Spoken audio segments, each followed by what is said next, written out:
Good day to all of you. It is afternoon in the Philippines, a morning in the Philippines, Indonesia, India, and other parts of Asia, and probably another part of the day in Romania and Europe, and I think as well in the USA and South America. And today we are all coming from various countries worldwide to participate in this international webinar in conjunction with the International Conference on Occupational Health and Safety and Nutrition Goes to the Workplace, a two-day event organized by the SEAMEO RECFON through Professor Mukhtaruddin Mansour, the Universitas Indonesia, Kochi University, and the Ministry of Health Indonesia. This two-day event is a hybrid one, both physical and online. We have a total of almost 1,000 participants joining us from various parts of the globe, and this is both online as well as physical. And now, as the chair of the Mining Occupational Safety and Health of the International Commission on Occupational Health, I am physically here in Jakarta, Indonesia for this webinar and the succeeding events for this international conference symposium. I am Jinky Leilani Lu, professor at the National Institutes of Health, University of the Philippines, Manila. I am also the chair of one of the scientific committees of ICO, which I shared earlier, the Mining Occupational Safety and Health, and in short, MINOSH. It is important in occupational medicine due to the global burden of occupational disease. The International Labor Organization and the World Health Organization have estimated that 5 to 7% of global fatalities are due to work-related and occupational injuries. Takala et al. Operationalized this as the global burden of occupational diseases. There is a total of 2.3 million occupationally related deaths each year, and million are due to occupational diseases. Overall, cancers consist the largest category at 32%, followed by work-related circulatory diseases at 23%, then communicable diseases at 17%, and occupational accidents at 18%. Based on the joint World Health Organization and ILO, International Labor Organization, estimate of global burden of occupational diseases, globally, there is a total of 0.9 million deaths attributed to work. Of these, 2.58 million deaths are due to work-related diseases, while 320,000 are due to occupational injuries. So the global burden of occupational diseases at 90% is bigger or larger compared to the global burden of occupational injuries. And also, 2/3 or about 2 million of these 2.9 million deaths are caused by work-related circulatory diseases and work-related malignancies, highlighting the fact that the presence or probably even the prevalence of toxic substances and hazardous materials at work causing these malignancies and cancers. Our webinar conference covers morning and afternoon sessions. In the morning, it is starting now until 11:30, covering the topic on occupational safety and health, monitoring and surveillance, with speakers from Asia and South America.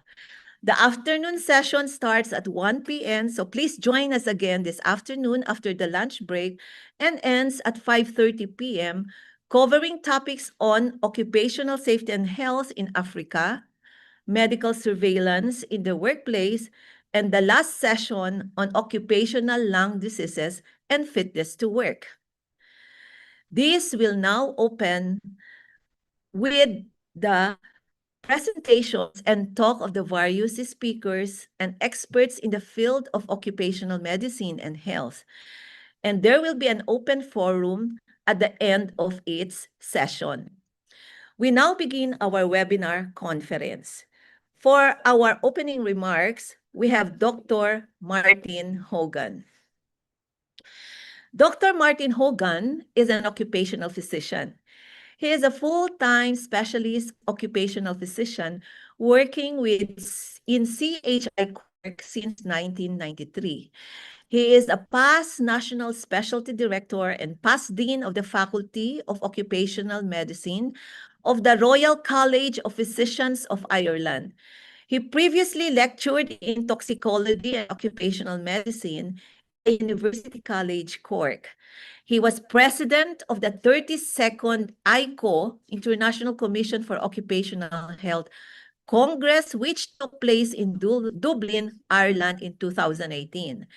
He has been a member of the board since 2015, and currently he is serving as our esteemed Vice President of ICO. Let us all welcome Dr. Martin Hogan for his opening remarks.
Good morning, good afternoon, good evening, wherever you are. My name is Martin Hogan. I'm one of the vice presidents of ICO, and I'm responsible for working with the scientific committees. It gives me great pleasure to introduce this very important conference, international conference on occupational health and safety. I'd like to thank the organisers for putting together a great programme and cooperating with this dual webinar. In particular, I would like to thank Jinky Lou, who has worked tirelessly for this end, and she has been a really great asset and very hard worker for ICO and for worker health.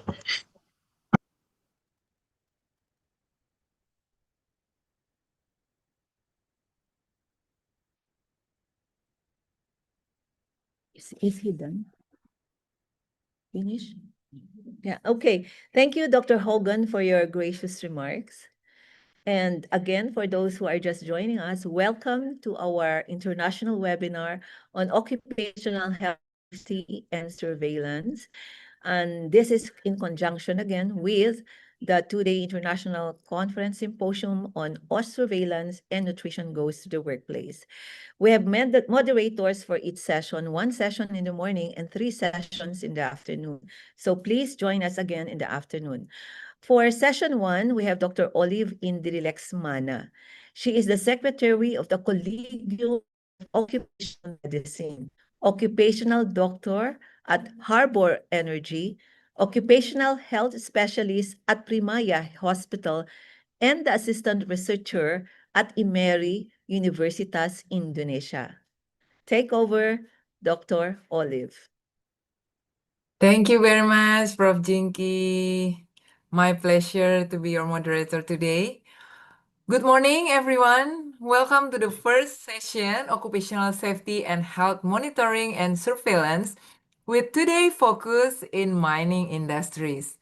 As we all know, mining has always been a cornerstone development, but it also brings unique occupational health challenges from chemical exposure, environmental risks, and also climate impacts. In the midst of these multiple hazards, what truly matters is how we design and implement effective occupational health monitoring and surveillance programs that not only detect and prevent diseases, but also protect the thousands of workers. So this morning's session will give us the opportunities to learn from real experiences and evidence on how occupational health and safety can be strengthened in the mining industries while ensuring the sustainable mining practices. Today, we are honored to have 4 distinguished speakers who will share their expertise and researches with 4 interesting topics: medical surveillance programs in Peru, chemical monitoring in mining industries in Brazil, climate change, hazard assessment, and occupational safety in mining, and of course, occupational monitoring mercury in blood. For you, all the audience who want to ask your question, please drop it in the chat box using the format your name, the speaker you're addressing, and of course your question. We will read it during the Q&A session. Okay, Dr. Mera, are you ready? So before I call the first speaker, let me introduce Dr. Norville Antonio Mera Chu. He is the National Secretary of Peru, the International Commission on Occupational Health, or ICO, with over a decade of active involvement in scientific committees on epidemiology and safe work. Dr. Mera Chu earned his medical degree from Universidad Privada Antenor Orrego and master's in occupational medicine and environment from Universidad Nacional Cayetano Heredia, where he is now pursuing his doctorate. His professional focuses on preventing and diagnosing occupational diseases, accident prevention, and worker reintegration, while advancing academic collaboration and strengthening Peru's role in global occupational medicine. Today, Dr. Mera will bring the first session, Medical Surveillance Program in Peru, Advances over Challenges, Ethic over Just Compliance. Without further ado, please welcome Dr. Mera. Thank you, Dr. Olive. Thank you, Dr. Jinky Lu, and to all the organizing committee for giving me the opportunity to share during this webinar. It's my pleasure to be here with you. So I'm going to just give some words about the medical surveillance programs in Peru, talking about advances over challenges, ethics over just compliance. And it's good to know about the International Code of Ethics we have in ICO, because in the section number 8, we have some words about the importance of medical surveillance programs, such as I would say the most important is that we have to prioritize for giving to adoption of workplaces to workers who must receive information about the workplace exposure, but also the relevance and validity of these methods and procedures for health surveillance programs should be consistent with available scientific evidence and relevant good practice. Also, it is necessary to have the informed consent from workers to execute these surveillance programs. And last but not least, in our international code from ICO, it says that health surveillance must be performed by an occupational health professional approved by the competent authority. So here in Peru, we have got some advances that I would like to share with you. We have to keep in mind that we have 25 regions and our gross domestic product, it's compound from different economic sectors such as mining, agriculture, but in the last decade, we have got an increasing presence from manufacturing, construction, and petrochemical. We also have the big presence from services companies, which has increased up to 60%, and we also have commerce and tourism. So based on the statistics provided by the Ministry of Labor in Peru, the top two occupational diseases included in the annual report in Peru has been noise-induced hearing loss and pneumoconiosis. Both of them are more frequently detected, diagnosed in workers from mining companies and also from construction. But we have to also keep in mind that in Peru, we have, just like in other countries from South America, an important presence from informal sector, such as agriculture and fishing sector. And we also have to keep in mind that during the last decade, we have many workers like this woman who are entrepreneurs, who are independent workers and self-employer. We also have many presence of informal sector in agriculture, and we also have, like in this peak, big companies with investment in occupational health and safety, but the prevention culture is not so strong as it should be. So how can we design and execute the medical surveillance programs in Peru? What should we examine and how we can comply with the legal and ethical aspects? So when we focus on medical surveillance programs, we have clear that we have to prevent diseases and accidents, but is it enough only to execute medical exams for workers? In Peru, our legislation says that it's mandatory for high-risk activity companies to execute medical exams each year. That includes mining companies. But for companies who belongs to non-high risk activity, these medical exams are executed each 2 years. But what happened in between? Would it be enough just to wait 12 months until the next exam?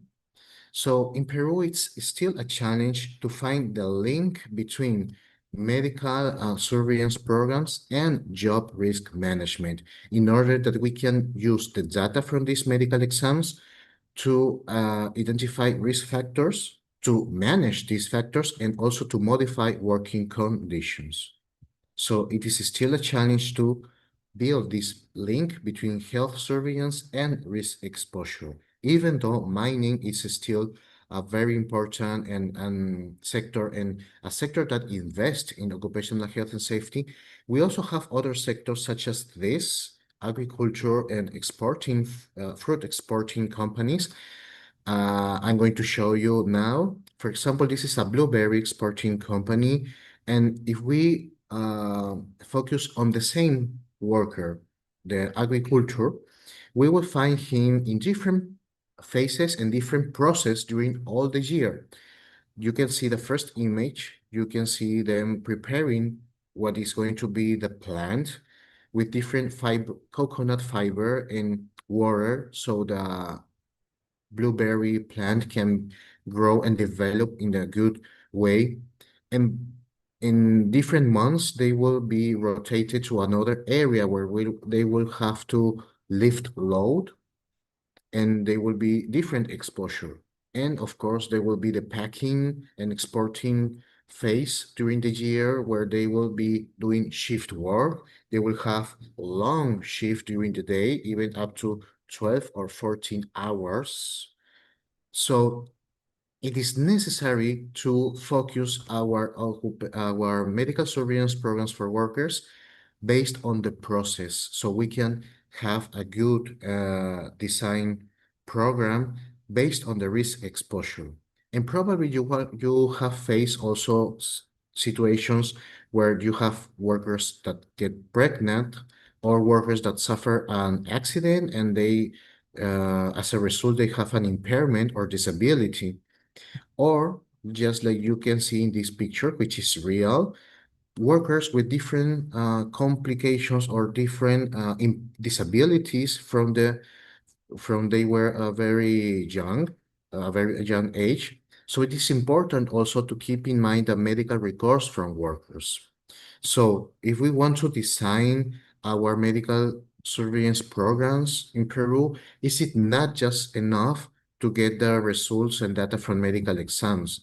You can see in this list, I have considered the medical exams for workers because it's important, but we also have to keep in mind the risk level of activity. We have to do our exposure assessment based on process.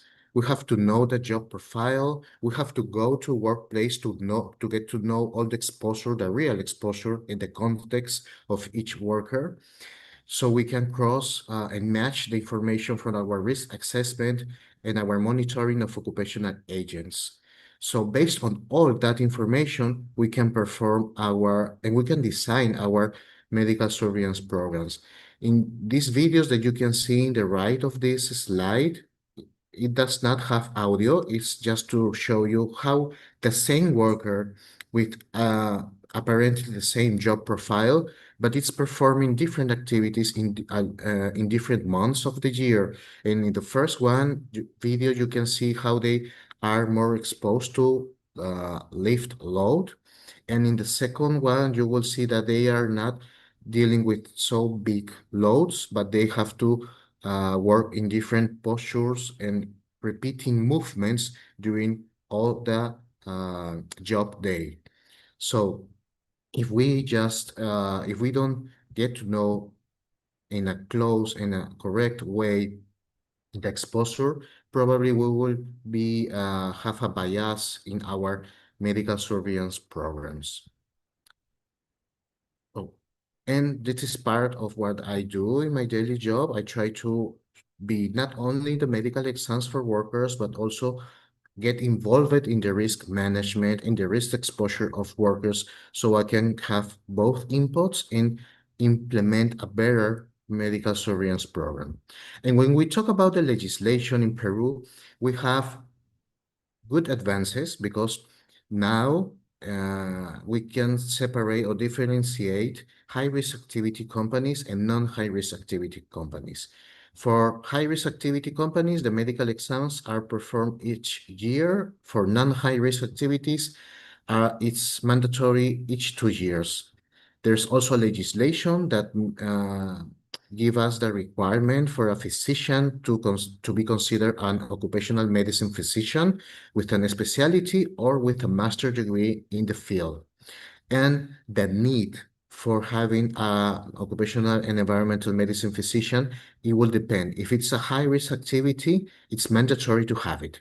But if it's a non-high-risk activity, it will depend on the amount of workers. If it's 500 or more, it's mandatory. If it's lower, you can hire, but without a specific amount of hours each month. But this has helped, definitely has helped that companies in Peru to implement the medical surveillance programs for workers with a specialist inside company.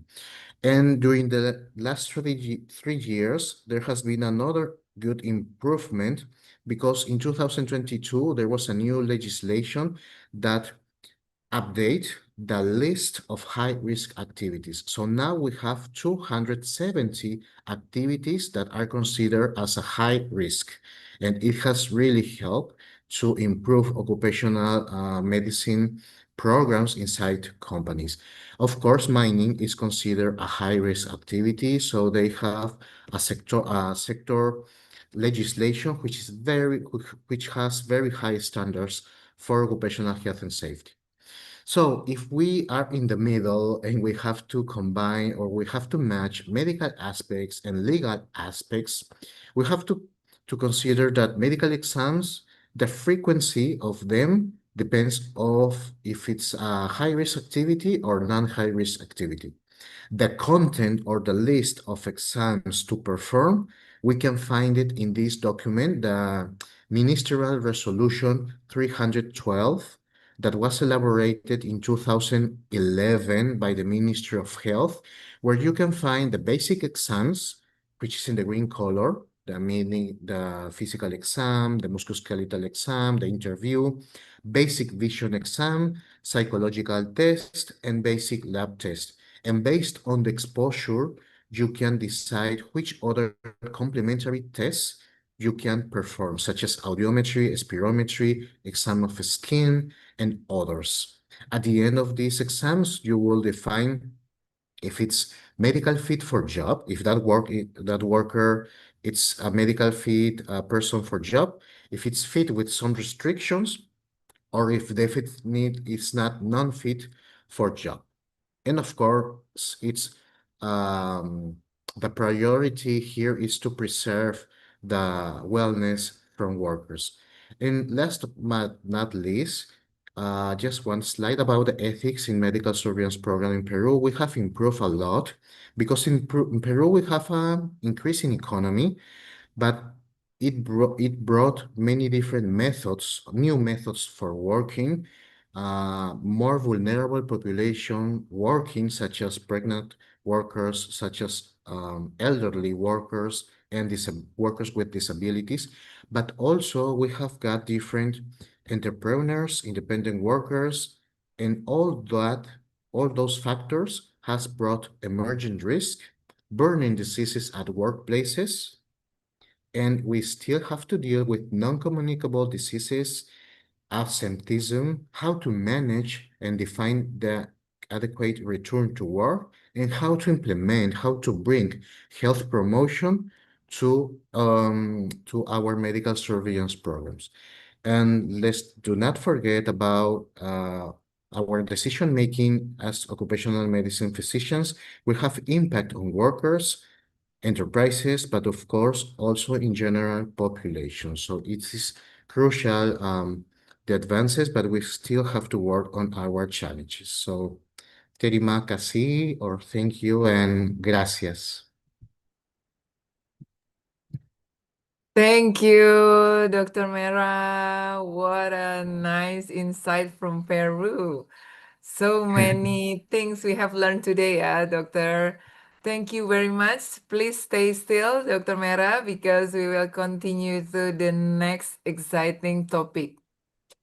This session will be delivered by Prof. Ana Carolina Russo from the University of Sao Paulo. And I promise this will be just as engaging and insightful as before, yeah. Before I continue, let me read the Professor Ana CV. Professor Ana Carolina Russo is a professor at the Department of Mining and Petroleum Engineering, University of Sao Paulo. She is a vice coordinator of the Ligero Laboratory, which is an integrated laboratory for occupational risk management, and a member of the MINOS, Mining Occupational Safety and Health Committee.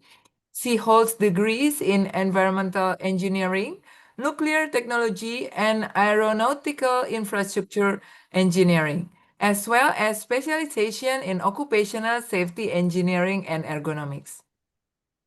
Her research focuses on human and social factor, occupational risk, occupational health and safety, environment and risk management, with emphasis on mining. Today, she will highlight the theme of occupational and environmental health chemical monitoring in mining industries in Brazil. Please welcome Professor Ana.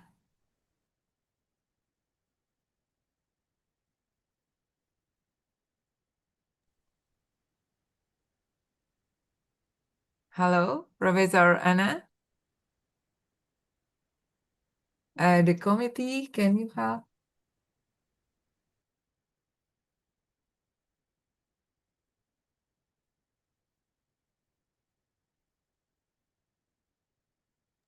Okay, I'm sorry for several mistaken. Maybe Prof. Anna has several problem with the signal or something. Can we move to the next speaker? Dr. Paulo? Okay, I think Dr. Paulo is here. I'm sorry, the audience, Okay. professor and doctors. We will continue to the next topic first. So this next topic will be bring by Dr. Paulo Concepcion from the University of the Philippines, Diliman. He will speak on climate change, hazard assessment, and occupational safety in mining. As we all know, it increases the risk faced by the mining industries. Okay, Dr. Paulo Concepcion is a science research analyst at UP Manila's National Institute of Health. He has worked in research related to small-scale mining, occupational health, climate change, and road safety. He has experiences in survey design, spatial data analysis, regression modeling, and working with large datasets from both fieldwork and government agencies. He's finishing his master's in statistics at University of the Philippines, Diliman, where he focuses on computational statistics. We're looking forward for this engaging science where science, practice, and ethics come together to shape safer and healthier mining environment. Okay, please welcome Dr. Paulo Concepcion. Good morning, everyone. Let me just share my screen. Good morning, Dr. Paulo. Okay. So thank you for the introduction. Today I'm going to talk about climate change, hazard assessment, and occupational safety in small-scale mining. So uh, this is based on our research with Dr. Jinky Lu, conducted at Tiboli, South Cotabato in the Philippines. So, okay. Uh,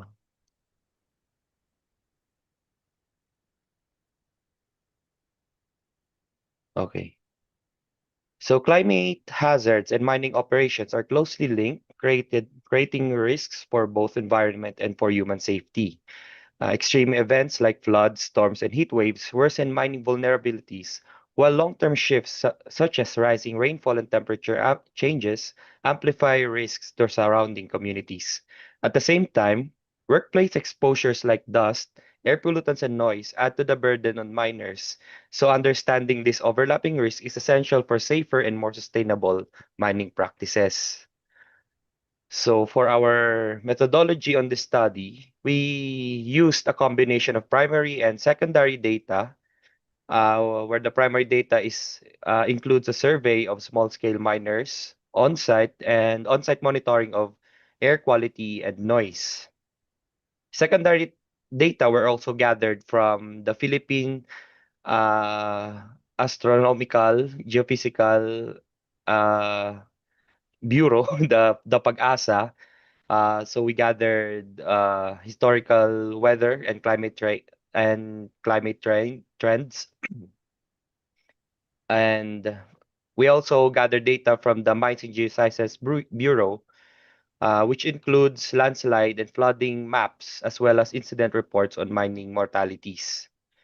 So the data were analyzed using exploratory data analysis, using maps and graphs. We also cross-compared the data to identify linkages between climate hazards, environmental exposures, and occupational health risks. So we also did a trend analysis of climate indicators and their overlap with mining incidents. We also used benchmarking of environmental measurements against national and international safety standards.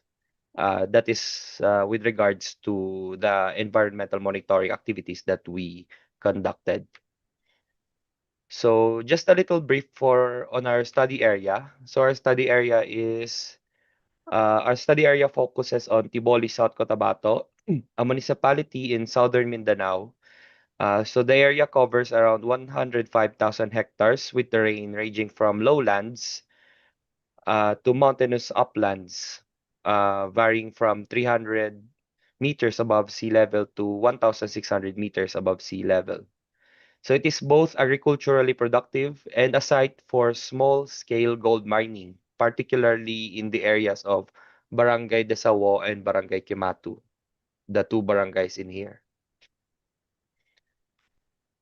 So the mining activity in Tiboli actually happens in two places. The actual mining, the actual ore extraction is done on the on the mountains in Barangay Desawo and Barangay Kematu, while the processing of the ores is done in the Central Business District, which is the Barangay Edwards and Barangay Poblacion. This is in the lowlands. So the note for some notable results of our assessment, we have found that the average over the span of around 40 years, the average daily maximum temperature is on a downward. The maximum daily temperature is on a decline, while the average minimum temperature is on the rise. So this is what's called reduced diurnal temperature range. So this suggests that the days are getting cooler, but the nights are getting warmer. So this is an important climate change indicator. So this pattern has been linked in studies to higher risk of cardiovascular and respiratory illness, which is concerning given the health vulnerabilities of the miners in Tiboli.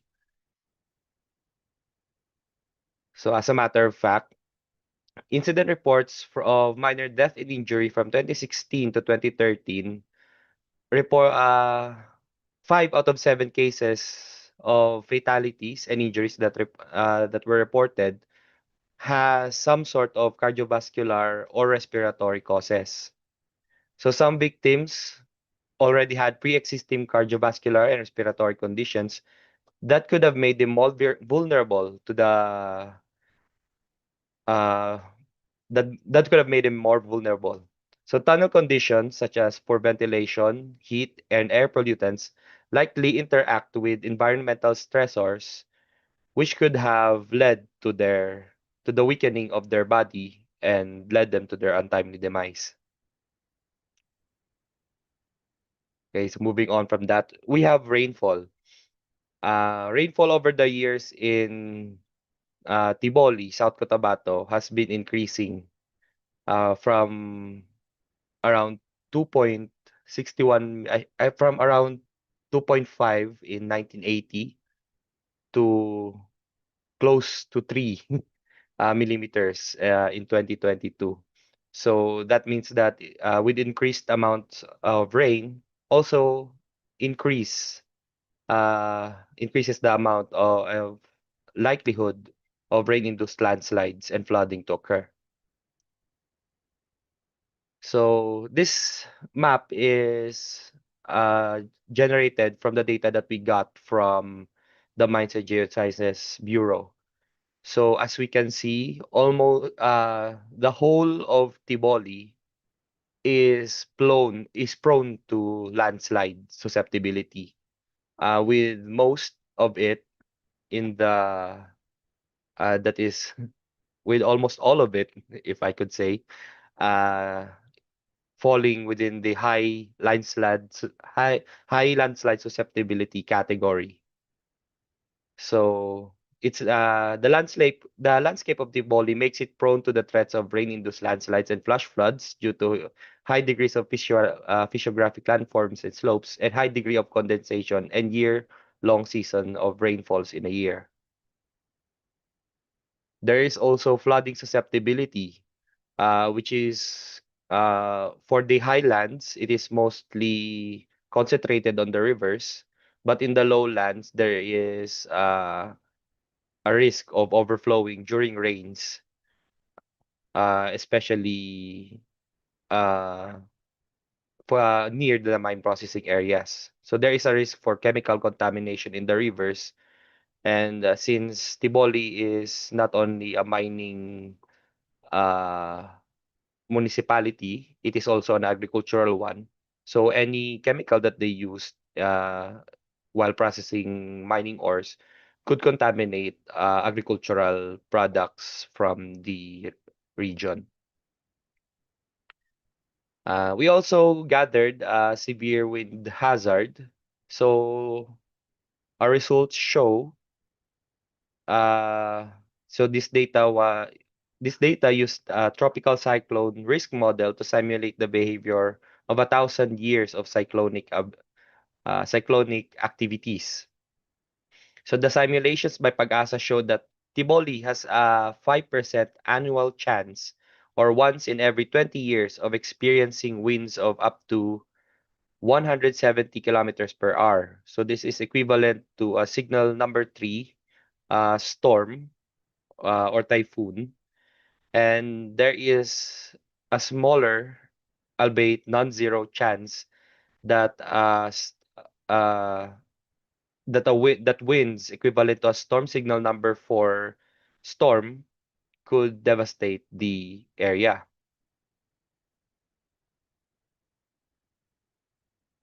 So with that, Tiboli in this past years has been affected by a lot of extreme weather events, and the victims ranges not only from miners but also to the community.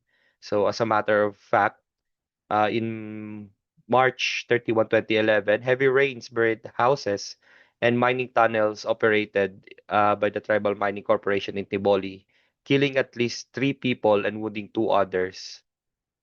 And on the day later, a landslide occurred which caused the death of 1 person.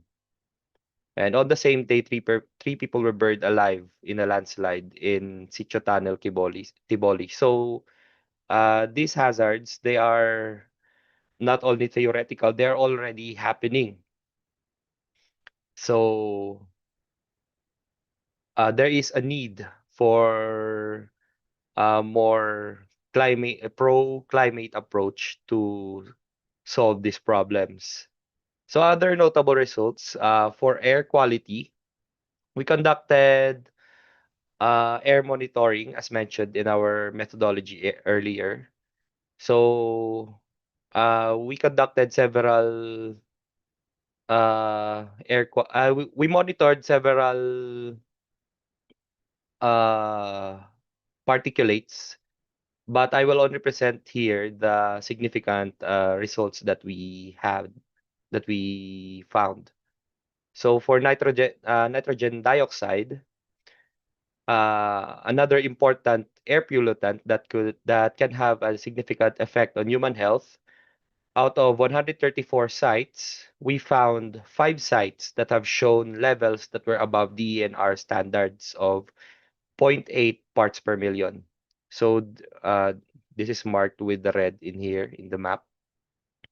So these areas that exceeded the safe levels were both processing areas here in the lowlands and tunneling areas, as well as fish ponds.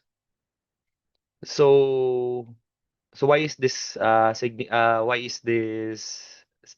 necessary? So mining operations, especially during processing, minerals often undergo refining and processing, which involve high temperature processes that produce nitrogen oxides, so including nitrogen dioxide as a byproduct. So we have actually found nitrogen dioxide levels that are very high in some areas in Tiboli. So other than that, we also found some significant areas that are above safe levels for particulate matter 2.5. So this is There were out of 132 sites that we measured for PM2.5, 29 sites were found to have above safe levels. So most of the areas that exceeded the safe levels are both in the processing areas and the tunneling areas. So uh, for the tunneling areas, we have found that the above safe level particulate matter levels were due to burning activities that is currently being conducted in the area. While on the processing plants, the above safe level readings were observed during during the ore processing, which also includes a lot of burning and crushing of ores. So similarly, for particulate matter 10, PM10, the same areas that exceeded PM 2.5 were also the ones that exceeded PM 10, as you can see here in this map. So for noise pollution, mining operations involve a multitude of machinery and heavy equipment, vehicles using drilling, blasting, and material handling processes that collectively generate high levels of noise. So exposure to this noise can have adverse effects on both the environment and the human health, impacting workers within the mining sites and also the neighboring communities. So out of the 49 sites that were evaluated for noise pollution, 11 sites were found to have above safe levels of noise according to the US NEOSH standards of 85 decibels. 4 sites were also found to have above safe levels of noise according to the DOLE standards of 90 decibels. So the areas with above safe level readings clumped in here were ball mills. So this is where they crush the ore, and these machines were expected to run on some days up to 24 hours a day, depending on the demand. Uh, and also, a side note, these ball mill areas were not really in a contained community. It is inside the neighborhoods. So this noise pollution is not only detrimental to miners but also to the residents in these areas. We also found 2 above safe level readings in the tunneling areas, but these readings were generated the machine in the tunnel's ventilation machine. So uh the person at risk, the person most at risk in there was the tunnel guard, the portal guard, the one who guards the tunnel, because that person is exposed to the noise of the machine for the whole for his whole shift. So here's the summary of results. So there are areas with high level of NO2 in both the tunneling processing areas. So no ozone levels were above the maximum recommended limit. So there seems to be more above MRL, PM2.5 and PM10 levels in the tunneling areas, and the noise pollution is notable in ball mill areas and some areas in the tunneling with loud blower machines. Okay. So in conclusion, climate change is already impacting small-scale mining operations in Tiboli, particularly through rising minimum temperatures, extreme rainfall, and increasing climate variability. The reduction of the urinal temperature range may contribute to worsening the respiratory and cardiovascular health risks for vulnerable mining workers like abanteros and atraseros and ball mill operators.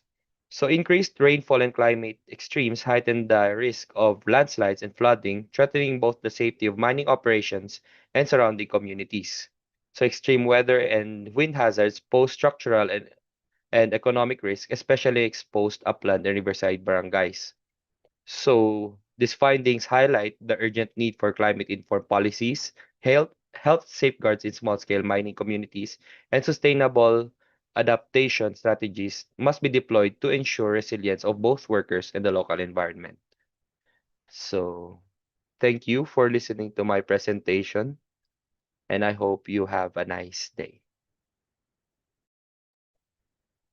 Thank you, Dr. Paulo. What a nice and exciting material for today, yeah, about the climate change, environmental hazard, and we have learned so much from you. Thank you very much. Okay, the audience, we apologize for some technical issues that Professor Anna might have. So now we will proceed to the next distinguished speaker. I will call Sophia Francesca Chua, PhD, candidate from Queensland University of Technology, Australia. Okay, Dr. Sophia today will share about occupational monitoring of mercury in blood and the environment, case from mining research. Dr. Sophia Francesca Lu Chua is an international PhD candidate at Queensland University of Technology under a Motor Accident Insurance Commission or MAIC QUT collaborative program. Her doctoral research focuses on occupational health in high-risk sectors, particularly bus drivers and small-scale mining communities in the Philippines. With a background in political science and Master of Statistics from the University of the Philippines, Diliman, she has led and co-authored several studies on occupational safety, small-scale mining, and of course, road safety. Dr. Sophia, are you there? Hello, yes, I'm here. Yeah, we are excited to hear from you. Please, Dr. Sophia. Yes, just to clear things, I'm still not a doctor, so just Miss Sophia would be fine. Okay, thank you, Miss Sophia, but you're PhD already. Uh, Thank you very much.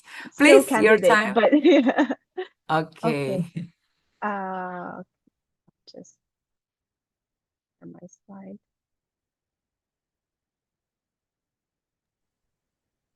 Do you have some difficulties to share your slide? Okay, thank you.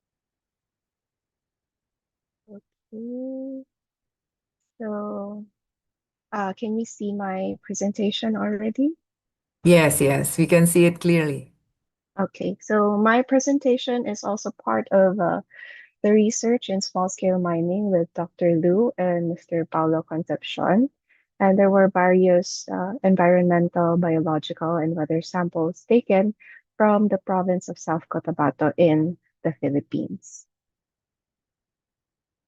For environmental sampling, we have different types. First off is a water sample. So there are three sources for the water sample. First is water effluent. Second is water surface, which includes rivers and creeks and lakes. And then finally, drinking water. So the DENR, Environmental Management Bureau, has provided a manual on the sampling of ambient or drinking water and effluent waters. For this study, we used manual grab sampling to collect water samples. Two different methods were applied, direct sampling with a container and sampling with the use of an intermediate container. In direct sampling, the container was rinsed 3 times with the sample water, then submerged face down and lifted towards the flow. When the water was too shallow, we collected samples just above the stream bed. For cases where direct collection was not possible, a dip sampler was used as an intermediate container, and the water was immediately transferred to the sample container, which was also pre-rinsed. So both methods, direct and indirect, were applied to collect ambient and effluent water samples. A dipper was specifically used for hard-to-reach areas, and wherever possible, samples were taken at least 4 inches below the surface, in line with the DENR EMB procedures. The collected water samples of 1 liter volumes were placed in PET plastic bottles, and these were kept in styrofoam boxes with ice away from direct sunlight. The samples were flown in bulk to analytical laboratories in Metro Manila for mercury determination, among others. A total of 132 samples were collected across different dates. For soil samples, we follow the U.S. Environmental Protection Agency's general procedures. The manual method makes use of steel hand shovels and hand augers. These tools are effective for collecting soil samples from the surface down to about 10 centimeters below. In practice, steel hand shovels are commonly used, while hand augers may be more challenging in compacted soils, such as tight clays or cemented sands.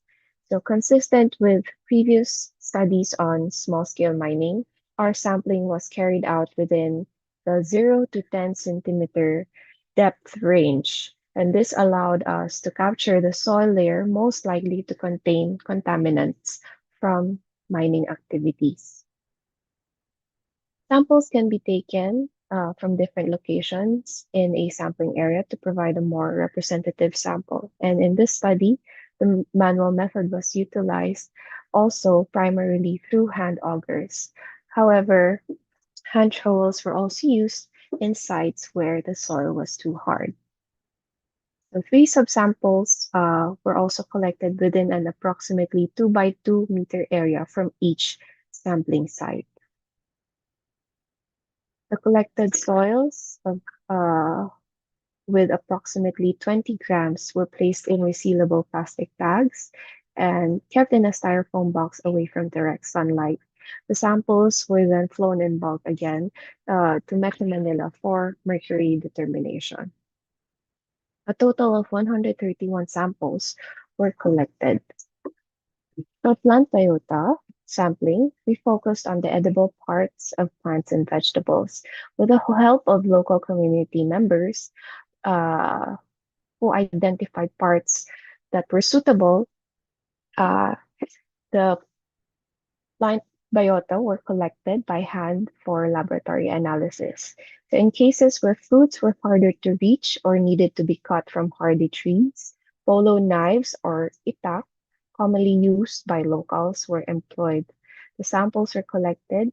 The samples collected included a variety of plant parts such as fruits, leaves, stems, tubers, and even grains, ensuring that the analysis captured a broad representation of edible biota in the area. The collected plant biota weighted approximately 300 to 400 grams, were placed into resealable plastic bags, and were also kept in styrofoam boxes with ice away from sunlight. A total of 109 samples were collected. For fish biota sampling, we used fishing rods and nets to collect specimens for laboratory analysis. Earthworms and fish feed were used as bait to facilitate capture. The majority of fish collected were black tilapia, but other species such as red tilapia, carp, and catfish were also obtained. This approach allowed us to gather a representative set of fish samples from the study sites. The collected fish biota had a weight of approximately 300 to 400 grams. And in some sites, multiple fish were collected to reach the weight requirements for analysis. And these were kept in an insulated box with ice away from direct sunlight. Some samples, 10 samples in particular, were chosen for analysis for cadmium and lead. A total of 61 fish biota samples were collected. Aside from environmental sampling, biological sampling was also done among miners. The biological team went to collect blood specimens, particularly for mercury and CBC routine check. The standard specimen for blood as a biomarker for mercury is whole blood, and blood specimens for mercury analysis are preferably stored in a vacutainer-style evacuated blood tube for trace elements. Routine lavender top EDTA tubes can also be used. So clots in specimens are not acceptable and should not be processed. So blood tubes with heparin as anticoagulant is not preferred as it allows for the formation of microclots. So for CBC, a lavender top tube is preferred. For liver profile tests, an SST is preferred, or a serum separator tube is preferred. In this study, 5 ml lavender top tubes were used for samples for mercury analysis. 3 5 ml tubes filled with 4 ml whole blood, total of 12 ml, required by the lab, and 2 ml lavender top tubes and SSTs were used for CBC and liver profile tests, respectively. The collected blood samples were kept in an insulated box with dry ice to keep it at refrigerator temperature and were flown to Metro Manila.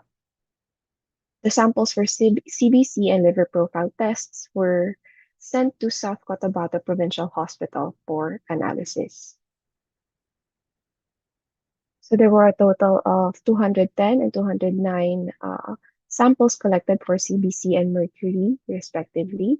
However, a lesser number of samples were collected for liver profile because an informed consent was necessary and some participants would decline. For air monitoring, 4 different parameters were monitored. So, nitrogen dioxide, ozone, particulate matter 2.5, and particulate matter 10 or PM10. Area monitoring was also conducted, and it should be noted that only instantaneous readings were collected per site, not for the duration of the whole workday. The Aeroqual Series 500 was used to monitor the air, which is a handheld direct reading instrument used with 3 sensor heads for NO2, O3, and PM 2.5 and 10. And utilizes active sampling. A total of 130 samples were collected. So in the study, sound levels were also monitored, such as workplace noise and environmental noise. And area monitoring was conducted. A digital sound level meter, or SLM, was used to monitor the sound levels in the workplace and the environment with the following settings: slow, response, and A weighting. A weighting and slow response are both used in DOLE's OSH standards as well as other standards in other countries. So a total of 43 samples, 43 tunnels, processing plants, and wool milling areas were collected.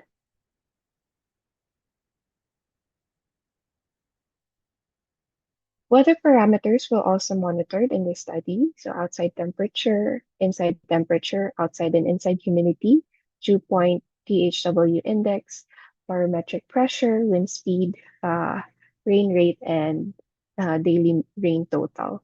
And it should be noted that 15-minute readings were collected per site.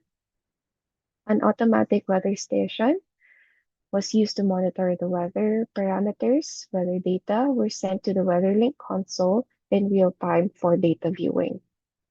A total of 23 sites were monitored.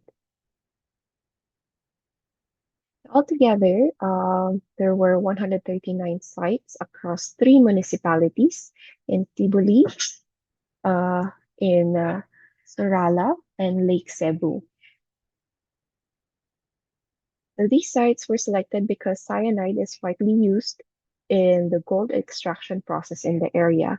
By covering both the mining-related facilities and surrounding community spaces, the study aimed to assess not only environmental impacts, but also potential risks to the health and well-being of local residents. The results: out of 26 water samples collected across different sources, the majority, over 92%, complied with the applicable mercury standards set by the DENR and DOH, or Department of Health. Notably, all samples from tunnel water, rivers, creeks, and fish ponds were within safe limits.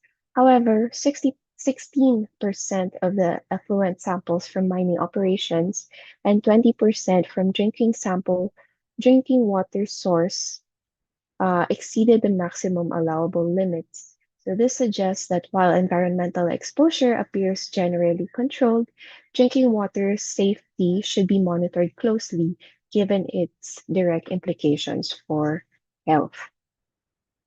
Based on the results, 30% of the plants were above the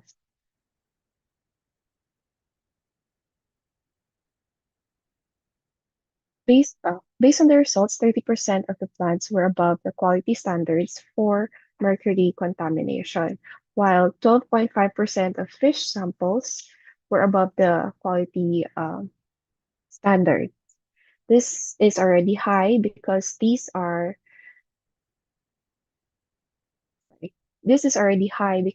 edible plants and biota, and mercury is very toxic to the body when consumed.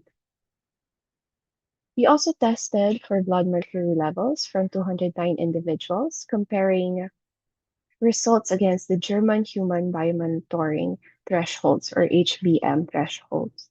Overall, about 49% of participants had mercury levels below HBM1, which means no risk of adverse effects and no need for action. Around 43% fell within HBM1 and HBM2. And for these individuals, further verification is needed and potential sources of exposure must be identified. And finally, 8% of participants had mercury levels exceeding HBM2. So this indicates an urgent need for intervention, as these levels are associated with possible adverse health effects and require immediate exposure reduction measures. These findings highlight that while nearly half of the participants are within safe levels, a significant proportion still face potential or actual health risks from mercury exposure.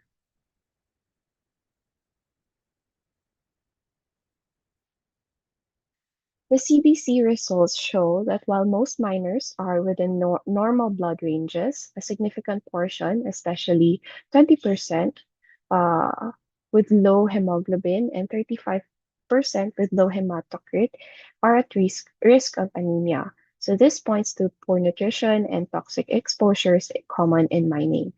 Around 15% also have abnormal RBC counts, and 5% show issues with their immune response, likely linked to infections from dust and harsh working conditions. So while platelet problems are rare, they still pose bleeding risks in accidents. So overall, these findings highlight that small-scale mining impacts not only safety but also chronic health, which requires health monitoring from the government and also better protective measures. Most individuals have normal red blood cell size. Low abnormality suggests low prevalence of macro or microcytic anemia. Most individuals have normal hemoglobin content per red cell. And high RDW suggests significant variability in red blood cell size, which is often associated with nutritional deficiencies or mixed anemia.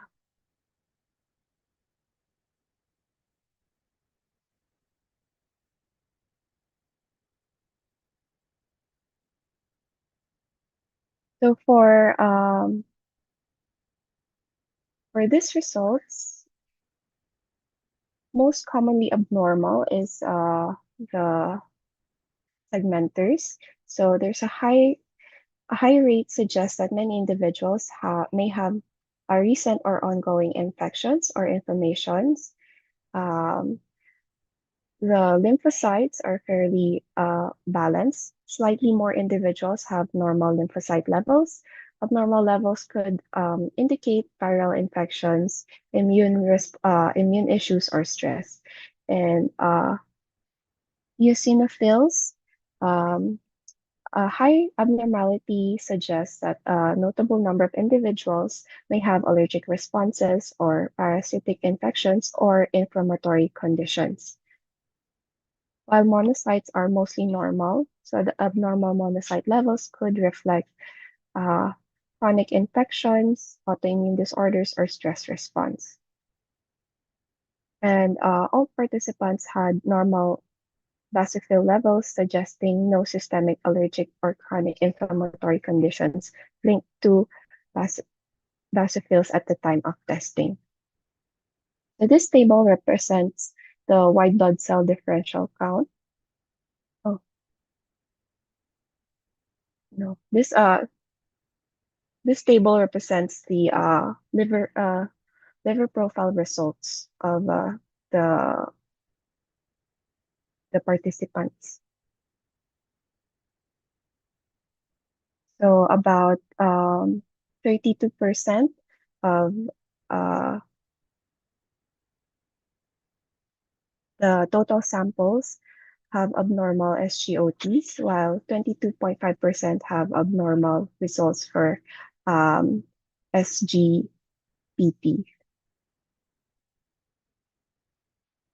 For air, sound, and weather monitoring results, out of 130 air samples, only a small percentage exceeded the stricter standards of DNR and WHO, about 4% and about 2% respectively.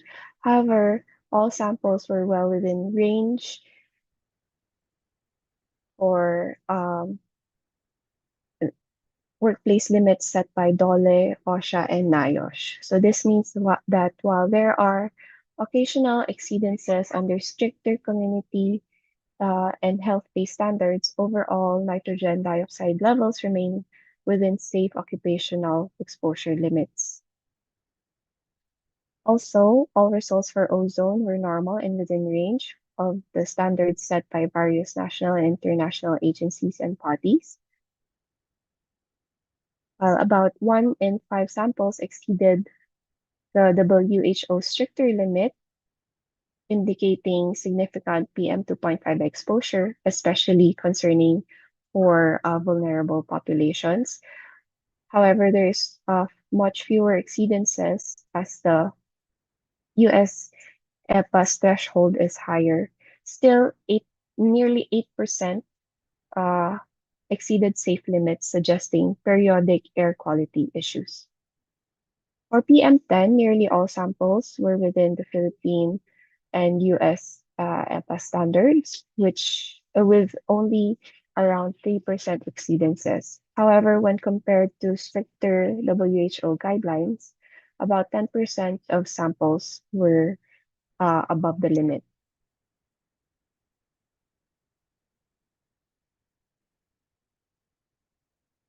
About 9.3 of the samples exceeded the legally mandated noise limits, and these may represent areas or tasks needing noise control interventions or mandatory hearing protection. About 25% exceeded the NIOSH's more protective threshold of 85 dBA or A-rated decibels, and this suggests a significant portion of the workplace may still pose hearing risks even if legally compliant. So prolonged exposure above 85 dBA is associated with increased risk of hearing loss, especially without proper controls or personal protective equipment. Aside from the samples discussed earlier, the project also collected samples from tunnels. There were many samples from different tunnels that were taken. However, for the benefit of time, I will discuss only one. This slide shows the mercury analysis of a tunnel water sample collected in October 5, 2023, and the measured concentration was 0.002 milligrams per liter, which is below the laboratory's limit of quantification. So this means that mercury was detectable but not quantifiable with high certainty, and the relative standard deviation of 20% indicates moderate variability between the duplicate trials. So in short, mercury contamination in the sample is present but at very low levels, below reliable quantification limits, suggesting low but not negligible seepage from the tunnel. This photo shows field personnel collecting and bagging soil samples. The left image displays the actual bag samples labeled for traceability. This sample of alugbati collected near the tunnel portal was tested for mercury content. And the results were below the estimated method detection limit of 0.2 milligrams per kilogram. Mercury was not detected at quantifiable levels. While this kangkong sample was collected near the tunnel portal where vegetables are being cultivated for consumption, and the mercury content was also below the estimated method detection limit of 0.2 milligrams per kilogram, and meaning no quantifiable mercury was also detected. So this indicates minimal uptake of mercury by kangkong, which is reassuring for food safety and environmental health, particularly since this crop is being consumed by the local community. This shows air sampling collection and testing of ore grade. And these results show the air quality readings from the tunnel entrance. So both replicates recorded PM 2.5 levels at 0.036 ppm, which is more than double the WHO guideline value of 0.015 ppm. This is a health concern as fine particulates can penetrate deep into the lungs and bloodstream, contributing to respiratory and cardiovascular risks, particularly for workers frequently exposed near the tunnel.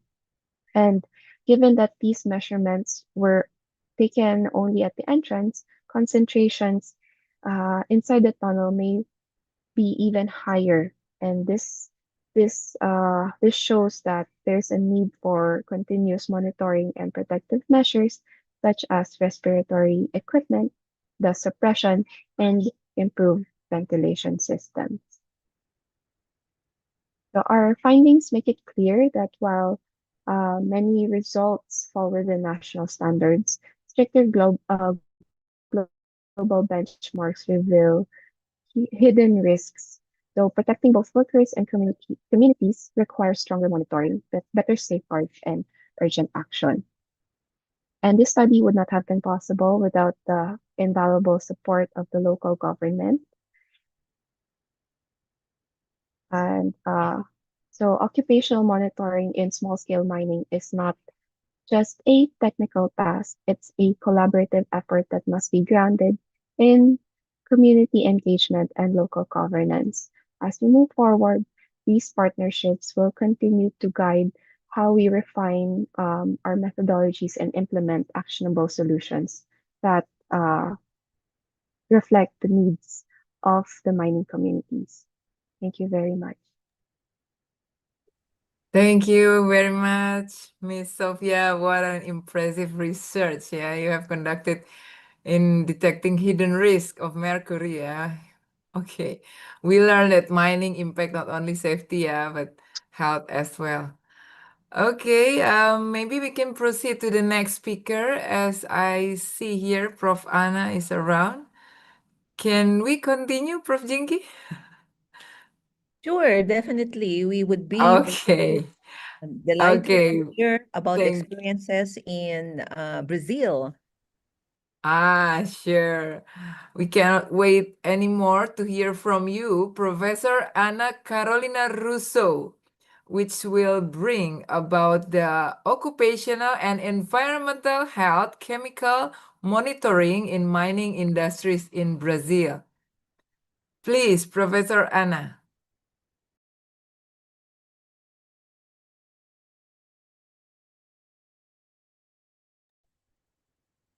Hello, Professor Anna. Do you have something technical issues, maybe?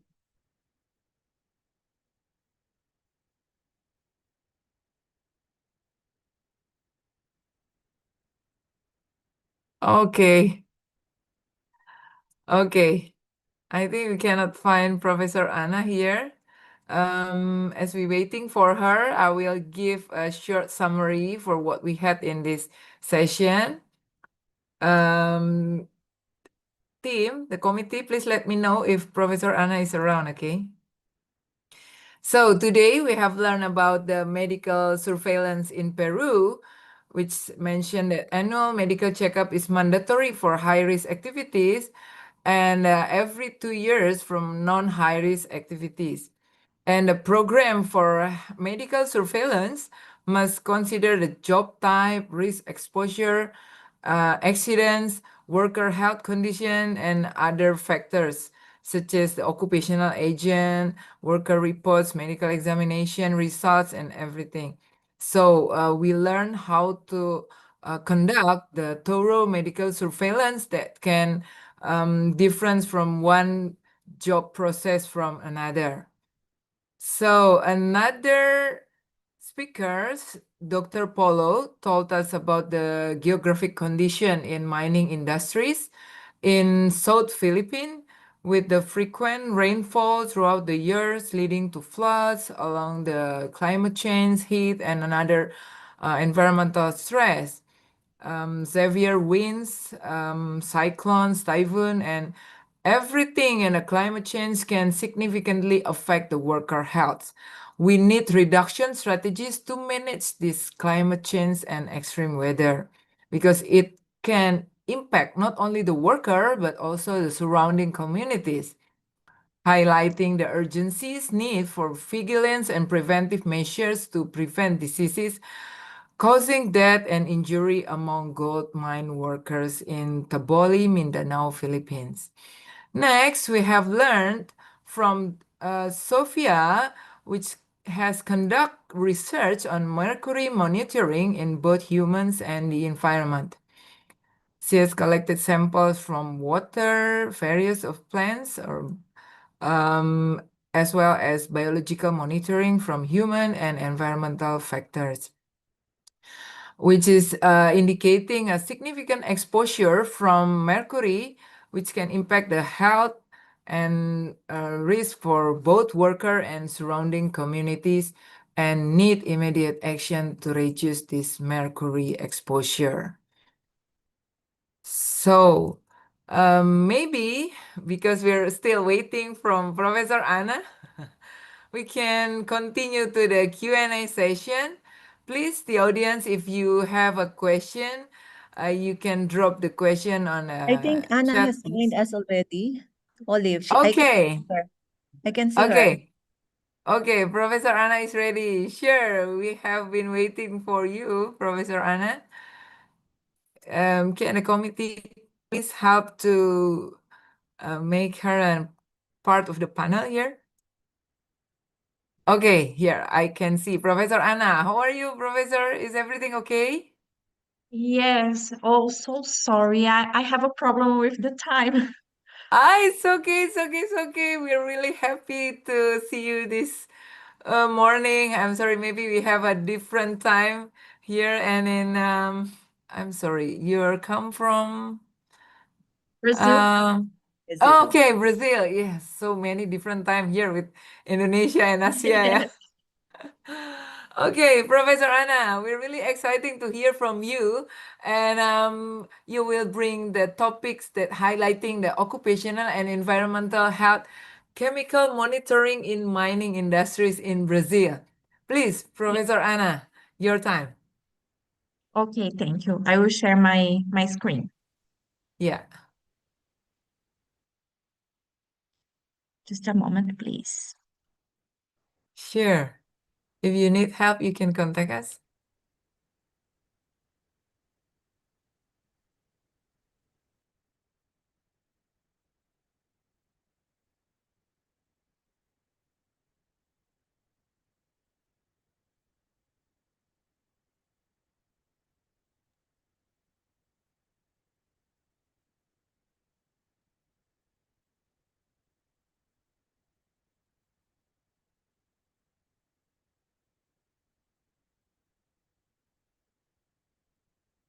Okay. It's starting to appear here. Yeah. Okay.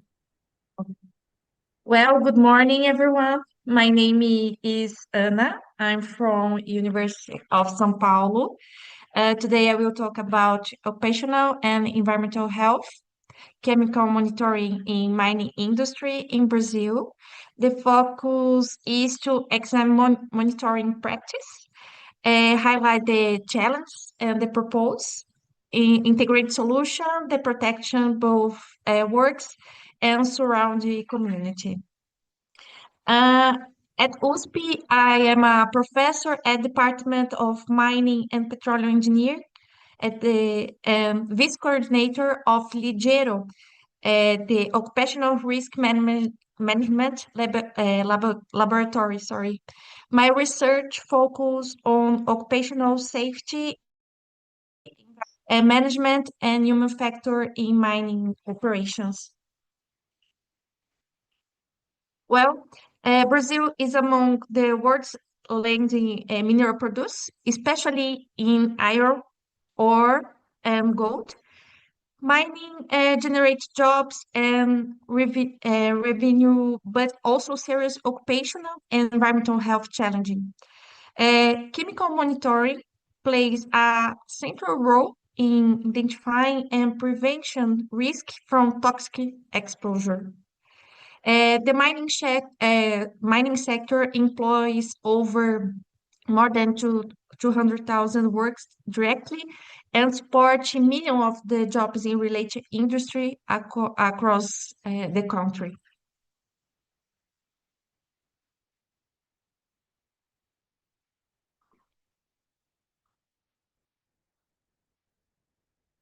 In Brazil, large-scale industrial mining dominating in regions like Carajás and the Iron uh, Quadrangle, but artisanal and small-scale mining, or ASM, is also significant, especially in the Amazon.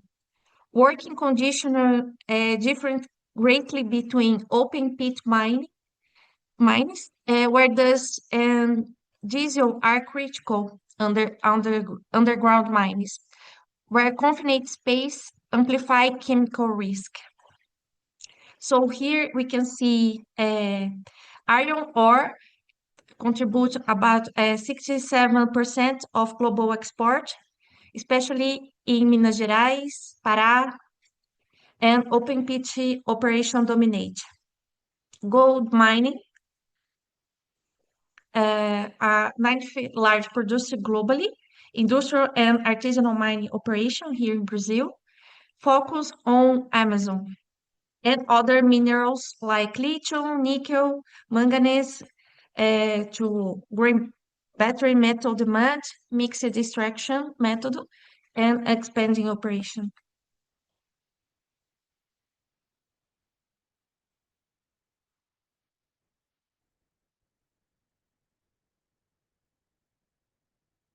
And we have chemical hazards. Workers are exposed to mineral, such as a crystalline silica, which can cause silicosis and coal dust.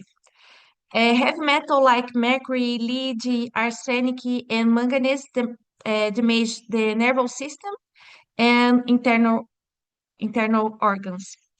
Toxic gases from blasting and combustion, such as NOx, CO, and others, and diesel particulates, pose acute and chronic risks. More recently,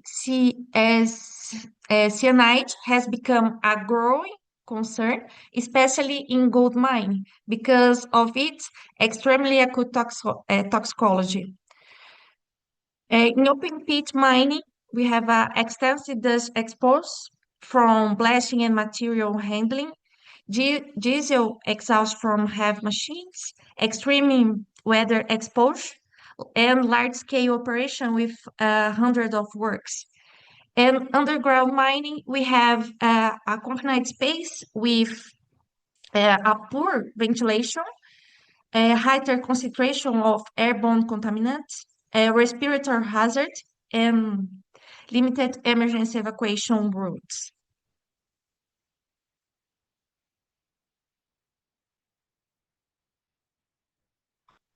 So here we can see the occupational chemical hazards. So mineral dust, silica exposure, as I said, have metals and toxic.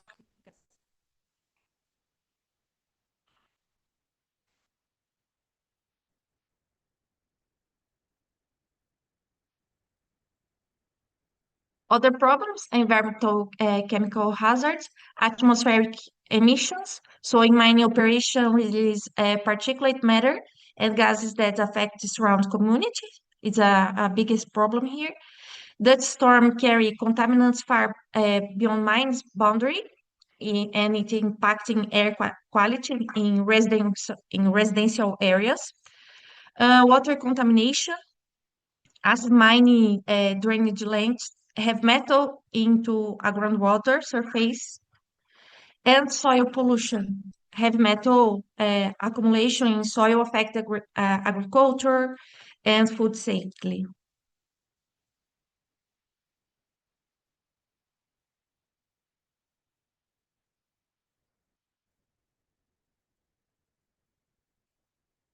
Well, and how we can monitoring?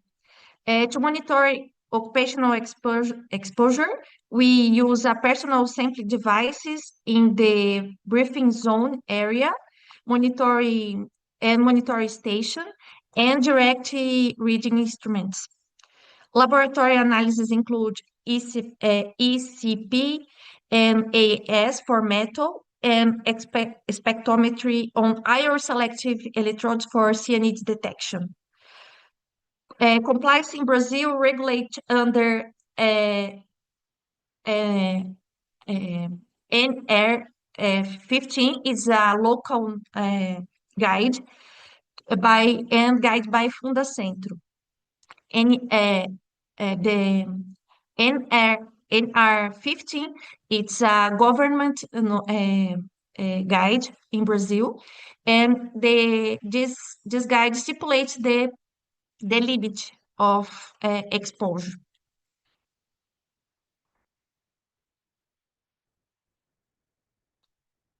Environmental monitoring includes air quality assessment, measuring particulates and gases, along with water samples for metal and free cyanide concentration, biomonitoring such as leachings, fish, and human biomonitoring. This kind of monitoring provides a long-term evidence of exposure. And regulation from CONAMA is a Brazilian guide set environmental standard through enforcement can be inconsistent. So we have here a describe of sample collection, quality control, laboratory analysis, as I said, and data interpretation. So here the Brazilian occupational guide.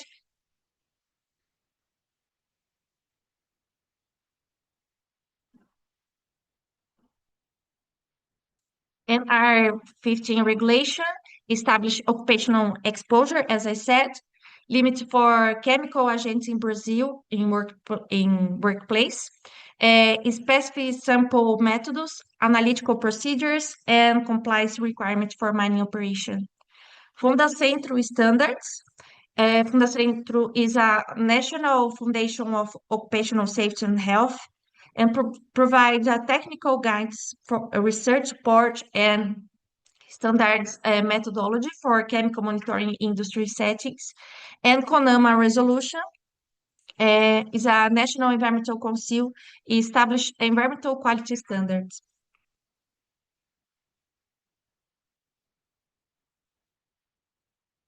Here we can use, as I said, ambient air monitoring, surface water samples, groundwater assessment, automated stations for air and water quality, and bioindicators as lithium mosses for atmospheric pollution indicator, fish biomarkers to aquatic ecosystem health, human biomonitoring for blood and urine metal levels, and soil microorganisms to see ecosystem function assessment.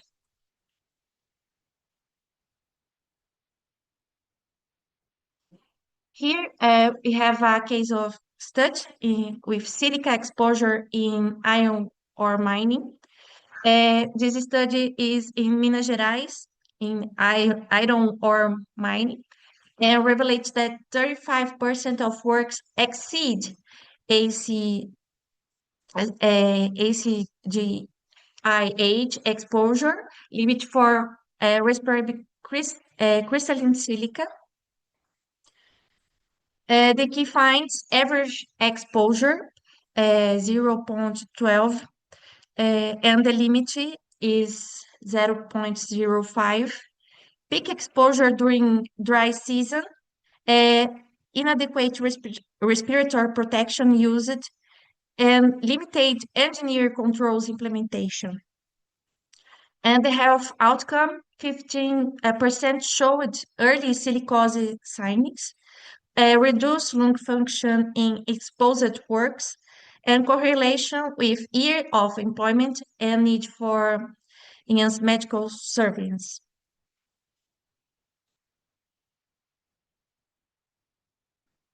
Here, another case with mercury contamination in gold mining. Since mercury was phased out, cyanide has become the preferred chemical for gold leaching in Brazil. Industrial operation often manage it under controlled condition, but the problem is in a small-scale mining. In that case, the risks are so high. Accidents involving cyanide spill have been reported in Goiás and Minas Gerais, and threatening review and community.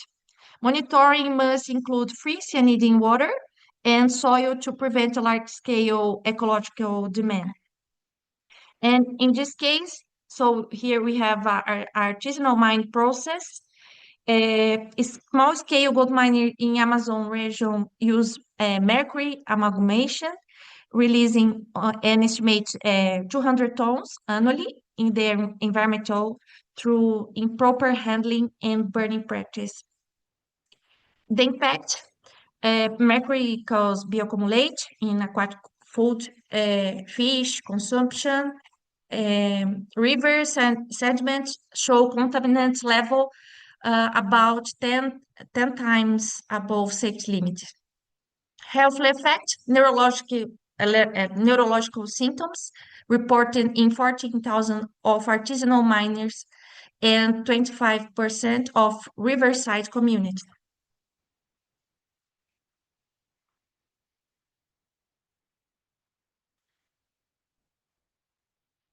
Here you can see the diesel particulate in underground mining in 4 different mining that they study talk about. So the concentration is so high.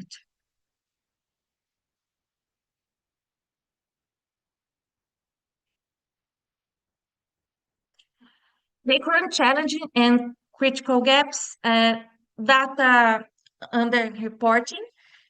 Here we have a significant underreporting of occupational disease and environmental incidents, limited accuracy, and many small-scale mining operation like comprehensive monitoring programs.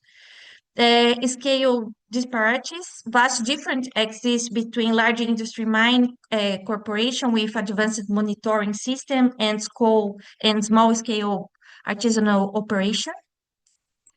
And integration deficient. Limited integration between occupational health and environmental monitoring program is resulting in incomplete risk picture.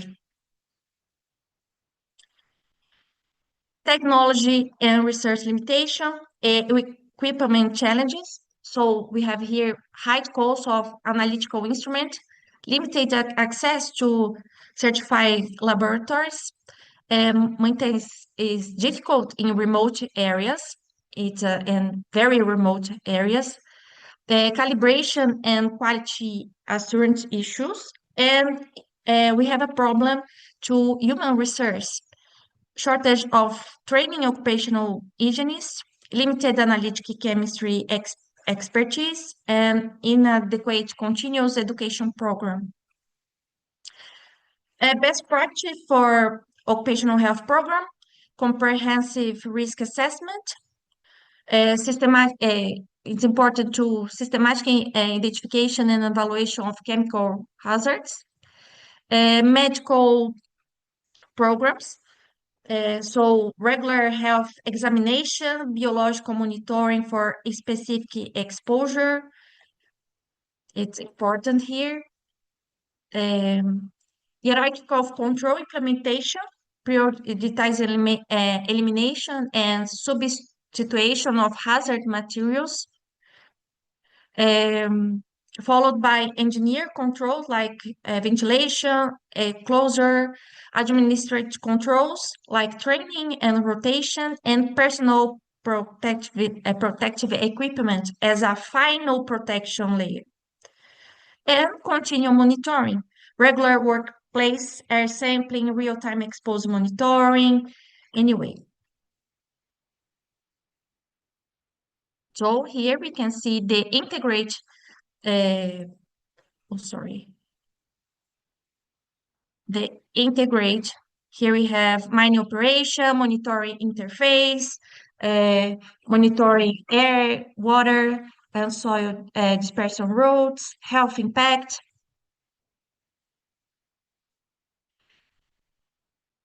Then technological and advancement and innovation.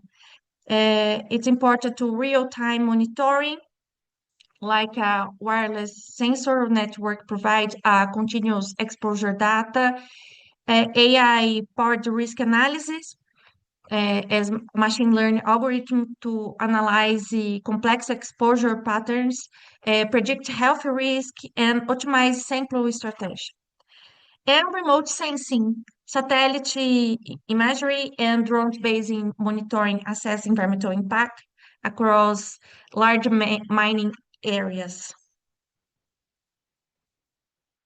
And to finalize here, some recommendation for Brazil, strained regulatory framework, update exposure limit base because this limit is since 1978, so it's so old.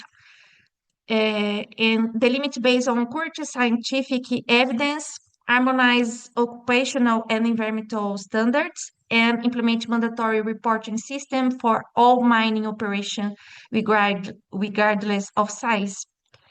enhance technical capacity, establish regional monitoring laboratories, develop training programs for occupational hygienists and environmental specialists, foster industry science collaboration, promote research partnership between university and mining companies.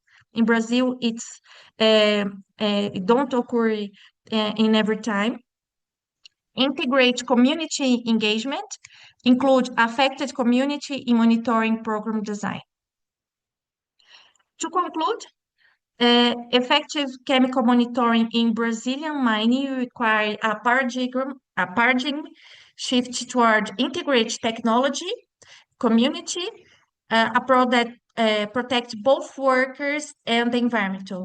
The key priorities comprehensive exposure assessment program, enhance the regulatory enforcement, as I said, technology adoption and innovation, workforce capacity building, expected outcome, reduce occupational disease rates, improve the environmental quality, enhance community health protection, and sustainable mining practice. Call to action. The integration of science, policy, and industry collaboration is essential for advancing chemical monitoring in Brazil, especially in Brazilian mining.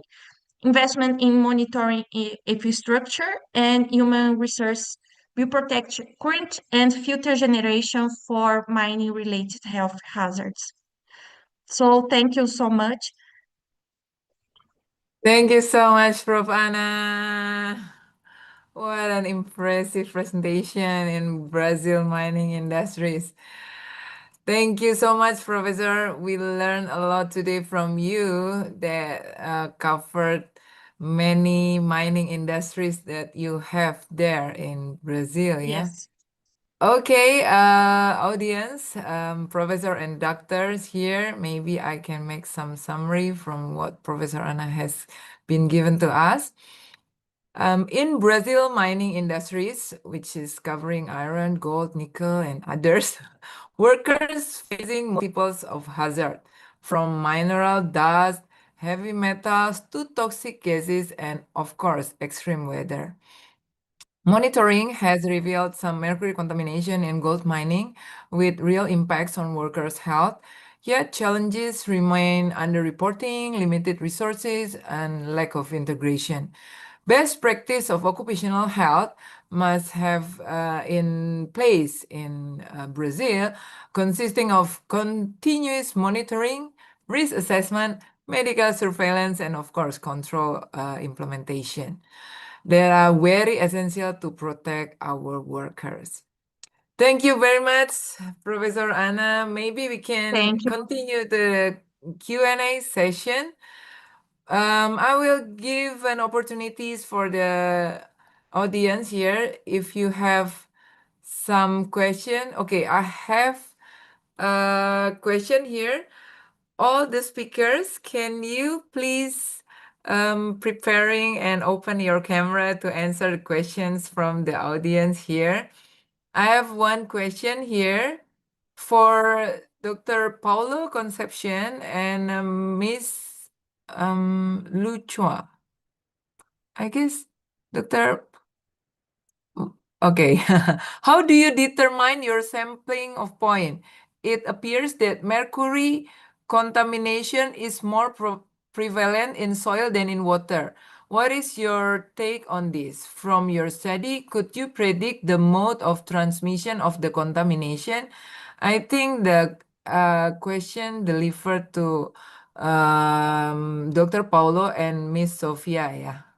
Hi, yes, Please. okay. So, Okay. for the first question, we determined our sampling points based on proximity to mining operations where mercury and cyanide use is most likely, like in ball mills, in tunnels, and downstream water bodies.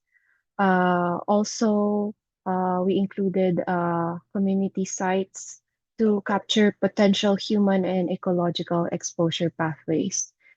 For the second question, it appears that Mercury contamination is more prevalent in soil than in water.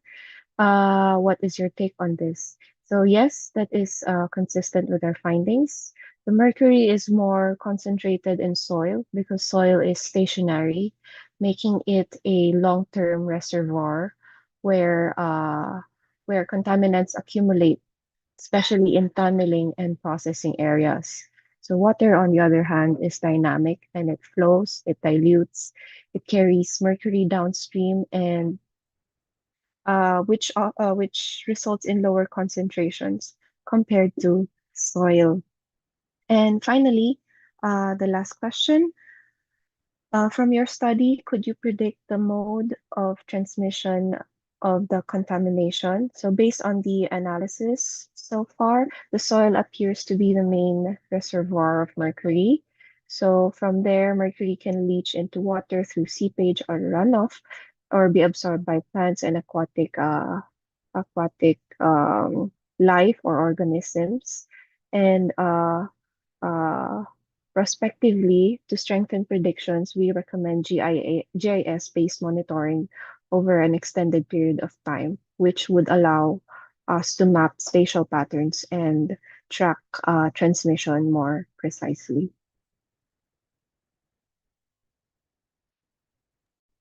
Okay, thank you very much. Dr. Paula, maybe you want to add something? Okay, so to add to that, the sampling points were chosen from registered mining sites and registered mine processing and ball milling plants. So the local government unit of South Cotabato has this list. So we use that as a sampling frame for this study. So in each of the mining sites, we gathered soil, water, and biota samples from fish and agricultural products. So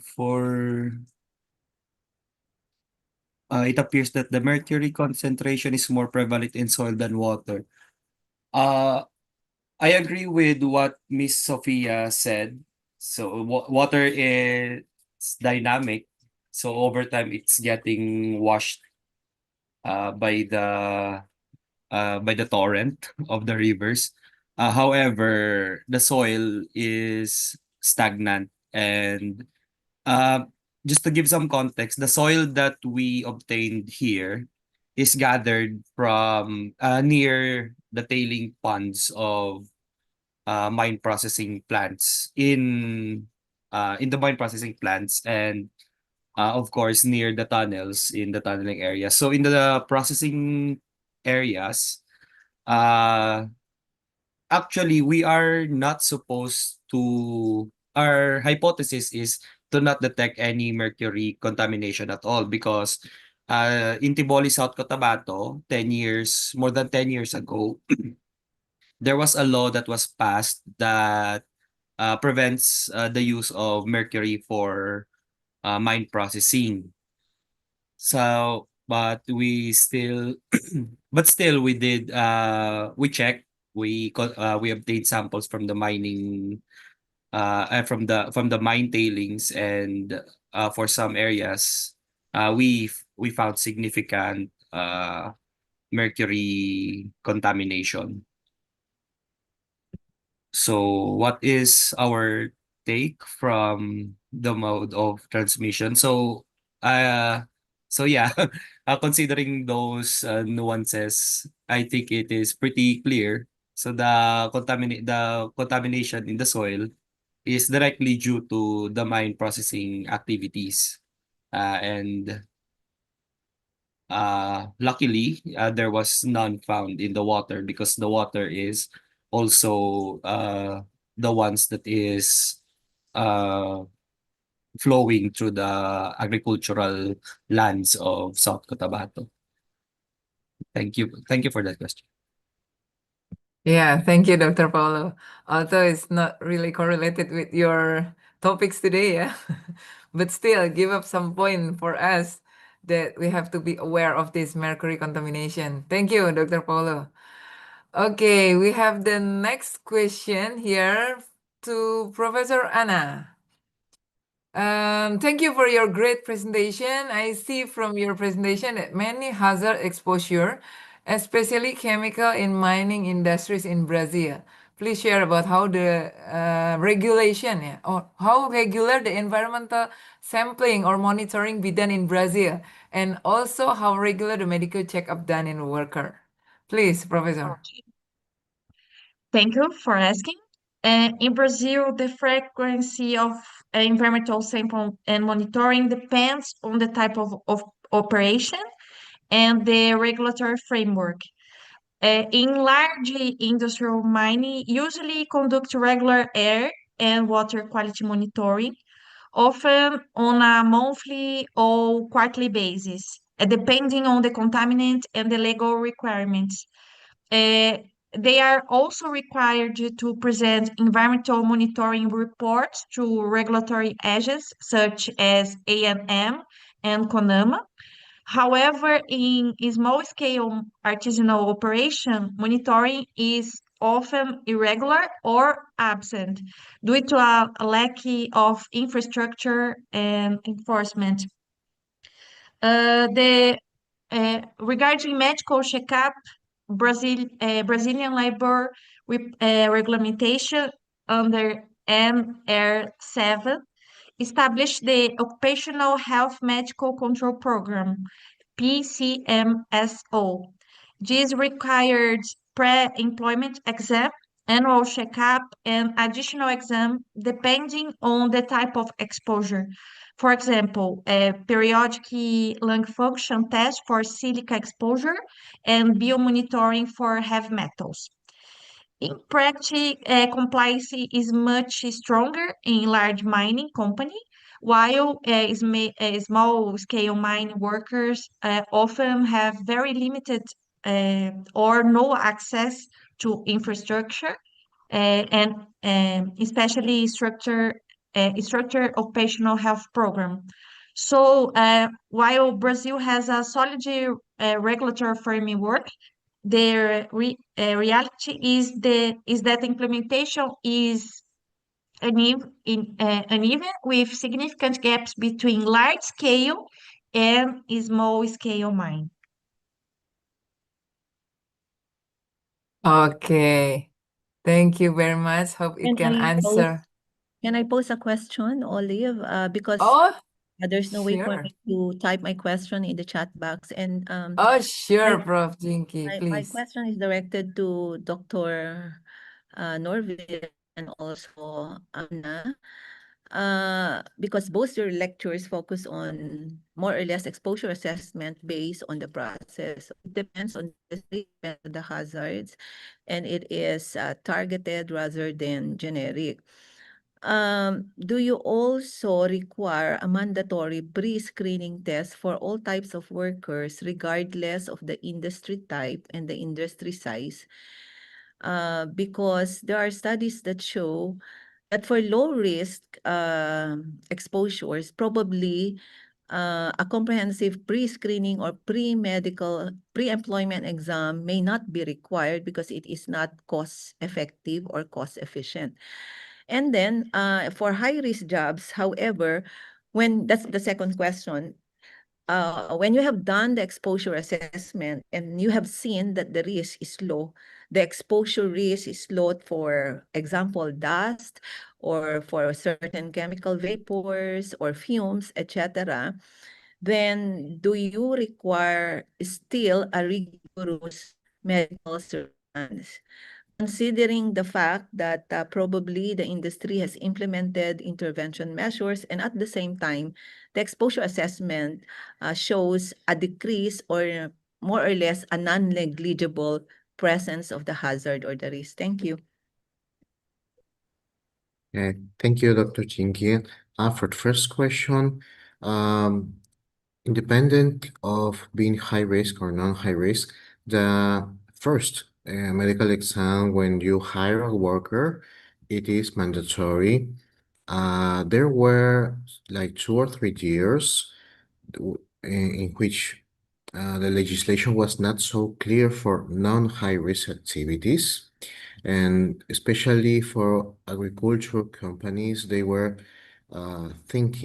considering that they had like 2 years up to until they performed the first exam. But since 2022, it has changed, and now it is clear that all the companies has to do the let's say the first medical exam before the work contract starts. So you can check if worker who is going to apply for a specific position in the company will be fit or non-fit for that. So after that first exam, then you can wait the first year if it's high risk or 2 years if it's a non-high risk. And the other difference is that for non-high risk activity, when you finish your contract with the company, it is not mandatory it's the post-exposure exam. But if it's a high-risk activity, it is mandatory that you have to go under medical exam before you leave the company. And your second question, please, was? Your second question? I think The you second partly, question. I think you partly addressed it in your answer to the first question. I was thinking, if there is already, because sometimes in high risk jobs the regular the regular medical surveillance is quite comprehensive, especially for high risk jobs.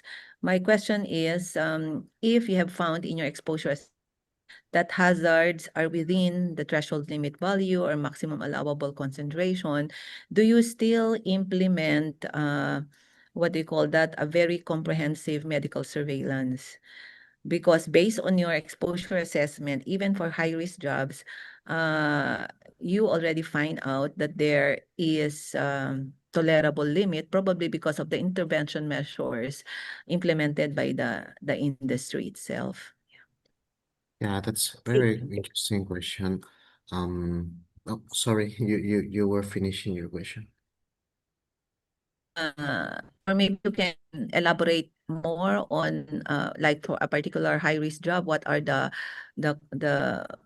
types of medical surveillance, physical exam that you give or require to your workers?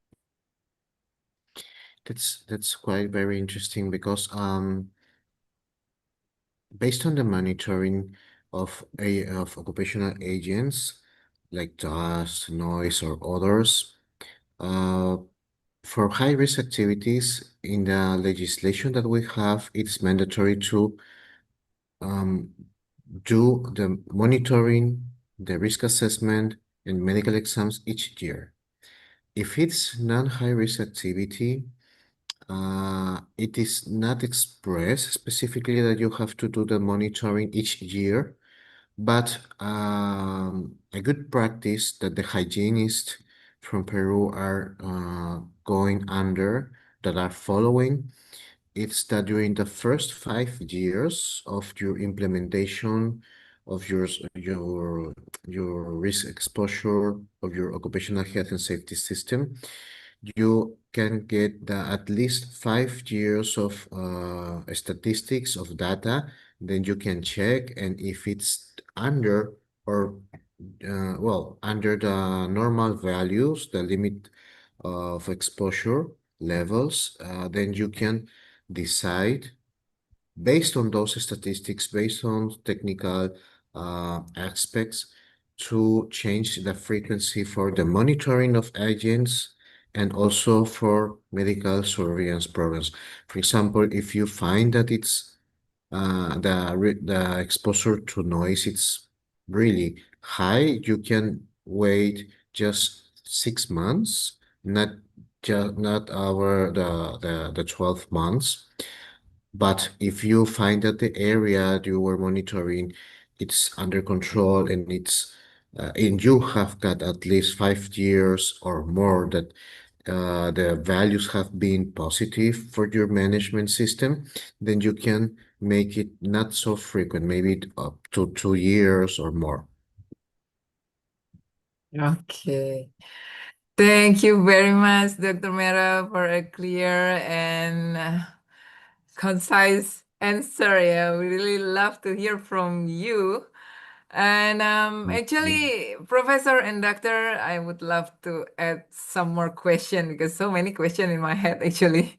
Yeah, because these morning topics are truly fascinating. Yeah. However, due to time constraints and after this, we will have some short break for lunch and some stretching. Maybe I will close this session for this morning first session. Thank you very much, Professor, doctors, and all the speakers for your time and of course for your insightful presentation. Have a good day and thank you very much, audience, for your enthusiasm. I come back to you, Professor Jinky. I'm sorry, you still mute your microphone, Prof. Okay, thank you very Ah. much, Olive, Dr. Olive, for a great moderation of the first, for moderating the first session for today's international webinar. And I enjoin our audience participants to please come back. We'll open the Zoom room in 10 minutes for the 1 o'clock webinar. And we have a wonderful lineup of speakers from Africa, India, Europe, as well as in Southeast Asia, including Japan in the afternoon from 1 to 5:30. From 1 to 5:30. Likewise, certificate of attendance will be given to you based on your completion of the webinar attendance. And you can use the same Zoom link for the afternoon session. To all of you, it is afternoon in the Philippines, Indonesia, India, and other parts of Asia. It is morning in Romania and Europe, and it is evening in the USA, and actually midnight in South America. We are all coming together from various countries to participate in this significant international webinar on occupational safety and health surveillance in conjunction with the International Conference on Occupational Safety and Nutrition Goes to the Workplace, a two-day event organized by SEAMEO RECFON, care of Professor Mokhtaruddin Mansour, Universitas Indonesia, Kochi University, and the Ministry of Health of Indonesia. This two-day event is hybrid in nature, both physical and online. And I flew all the way from the Philippines to Jakarta to participate in this event. In the morning session, we had a total of about 175 registered participants and coming from various countries like the Philippines, India, Timor-Leste, Thailand, Uganda, Bangladesh, Romania, South Africa, United States, among others. And accordingly, a separate platform is provided for the local Indonesians, but as of today, about 13,000 Indonesian occupational health and safety practitioners have registered for the event. And I am Jinky Leilani Lu of the National Institutes of Health, University of the Philippines, Manila. I am also the chair of the Scientific Committee, Mining Occupational Safety and Health of the International Commission on Occupational Health. And I would like to extend my deepest gratitude to Professor Mokhtaruddin Mansour, who is the chair of the Subcommittee of Scientific Events of MINOSH ICO. Well, it is important to discuss OSH and occupational medicine due to the global burden of occupational diseases and injuries. According to the joint WHO-ILO estimate of global burden of occupational diseases, globally about 2.9 million deaths are attributable to work, and of these, 90% or about 1.58 million deaths are due to occupational-related diseases, while only 10% or about 320,000 are due to occupational injuries. And note that of these 2.9 million deaths, About 2/3 or 2 million are caused by work-related circulatory diseases and work-related malignancies, showing us or highlighting the presence or even the prevalence of toxic substances and hazardous materials at work causing these cancers and malignancies. And globally, the cost of disability adjusted labor is $108 billion US. And this is associated with the economic loss of 5.8% of the global domestic product. Hence, our event today is very significant. We had the first session for this international webinar in the morning from 10 to 11:30 on the topic OSH with speakers from Asia and South America. And it was a very interesting session. This session starts now until 5:30 in the afternoon, covering topics on occupational safety and health in Africa, our first session, medical surveillance in the workplace, and occupational lung diseases and fitness to work. And every session will end with an open forum where we encourage all our attendees to post your questions or your comments. For our opening remarks, we have Dr. Martin Hogan. Martin Hogan is an occupational physician. He is a full-time specialist occupational physician working in CHI Cork since 1993. He is a past national specialty director and past dean of the Faculty of Occupational Medicine of the Royal College of Physicians of Ireland. He previously lectured in toxicology and occupational medicine in the University of College Cork. He was president of the 32nd ICO, International Commission of Occupational Health, Congress, which took place in Dublin, Ireland in 2018. He has been a member of the board of ICO since 2015, and we are all privileged to have him as our vice president of our mother organization, ICO, since 2021. Let us all welcome Dr. Martin Hogan.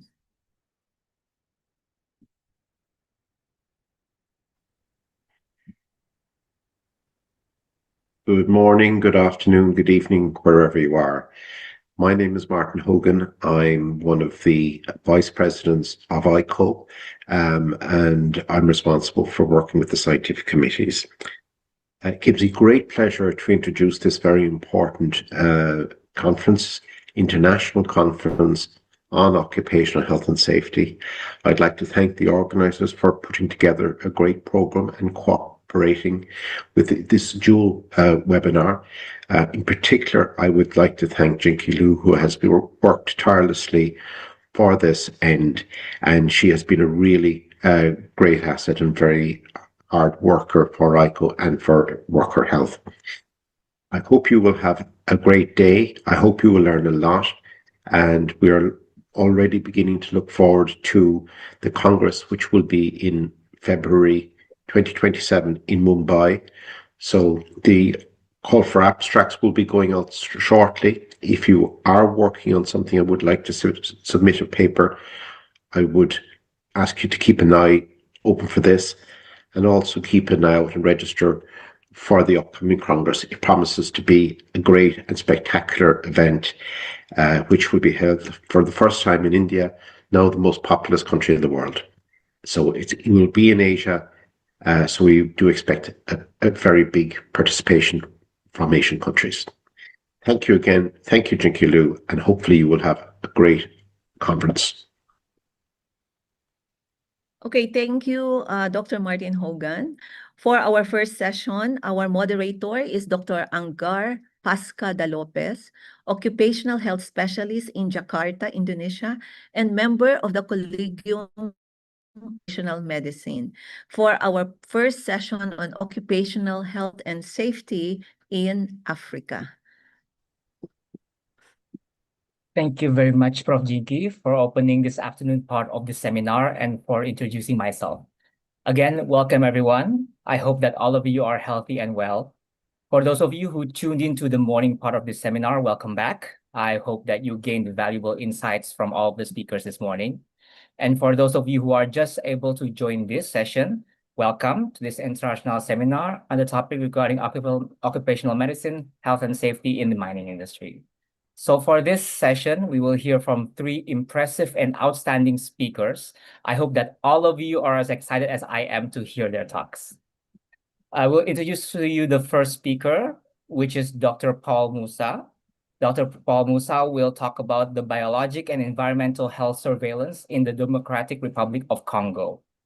Dr. Paul Musa is from the Unité Toxicology and Environment from University of Lubumbashi, the Democratic Republic of Congo.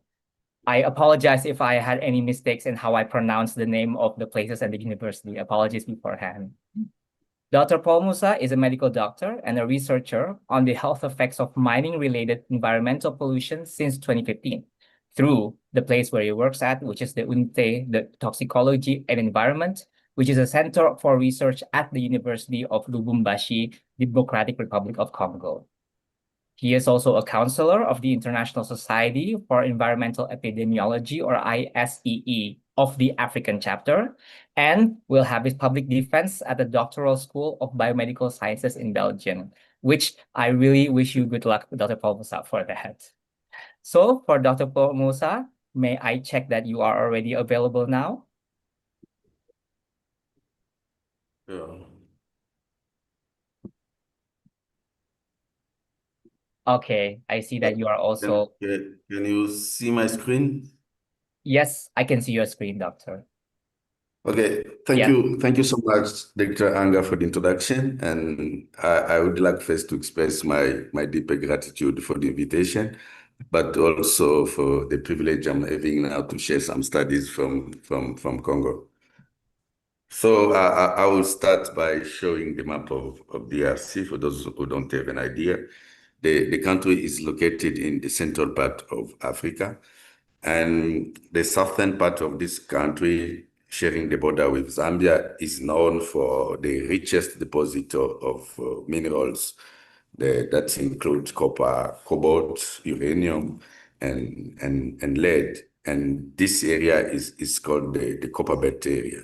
And this is also characterized by intense mining activities that include industrial, but also artisanal mining. Some facts from this area.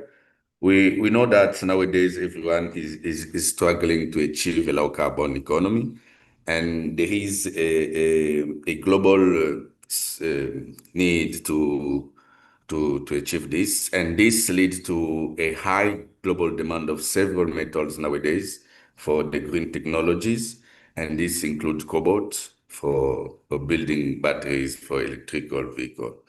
And it is known from the report that was released this year by the Cobalt Institute, about 70% of cobalt worldwide come from this region in Congo. And it has been estimated to 20% of this cobalt that was extracted by artisanal mining in Katanga. The one thing is the working conditions are really poor, and there is little concern about environmental pollution by companies, but also poor effective safety regulation from the government. I'm going to share with you some studies, briefly the result from studies that we conducted on exposure, environmental exposure to metals, but also some health issues related to metal exposure and mining-related job in Katanga, in DRC. And this is the first study that we conducted on congenital on sustainability of artisanal mining cobalt in Congo. Here, it was a neighborhood that was transformed into an artisanal mining, and we tried to look at the environmental exposure, essentially among children, to metals. As you can see on this slide, in this study, we have been able to find a correlation between 8-hydroxyguanosine and urinary cobalt concentration in children. That's to show you that there is a certain effect of these mining activities on health children. And the second study that was conducted in really artisanal mining, we looked at the factor that could explain erectile dysfunction in copper and cobalt miners. It is known in my region that when a young man starts working in mining activities, he will sometimes, after some years, have problems with his erection. That's why we tried to provide our community by scientific-based knowledge by conducting this research to see what could be explaining this problem among artisanal miners. So this was a cross-sectional study that we conducted that included 138 miners with 139 controls to look at the prevalence of erectile dysfunction and also to see if they could have some effect of metal exposure in their working place. As you can see on the first slide, we found that the prevalence of erectile dysfunction was very higher in the miner group compared to the Baker group. And we found also that free testosterone was lower among miners compared to bakers. So this was something that could show us that they could have an effect of metals on hormonal profile.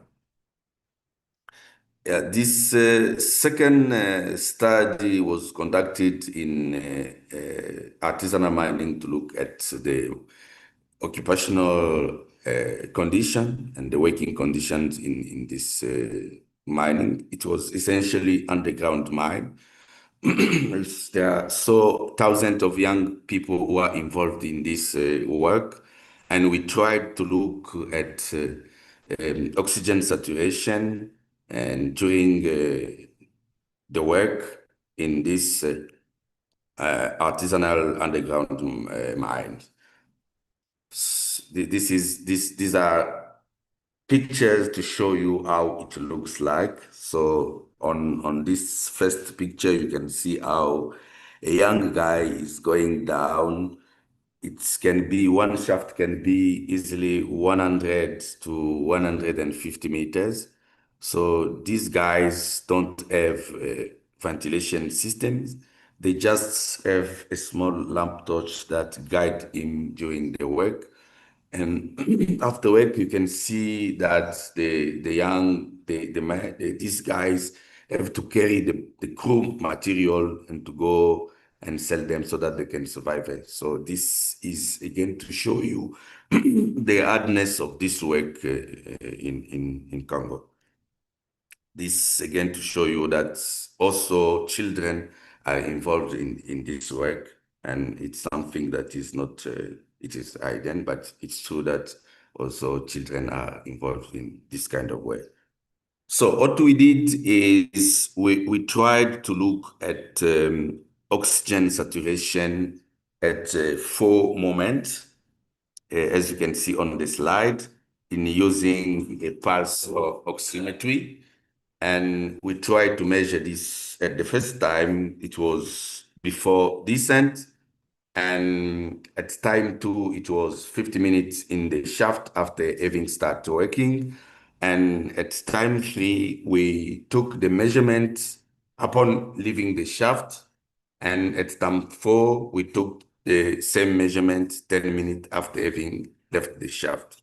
But we also tried to measure radon concentration in 10 mining shafts. As you can see on this slide, the results showed that at time 1, all the participants had oxygen saturation above 93%. But at time 2, which was 50 minutes after having been in the shaft working, we found that 35% of miners had oxygen saturation below 93, and 10 of them had oxygen saturation below 80%. And as you can see at time 4, we found that all the participants had the oxygen saturation again above 93%, compared to the control group that included miners who worked from a surface mine. All the participants at the 4 moments had oxygen saturation above 93%. So this slide is showing us the ambient oxygen concentration in the mining shaft. As you can see on this first graph, the oxygen concentration, the ambient oxygen concentration dropped to 50% in the shaft. And also on this second graph, we found that in the second mining shaft, oxygen saturation, ambient oxygen concentration dropped to 18% in the shaft. So this is to show you again that the oxygen saturation that we found lower in the miners could be due to the fact that these people worked from an unventilated place. And this is showing us the correlation between oxygen saturation that was found among miners and the shaft depth. As I talked in the methodology, we also measured the radon concentration in 10 mining shafts in one artisanal cobalt mine in Kolwezi. As you can see on this shaft, we found a correlation between the radon concentration in the mining shaft and the shaft depth. We know that the occupational exposure limit, according to the International Commission of Radiological Protection, that must not be exceeded, is 6 millisievert per year in the general population and 20 millisievert per year for exposed worker. And the median value that was found in our study was 1,425 becquerel per cubic meter, and that could lead to 20 millisievert per year in only 262 days of 8 hours per day, or 174 days of 12 hours per day. So this is to show you that this situation is really worrying. And the highest value that was found in this study was 6,846 becquerel per cubic meter, which could lead to 20 millisievert per year after only 436 hours or 36 days of 12 days. So this is again to show that this is the most dangerous place where these young people are working. Here is the fourth study that we conducted. We tried to conduct the biomonitoring of metals in 3 different mining. The first one was the copper cobalt mine, and the second one was the diamond mine, and the third one was the tin mine. we try to look at the concentration of metal, is essentially cobalt. As you can see, we found that blood cobalt was very high in miners who worked from the copper cobalt mine compared to the two other mining. And this was again the comparison that we did among the same manner in urine. As you can see again on this slide, we found that miners from the copper cobalt mining had very high concentration of urinary cobalt compared to the other two mining. So this was our brief presentation. We wanted just to share with you briefly the result that we had from our different studies as the home messages that we can try to share with you. We are not actually against mining. We are advocating to promote good practices in mining and maybe advocating also for environmental rehabilitation or during post-mining activities just to limit the exposure to the general environment. Yeah, thank you so much for your attention, and I will be happy to receive any questions for the audience. Thank you very much, Dr. Paul Musa, for that very fascinating presentation. As Dr. Paul Musa already mentioned before, for those of you who already have questions for him, you might already put it in the chat, but we will, of course, bring it up after all three speakers have given their presentations. Once again, thank you, Dr. Paul Musa. So now I will move to the second speaker. We will hear now from Dr. Deoratias Kahiru Sekimpi. Again, apologies if I mispronounce your name. I believe Dr. Deoratias is already in the Zoom room, but may I cross-check once more if you're already here, Dr. Deoratias Sekimpi?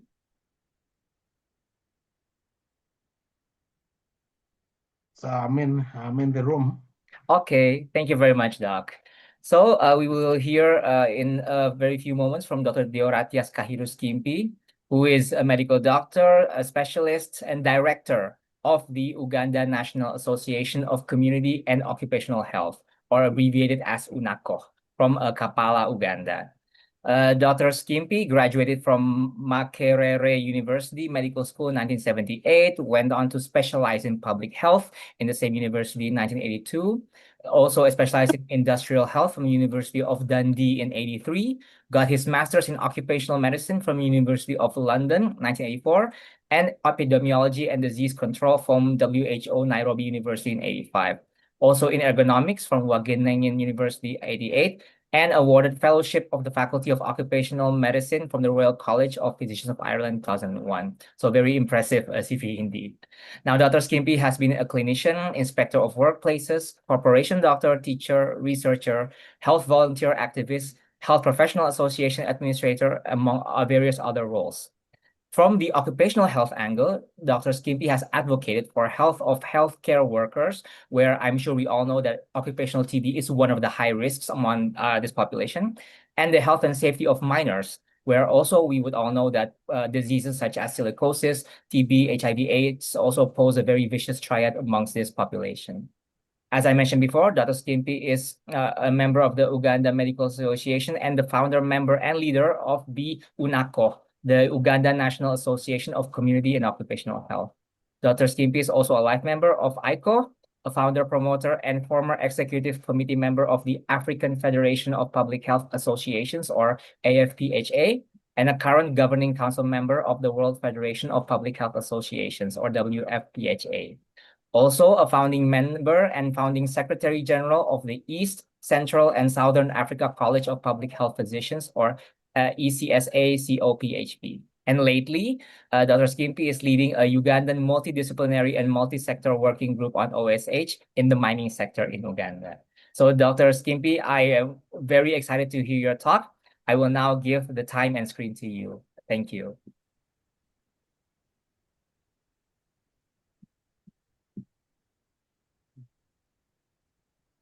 So I hope somebody is supposed to share. Okay, well noted. From one of the committee members, may I request your help to share Dr. Skimpy's presentation?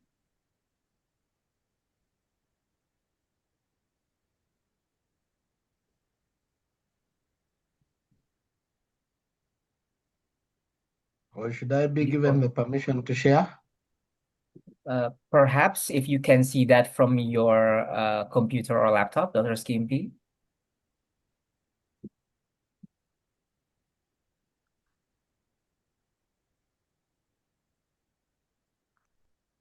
Okay, we can now see you sharing your computer or laptop screen. We will just quickly wait for the presentation itself.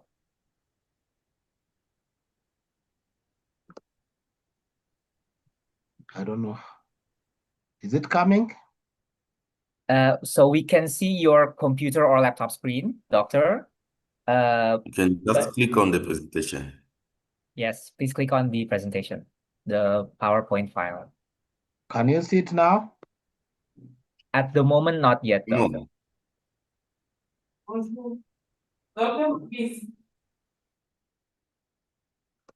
Because it is showing me that I'm sharing.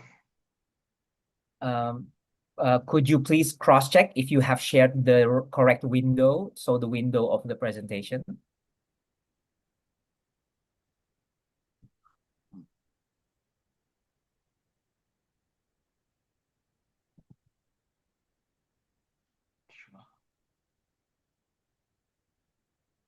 Because here it is showing that I'm sharing. So for us in the Zoom webinar audience, we are seeing your computer screen, not the presentation yet. Okay, sorry. I think we have the slides of Dr. Sekepi. Yes, And Dr. if there's a Skimpy. problem, maybe the secretariat can you now upload it on his behalf. Can you Yes. see it now? We can see it now. The committee is now sharing your screen, so you may go ahead, Dr. Skimpy. Thank you. Thank you very much. Sorry about the technological hitch. I have been introduced, so I'm glad to be here. Thank you, Chair, and thank you for the organizers. Next slide.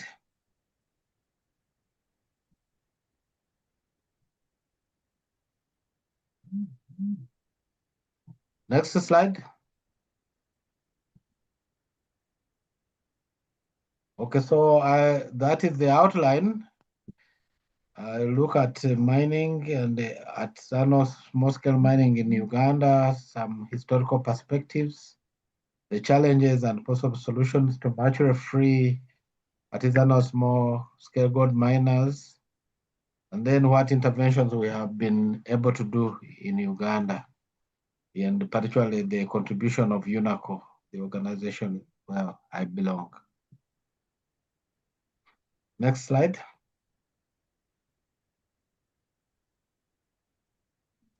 So the acknowledgements, particularly for the organizers and to the partners who have worked with us over the times since 2017, and to people whom we have worked with within the districts in Uganda and at the various national agencies in Uganda, and of course the UNACO leadership and the team we are working with in UNACO. Next slide. This mineral map of Uganda shows that although not as much as Congo, but Uganda is also fairly rich in minerals, ranging from copper, but as you can see, gold is also fairly widely distributed, iron ore, and so on. Then the next slide is more about gold. Next slide. So this one shows particularly gold, which is all over the country. And as you can imagine, much of that there will be artisanal activity across the country. And that means the problems of mercury particularly would be widespread across the country, mercury exposure. Next slide. This slide gives a bit of the historical perspective, and we are saying that we need to protect the goose that lays the golden egg. And because from history, we are told that Mansa Musa of the Mali Empire, who lived around 1300, was the richest man ever in the world, even compared with the present ones, because of gold, which was in the Mali Empire at the time. Now, around that same time, in Uganda, we were beginning to get kingdoms formed, and they were based on fighting with each other, and using spears and daggers, which were made from iron, which means as early as that, there must have been artisanal mining taking place, and there were smiths who were making those weapons and other utilities in the community. Some studies which were done in the 16th century in Europe, in Joachimsthal in Bohemia, showed that mining at that time was very hazardous, and people were getting a lot of diseases, so much so that, as they said, because particularly of silicosis and TB, women used to be, a woman would have about 7 husbands in a lifetime, because the husbands would die when they are young.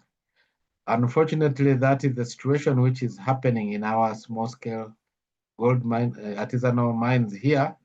Our young men who go into the mines are dying at a very early age because of silicosis, TB, and other ailments. At the moment, Uganda's gold is the main export. We used to export a lot of coffee and so on, and we still do. But at the moment, gold is the main export, earning a lot of money, of which the artisan and small gold miners are contributing quite a bit. But as I've said, apart from gold, other artisanal miners, there are other artisanal mines in tin, tungsten, marble, and so on. But the common factor in all those would be silica. The estimate is that we have about 400 to 600,000 people engaged in artisanal small-scale mining, of whom at least 30 are involved in gold. And in many cases, those people use mercury. Now, if you multiply that with the families and so on, you'd find that, and the knock-on effect, at least 1 million Ugandans owe their livelihood to artisanal and small-scale gold mining, either gold or others. Next slide. Now, I will begin with the mercury-free gold mining because, as I have mentioned, across Uganda there is gold identified and people do that mining. So what are the challenges we find with that? Because they use mercury largely as an extraction method, amalgamating mercury with gold and then burning off the mercury. Now, the artisanal miners in Uganda, that is the method they are used to. And actually, some of them will defend it, even if you teach them that they are alternative methods. And that is also related to the ubiquity of mercury supplied by the gold buyers. Because the gold buyers actually supply the mercury to these people, so that they use it for amalgamating the material which they have extracted from the ore. And of course, generally, the artisanal miners are largely not aware of the many dangers of mercury. And what we are concerned with a bit more for us is lack of alternative technologies. Because if you say don't use mercury, what is the alternative? And then there's, of course, lack of enforcement of the law. Much as there are laws, as we'll see, the law may not be easily enforced. And then, of course, there is also the issue of middlemen usurping the control of gold resource and causing harm, because the middlemen actually are the ones who get the mercury and give it, and they are making profit both ways. They get money from the mercury and they get money from the gold. So for them, it is a double gain. So in Uganda, what do we consider as the possible solutions? The first one is creating awareness about alternative technologies.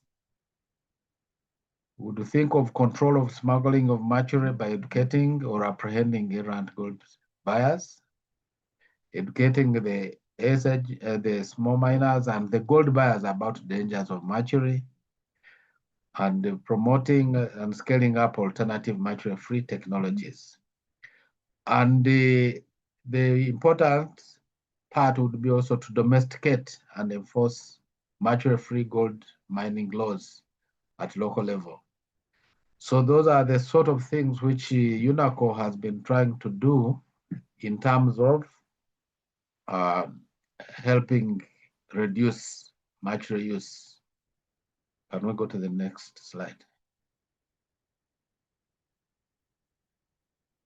So, what have been the challenges directly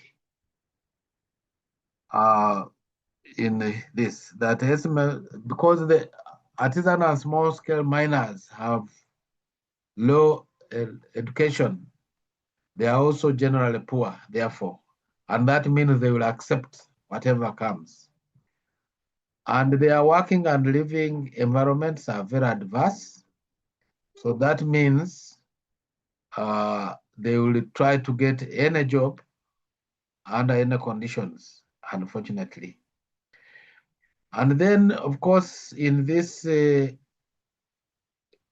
case, we have also a wide range of mechanical, physical, and chemical hazards.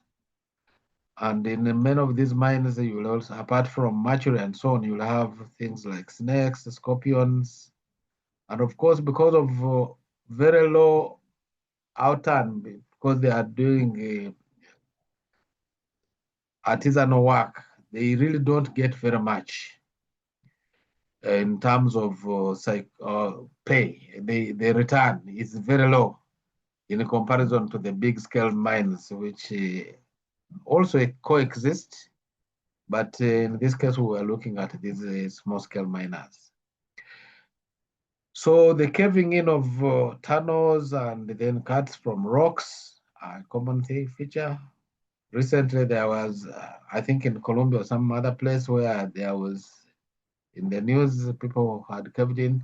This also occur in Uganda, and the miners get that problem. As mentioned earlier, there is exposure by somebody in an earlier presentation. These people are also exposed to heat in the sun, or when it is wet, and very muddy and so on. Then, of course, the issue of mercury. Now, for us, as in Uganda, apart from the mercury, we have had that issue of silicosis and TB. However, in addition, because of the circumstances we find ourselves, we are still in a grip of HIV. And according to the literature, the commonest associated morbidity of TB is silicosis. Then the other one, the second one, is HIV. So for us, we have got the three together.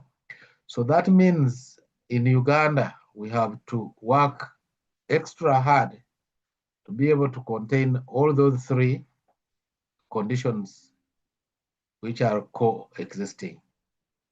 Now, this is exacerbated by lack of knowledge and the capacity of the artisanal miners to protect themselves. And as I said, the lack of alternative technologies and lack of enforcement of the law.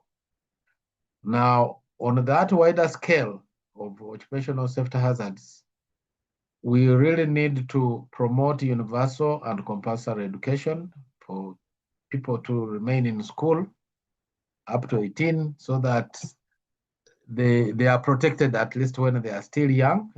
That's one. But also by getting more exposed, they will be able to understand the need for protecting themselves, and maybe they will also be able to get better jobs and to be employed in places where they can get better protection.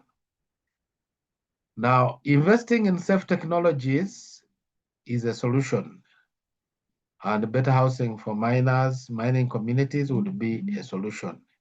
However, the examples we have had in Uganda, particularly for the artisanal miners, is that because they are the miners don't have much money, even when we have demonstrated alternative technologies, as we shall see below, it becomes difficult for them to adopt them widely because they think they are expensive.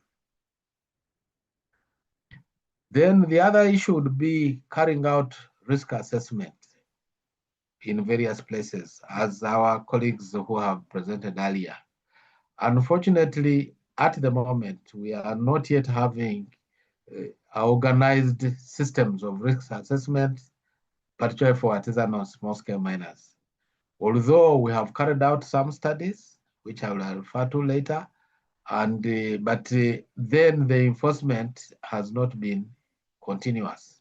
We have done some of them, but it has not been on a big scale. Now, we would need to increase access to affordable PPE. Again, because of particularly in artisanal mining, the people get little in relation to what the work they do. They would find the PPE a bit expensive.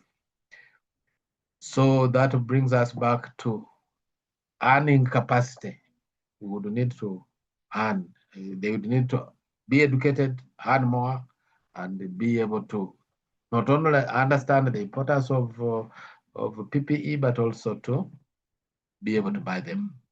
Then there's the issue of formalizing ASM groups so that when they are together, they are able to pool resources and be able to afford some of these more difficult issues, things which they could not afford. And lastly, to domesticate and enforce occupational health and safety mining laws. Next slide.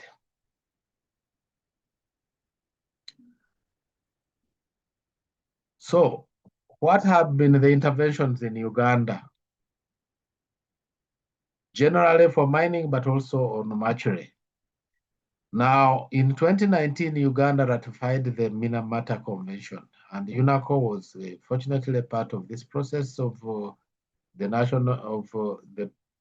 team which was looking at developing the National Action Plan and so on, and we got the convention ratified in 2019. So actively, at least at a national level, something is being done about Mercury. But in addition, the National Environment Act was revised in 2020, and the issue of environmental protection and so on, including in mining, is included there. Then in 2022, there was a new Mining Act, which again specifically looks at the health and safety, including specifically also mercury, protecting people from mercury. Then we have the Occupational Health and Safety Act, which was updated this year. But even earlier, it has been advocating for the protection of all working people, including in mining. Then the Ministry of Energy and Mineral Development has a department which looks at health and safety of miners in mining and in the energy sector. And they have regional inspectors go to look at safety, mining safety. Unfortunately, of course, they are relatively few. Now, at local level, there has been an attempt to legalize artisanal miners so that they can be identified where they are. Hopefully that then they can be helped. Then there has been the issue of artisanal miners coming in two groups so that again they can be helped. And you have got the Uganda Artisanal and Small-Scale Miners Association, UGASAM, a medium which helps miners groups, particularly in information. But as you can imagine, because these miners are scattered all over the country, it would require a very strong program to be able to reach as many of them as possible. Then, of course, the involvement in Minamata, and we have a program by Planet Gold, the Planet Gold project supported by UNEP and so on, looking at particularly the Mercury free gold mining. Then we have had now UNACO interventions supported by Dialogos of Denmark, UNDP, and the European Environment Bureau, and to try and perpetuate, be able to sustain, to be sustainable. We have started a multidisciplinary national mining health and safety action group with the initiative of UNACO, and it arose out of a conference we had in 2022, a mini-WASH conference webinar, which was also a webinar like this. So this is one of the outcomes of that meeting we had in 2022. And I hope some of the members are attending this presentation. Next slide. So I'll go specifically now to what UNACO has been doing between 2017 and now, particularly in the Mercury free SGM. It's like a case study. Next slide. So we have adopted a method which the Dialogos brought to us, courtesy of Eric, the former chairman of mini-WASH. Then, so we have been trying it out in a number of places. And instead of Mercury, they use borax. We use borax. It has got other advantages that we shall see later. Next slide. So this method, I think those from Philippines and other countries who have used it know, it is gravimetric. So the gold from the mill, which is water-based in this case, instead of dry milling, we do wet milling. Then the product is passed over an incline, and which is covered with a blanket or something, and we are able to collect the gold by gravimetric method. And then there is eventually panning. And after that, next slide. After that, the gold, as you can see in the lower left, is put in a polythene bag, a small container, and then it is burnt using local charcoal, but using borax as the flux. And you get pure gold, purer gold than using mercury, and without exposure to mercury. And you can see the product at the bottom. Next slide. So we have been trying to promote this method because of its advantages of promoting the implementation of the Minamata Convention.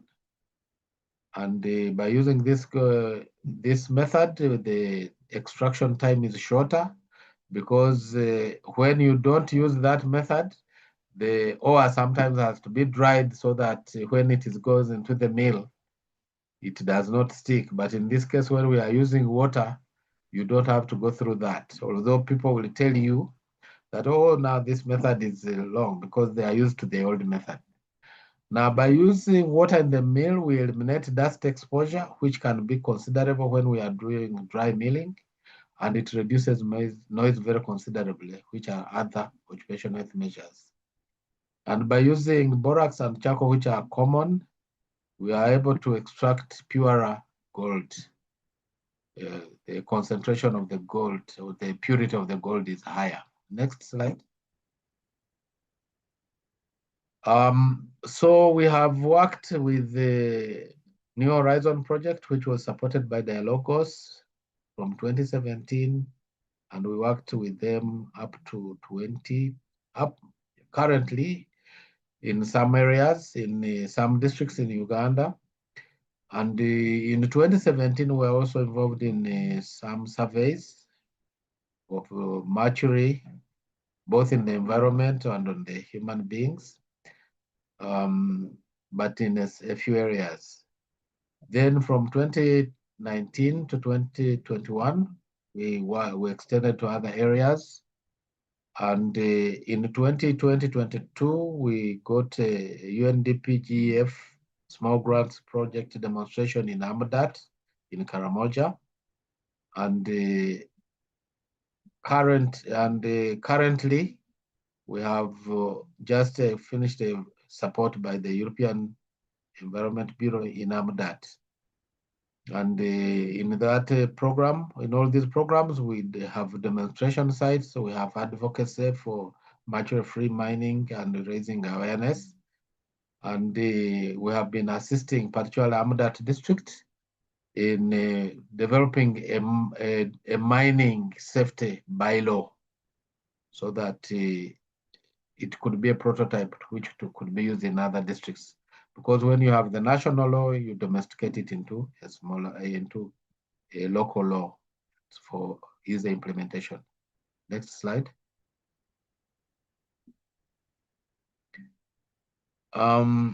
We have also supported the local miner groups like Budumix in getting them to do a environment impact assessment for their work in one of the areas with a lot of mercury, a lot of gold. And we have carried out studies beyond about livelihoods, about health and safety.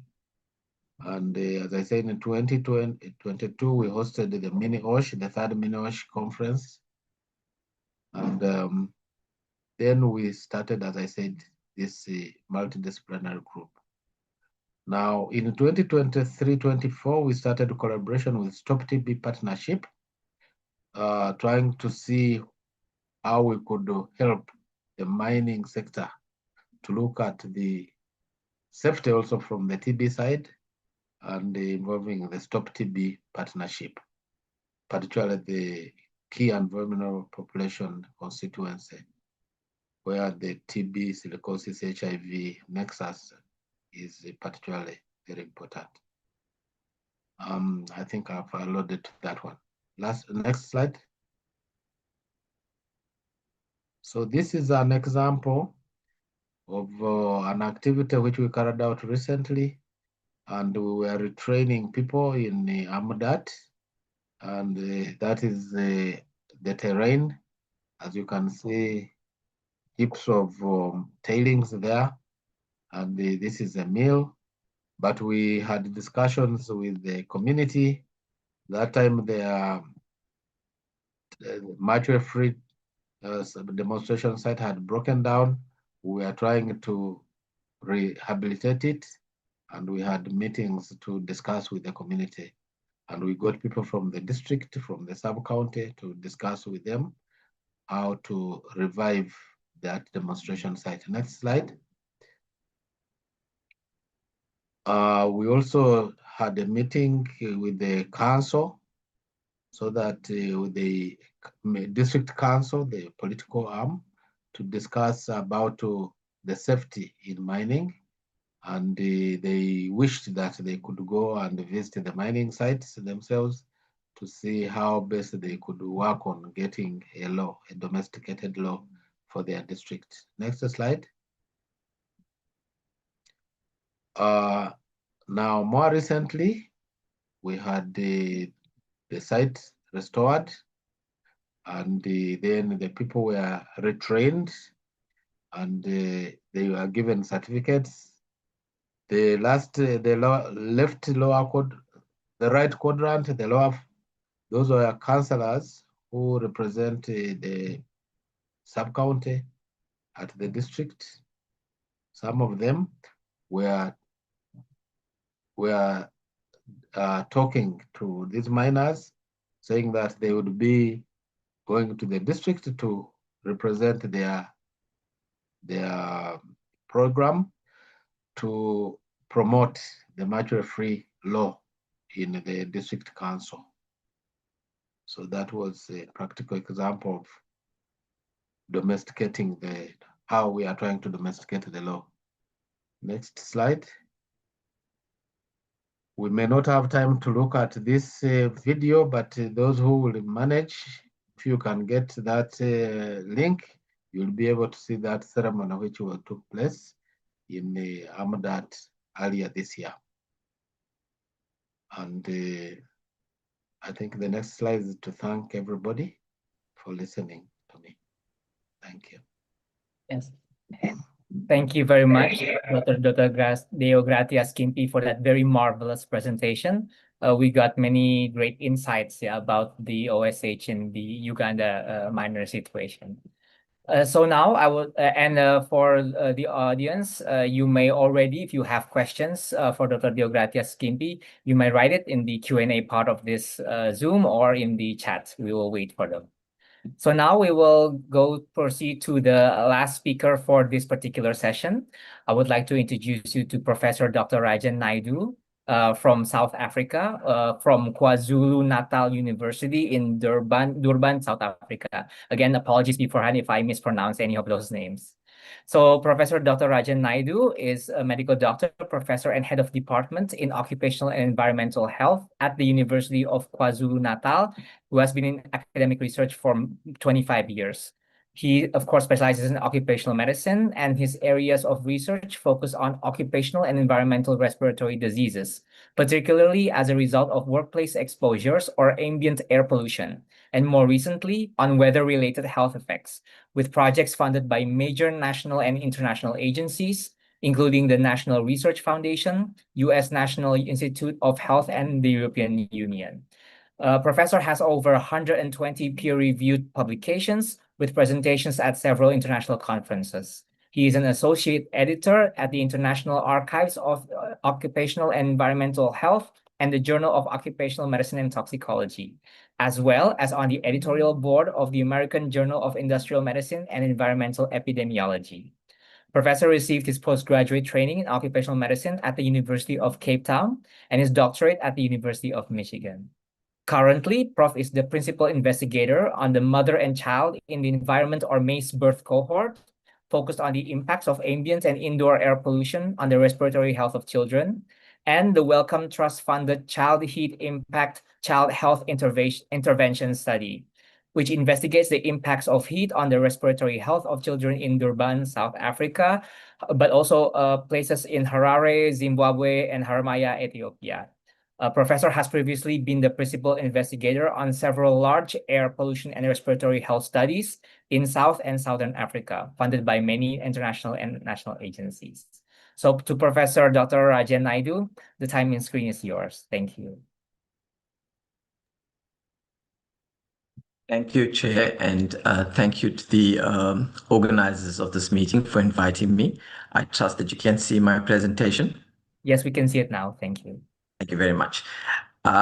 So once again, thank you very much. I think this is an exciting opportunity to speak about the different occupational health characteristics globally, and this opportunity is welcome.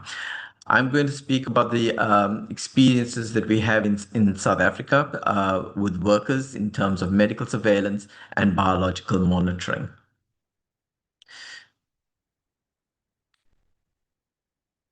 Okay. Slide is not moving.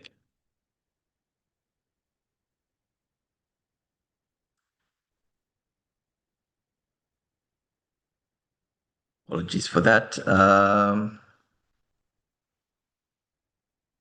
It is okay, Prof. Would you like assistance for sharing your slide if you still have technical difficulties? Yeah, let me just try for a few minutes. Let's see what happens. Okay. There it is. It's moving now. Okay. So basically, I want to locate my presentation within the legal framework that exists in the country. And the history of occupational health and safety legislation in South Africa is quite a long one.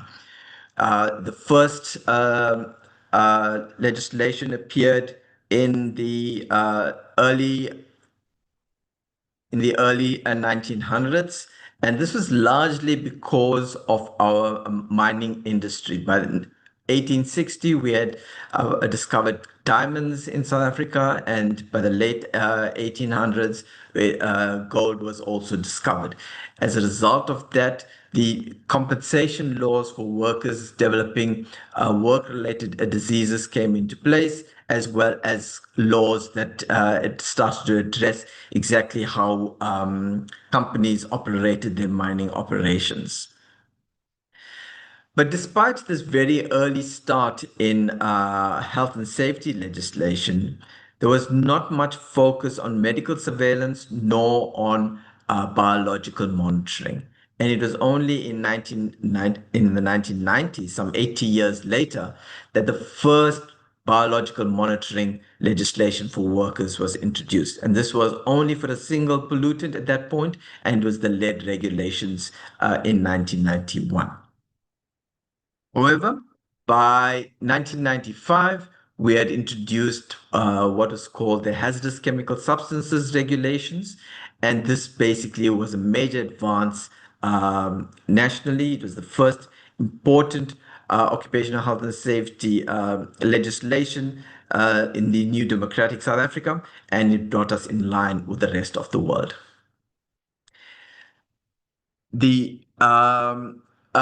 Within this hazardous chemical substances regulations, biological monitoring now became a legal requirement. And what was very interesting about it, recognizing that this was a new concept in the South African legislation, the law provided lots of explanatory notes for employees as well as employers. And basically, it made some very important distinctions between what's called biological exposure monitoring and biological effect monitoring. It indicated what standards need to be met when these monitoring was performed, including at what time during the day, what time in the work shift, across the working week. It also introduced the concept of the biological exposure indices into health and safety in South Africa. And since 1995, these have become important standards by which workers have been monitored. So essentially, the biological exposure indices are reference values, and they are guidelines for the evaluation of potential health hazards. And effectively saying that if you have a worker who's exposed to a substance at the occupational exposure limit for across an 8-hour working day, the time weighted average, then this is the sort of level that you would expect to see in the worker. And if you exceed this, then it suggests that the worker is exposed to higher levels. Last year, these hazardous chemical substances regulations was updated and now called the hazardous chemical agents regulations. And basically, it continued with the concept of biological exposure indices for at least 45 agents. And as I indicated, it provides very important information exactly about when these substances need to be measured and how you judge these substances at the time of the working exposure for the workers. If a substance is listed in the as a biological exposure index, or if the exposure index is made available, then that worker is obliged to be under medical surveillance. In terms of medical surveillance under these regulations, if the agent, as I indicated, is listed under the exposure indices, then the worker is expected to be under medical surveillance. But in addition to that, if health professionals believe that the worker is exposed to an agent that is known to cause a specific health effect, then that worker is also meant to be under medical surveillance. But the medical surveillance and the biological exposure measures must be such that there is a technique to diagnose a disease and the indicators of effects. And the medical practitioner, occupational medical practitioner must recommend medical surveillance for that individual worker. In terms of these regulations, there are clear objectives for biological monitoring. And basically, the main objective of biological monitoring is to complement the techniques for air monitoring so that you get a much more reliable indication of exposure. It also recognizes that exposure is not only through inhalation, and it is possible that exposure can occur through skin or the gastrointestinal system, and therefore biological exposure monitoring becomes an important tool. It's also used to test the efficacy of protective equipment. It's also meant to understand that when you're doing air monitoring, sometimes you may not be able to capture all levels of exposure. It's meant to also detect non-occupational exposures, assessing the total body burden of a particular pollutant. Also, but not meant to be a primary sort of objective, it provides in those chemicals which have long half-lives a opportunity to reconstruct past exposures. And finally, if you have to remove a worker from exposure, then monitoring the changes in the biological exposure index provides you with an understanding of the impact of removal from exposure, or at what point in time you can return the worker to exposure. In a similar vein, biological exposure indices under the regulations are very clear. You cannot use these as measures for determining health outcomes. They're basically intended as guidelines for the evaluation of potential health assets. It is not meant to be a statutory reference value. Our occupational exposure limits are the key values by which you judge exposure in the working environment.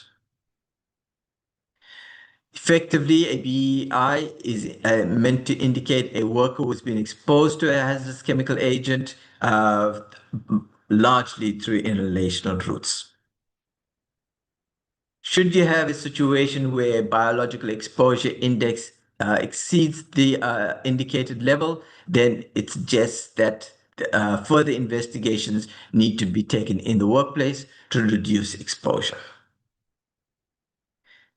And as I indicated, the exposure index is not intended for use as a measure of adverse effects or for the diagnosis of an occupational disease. Largely, our laws follow some sort of framework which recognizes that essentially you have exposure biomarkers, which will give you an indication of what the internal dose is or the biologically effective dose. But then you also have effect biomarkers, which start to tell you either that you've got an effect taking place at the biological level at an early stage, or you're starting to have what should be referred to as an altered structure or altered function, which implies you're experiencing an adverse outcome or an adverse health effect. This is basically the principles on which our biological monitoring is located in the legislation. In the mining sector, as I indicated at my very first slide, because of the history of our legislation was established in the early 1900s, we have two very distinct frameworks of legislation for workers' health and safety in the country, one which is focused on the mining sector and the other for the manufacturing and other workplaces. So the hazardous chemical agents regulations that I was speaking about now focuses on workers in the manufacturing and other workplaces, and our Mining Health and Safety Act stipulates the medical surveillance for workers in the mining sector. The Mine Health and Safety Act, although it stipulates medical surveillance, it does not prescribe a specific approach for biological monitoring. It is up to the occupational medical practitioner to determine the program of medical surveillance, which could include biological monitoring. So unlike our manufacturing sector legislation, there is no biological exposure indices found in the Mine Health and Safety Act. But to understand this framework and how important it is for workers in the country, or what effect it has, it's important to understand the demographics in the South African employment sector. So we have over 42 million people that are of employable age in South Africa. However, only 16 million of these are employed, giving us a very, very high unemployment rate of 33%. It's important to understand this because I will speak to you just now about the impact this has on health and safety. For most of the 20th century, our country was dominated by the mining sector. However, as time progressed, the mining sector is no longer an important employer in the country, employing under 500,000 people. The important sectors now are our trade sector, employing more than 3 million people, as well as our community and social services and financial sector, collectively employing about 6 million people. But more importantly, in terms of health and safety, only 70% of these workers are employed in the formal sector. The other 30%, approximately 30%, are employed in the informal sector. And of these, 7% in private households. So the question then becomes, how many of these workers are actually falling under the legislation for medical surveillance and biological monitoring? So I say laws versus practices. Are the workers in South Africa being monitored? Studies have shown that fewer than 20% of workplaces in South Africa have proper in-house occupational health services.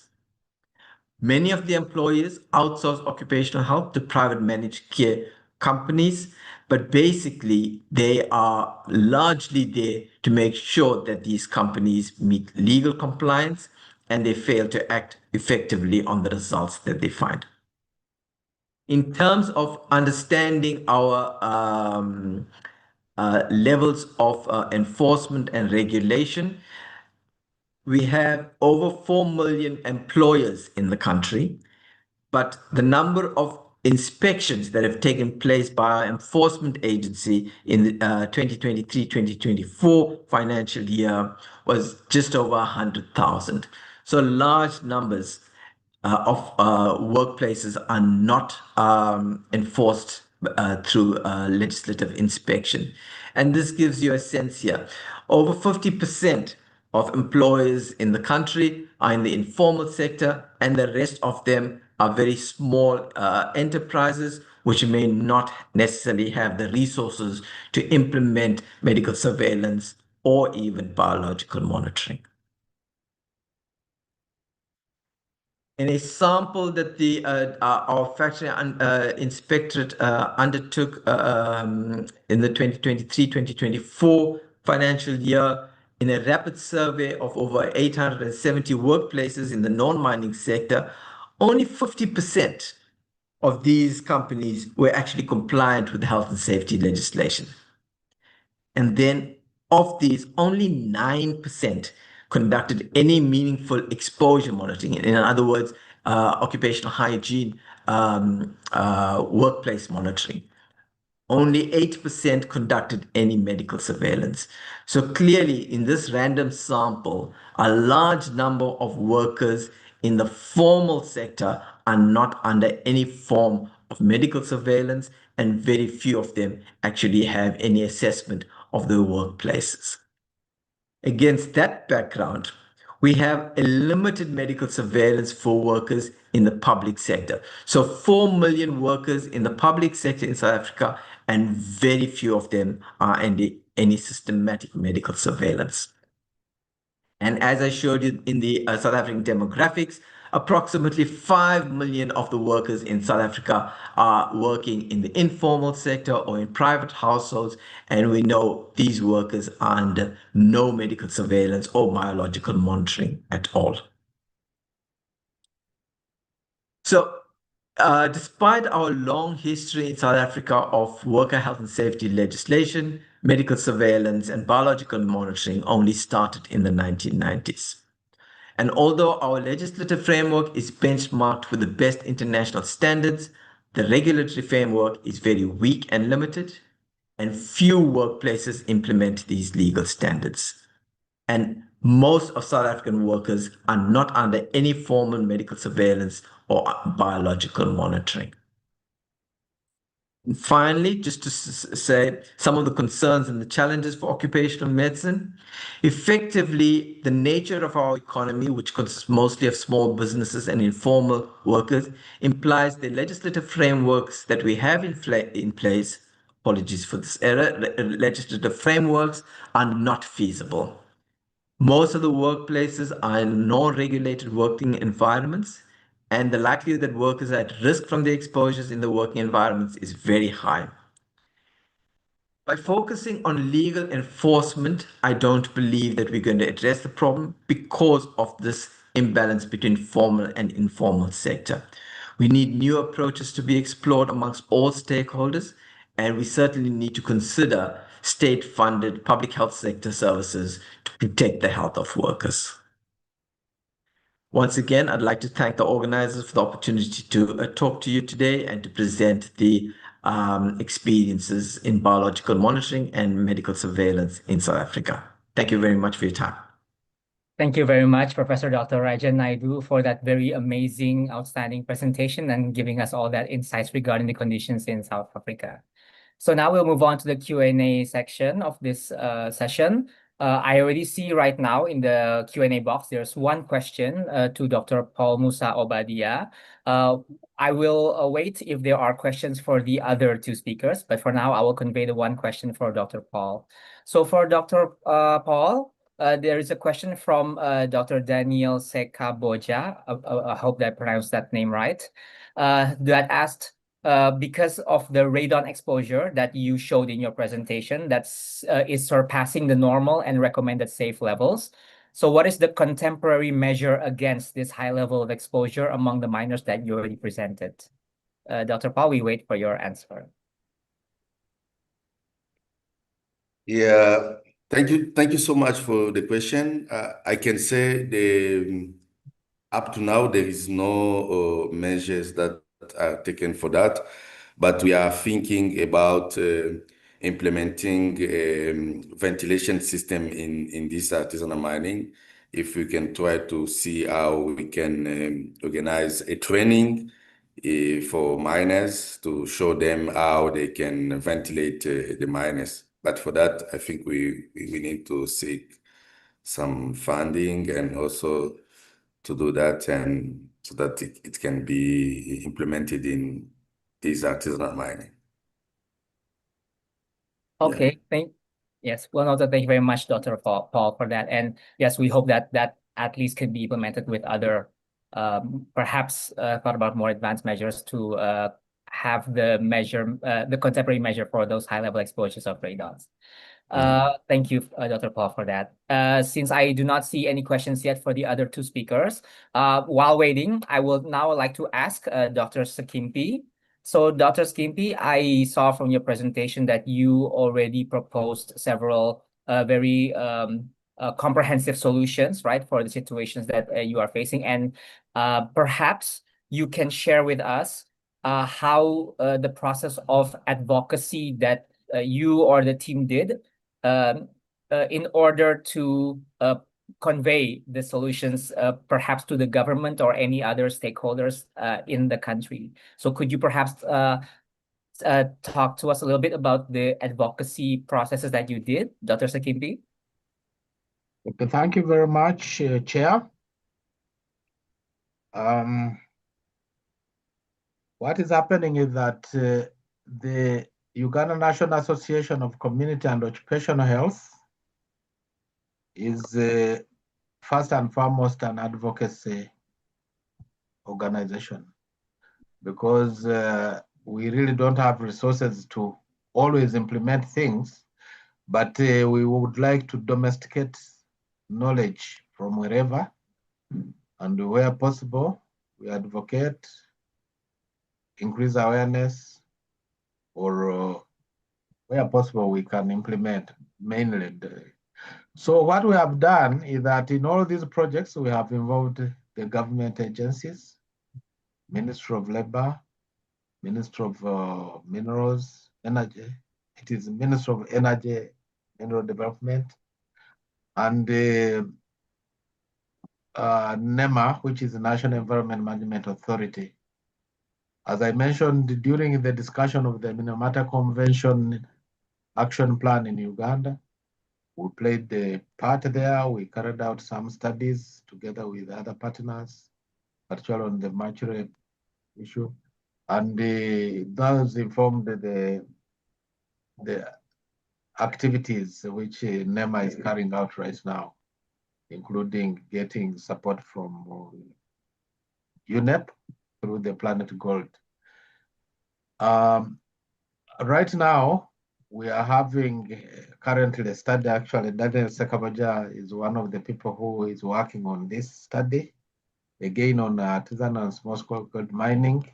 I mean, on artisanal miners beyond gold and the gold itself,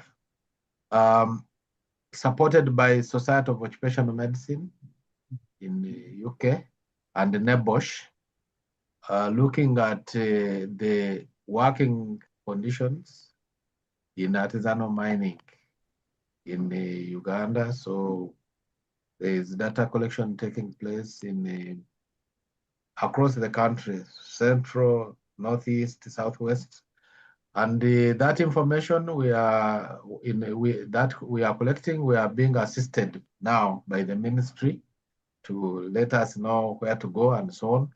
And the information which will come out will be used to disseminate to the organized groups of artisanal miners and other miners, but also to work with the Ministry of the Minerals and the Energy to see how we can improve the situation in the mining sector. I was hoping that the Ministry of Labor people may also be present in this webinar. So we work also hand in hand with them and also with the university academia. So we are an open organization. Like the working group which you are talking about, which we are trying to deal with, as good members from government, from academia, from civil society. So that is the trajectory we are taking. So what we can show, we try through advocacy and public awareness, but also where we can demonstrate, we also do demonstration. Thank you very much, Dr. Skimpy. I admire the collaborative approach and the very comprehensive ways that you have taken. Wish you all of luck, of course, for all those advocacy processes. Okay, so now I will ask the final question for Prof. Dr. Rajan, because I see that no one has asked in the Q&A chat yet. My question to you, Prof, is I saw in your slide that there was a very mind-opening question that you posed, right, regarding the new approaches, right, that we need to explore among stakeholders to tackle the challenges that you already mentioned. I just wonder, what are these new approaches that you have in mind, or even perhaps even to the extent of, do we need, you know, the new ways of thinking and new ways of approaches to the various problems that you already presented? I wait for your answer, Prof. Thank you. Thank you for that. So I think from for me, particularly in low and middle income countries, particularly, and this was so evident from the presentations from the colleagues um, uh, speaking about the artisanal miners, the world of work in the African continent, in other low and middle income countries has changed. We've shifted from looking at large formal employers, the multinational corporations, towards informal and small and medium enterprises. These agencies, these companies don't have the resources. In with the informal workers, they work for themselves. And so for them to be able to provide protective equipment, for them to be able to provide improved ventilation underground, it's not going to happen. But nevertheless, these sectors contribute substantially to the GDP of these countries.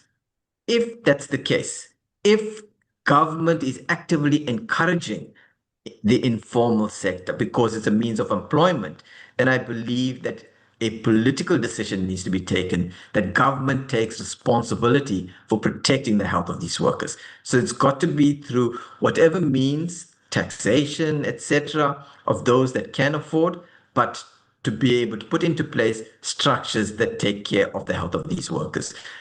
Increased enforcement is not going to work. You can't say, send the Department of Labor's factory inspector to go to monitor the underground mines for informal worker. So what? You could say shut down the mines, but those workers are dependent on those mines, their families. So every one worker is probably responsible for anything between 5 to 10 other people. You shut down the mines, you take away those livelihoods, and that does not help our economy. So I believe it's the responsibility of the state to provide for the health and safety of these workers. Thank you very much, Prof. I personally agree with you that governmental involvement and support here is, of course, very needed for such a systematic issue. Yes. I see here that we have one question in the Q&A chat. May I ask perhaps Prof. Jinky if you would like to have this answered, or if you would like to move on to the next session? Yeah, it's okay. Okay. It's okay. You can proceed with the question. Okay.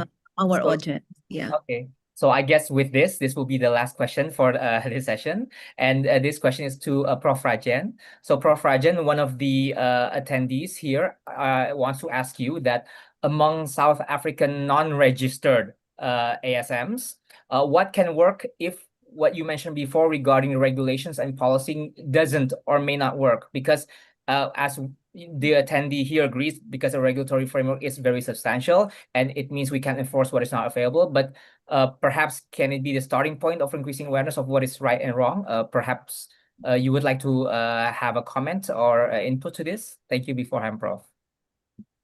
Yes, so definitely, I think we need to have programs that start to educate these workers about what are the health risks. Similarly, as we would educate workers in any other formal setting, we need to have programs that start to increase their awareness about the risks that they face.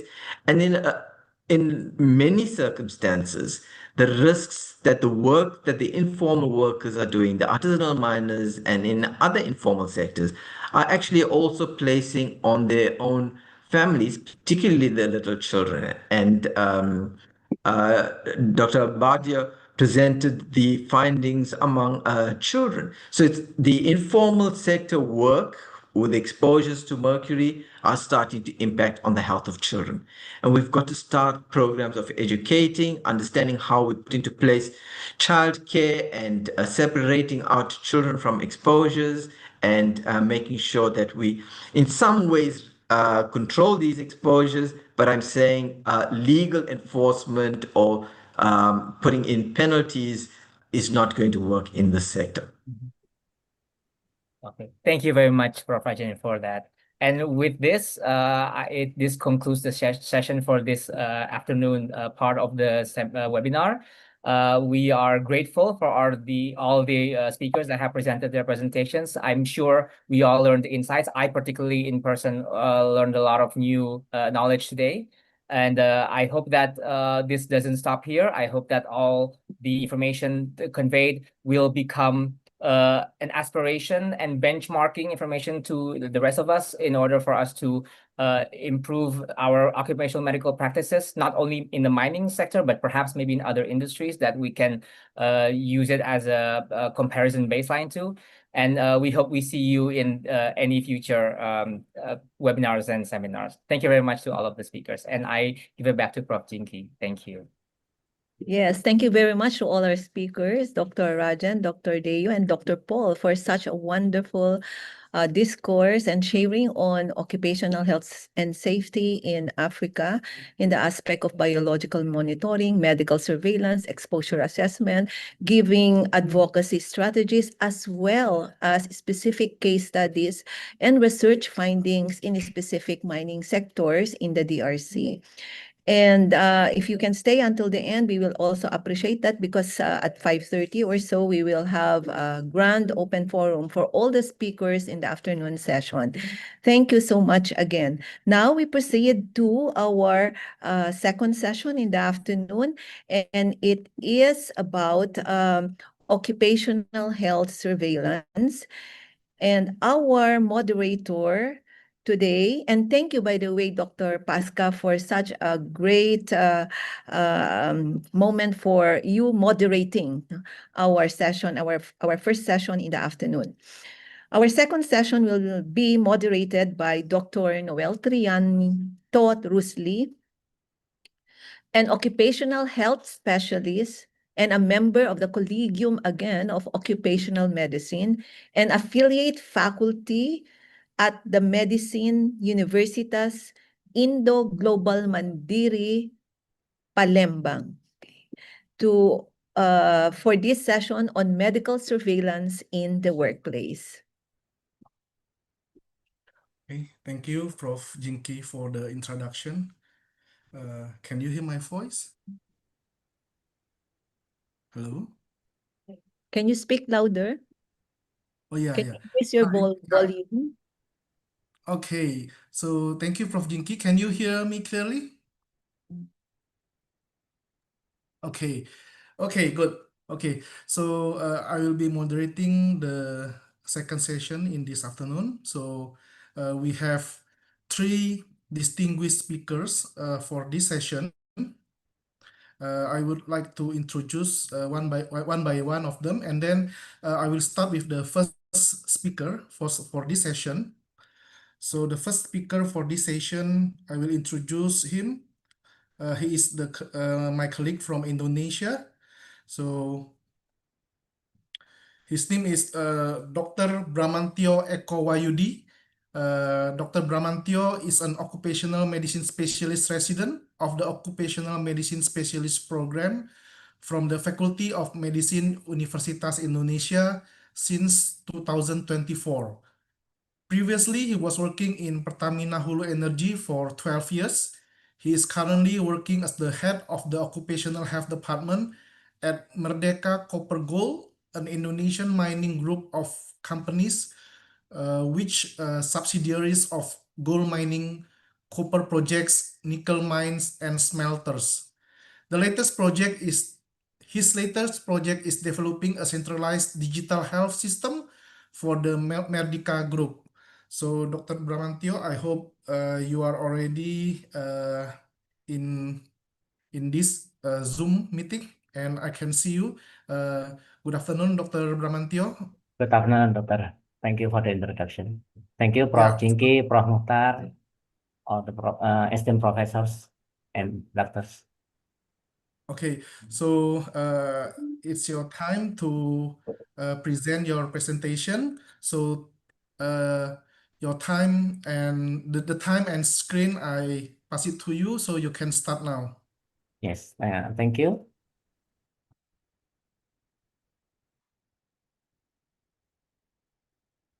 Can you see my screen, Doctor? Yes, Okay. I can see your screen clearly. Yeah. Yes. Yeah, that's good. Okay. Thank you. Okay. Okay, good afternoon, esteemed doctors, professors, and all the medical college and occupational safety and health across the globe. My name is Bramantio. I will present occupational medical monitoring in Indonesian mining. So let's get started. Okay, so this is the agenda. As we can see, we try to break down all the components, and I try to relate it, the topic with the main topic of the nutrition, right now. So from first, we want to see what's the background problem. As we see that Indonesia has problem of non-community disease, especially the rise of the cardiovascular disease, and then metabolic, especially in mining workers. The problem is unhealthy diets. In Indonesia, we know well known for the snacks, maybe in the term of gorengan, mungkin maybe Dr. Trianto can explain what is the gorengan, but that's the problem in Indonesia.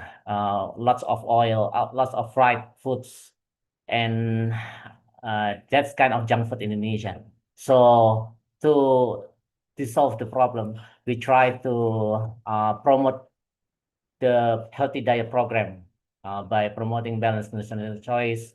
And then by then, we next to the step that we try to mitigation the hazard by reducing exposure to mine hazards that well known, like physical hazard, biological, chemical, economic, and psychosocial. And then after that, we also focusing on remote site care, that trying to improve medical care at remote site. And the final result will be reducing the health risks. So reducing the evacuation by increasing the healthy workers. So the regulatory backbone will be this regulation that based on our occupational medicine in mining practice. First, the medical exam, and also exposure limits, the safety mining, health and safety mining, good protocols and implementations. By enhancing the workplace safety, we try to manage the health management by fitness evaluation. So the fitness evaluation is already declared by the regulation and also by the recommendation from the occupational medicine specialists. And then we try to identify the medical high-risk employees by the result of the medical checkup, and then analyzing the data. So analyzing the data, we use to prevent the incidents and support the medevac, and also try to lower the potential incident.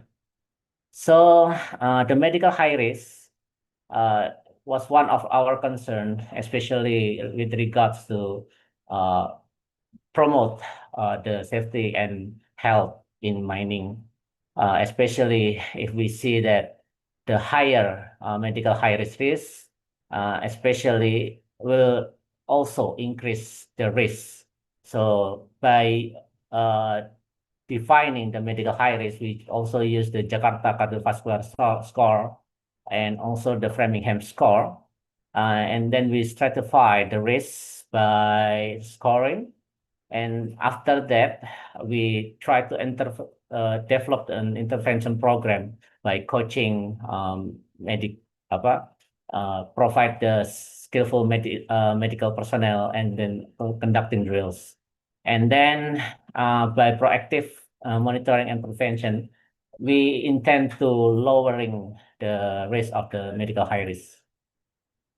So this is the activity that conduct in our sites, that our team is trying to proactively conduct monitoring all the employees, especially that already indicated with medical high risk condition.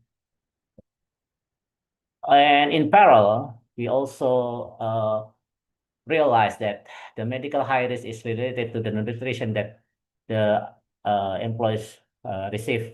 So we starting from that, we identifying the unhealthy camp food, because as we know that most of the mining employers, mining sites are located in a remote area. So the food supply is quite limited and need to can be stored to a very long time.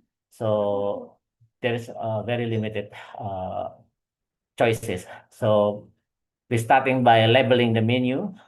So you can see that in the other side, there is green criteria, yellow criteria, and red criteria. So after that, we can see that which one is more healthy than the others. And then after that, we starting by creating a nutrition corner in all sites by providing nutritionists to give the healthy advising for the menu, for the diet, for the portion advice, and then by self-monitoring. So collaboration between the site doctors and also the nutritionists and all the employees to track the blood pressure, the waist size, that indicating that all the employees are in the normal condition limits. And then team challenge, by creating the team challenge, we believe that by cooperation, it increase the spirit of the employees to keep their health maintained. And after that, the goal is healthy camp food by nutritious and also appealing options. Because as we know that nutrition healthy is not always appealing. So this is our activities that we can see that across the sites, there are nutrition corner, and all the participants are actively join the program. The program was conducted twice a week. So we also encourage the people, not just the medical high risk, but also wants to improve their health condition to join the program also. And then we also not to forget about the medical emergency response, because in remote area, one of the biggest problem in the medical response is disconnected medical system. Sometimes some areas are very remote, takes almost 10 hours by boat, only can be reached by plane, or if it's still connected using the land vehicle, it's still needed about 7 hours. So we try to integrating the telemedicine system. So by collaboration with the medical service provider, we try to remote the consultations and decision support to our medical team on site, and then ensure that all the medical supply are optimized and identified and monitored by KPI. So the KPI will be used for tracking the decision and care times, especially for medical evacuation. And by then, make sure that the medical system are integrated, so we can ensure that the healthcare system will be delivered efficiently. So this is our system that tracking all the KPI for the medical emergency response plan, and we can also see that the activity for the medical emergency response conducted by our team. And fitness assessment. Don't forget that we have also ensure that the fitness assessment was doing right by identifying the restriction. Make sure that the limitations are determined, and then the duration. Sometimes we take too short for the restriction duration, and then make sure the schedule are communicating and implemented for the review. And then we have to make and discuss the plan for improvement to our medical supervisors and also the patient to encourage them to participate. And then ensure that the target are set because with the set target, we can ensure that the KPI will achieve and not to forget to inform the supervisors and the head of departments to ensure that they support their members that have the medical high risk condition to participate. So this is the plan for 30 days rollout. So first, we have to standardize the medical checkup decision by implementing consistent decision making, and then medical high risk registry and monthly multidisciplinary team meetings. So we involve the HR, operations, medical, occupational safety, and health team, and then also the catering. That's why the canteen plays a pivotal role, not just the medical team, but because by make sure that they consistently implementing the traffic light system, we are also indirectly educating our employees to choose wisely for what they eat. And then we also conducting a drill for chest pain and stroke training by either monthly or bi-monthly to ensure the scale and the equipment are ready. And then starting by small scale implementation. Everything starts with single step, first step. So we believe that by encouraging all the employees to participate is one of the things that we can do.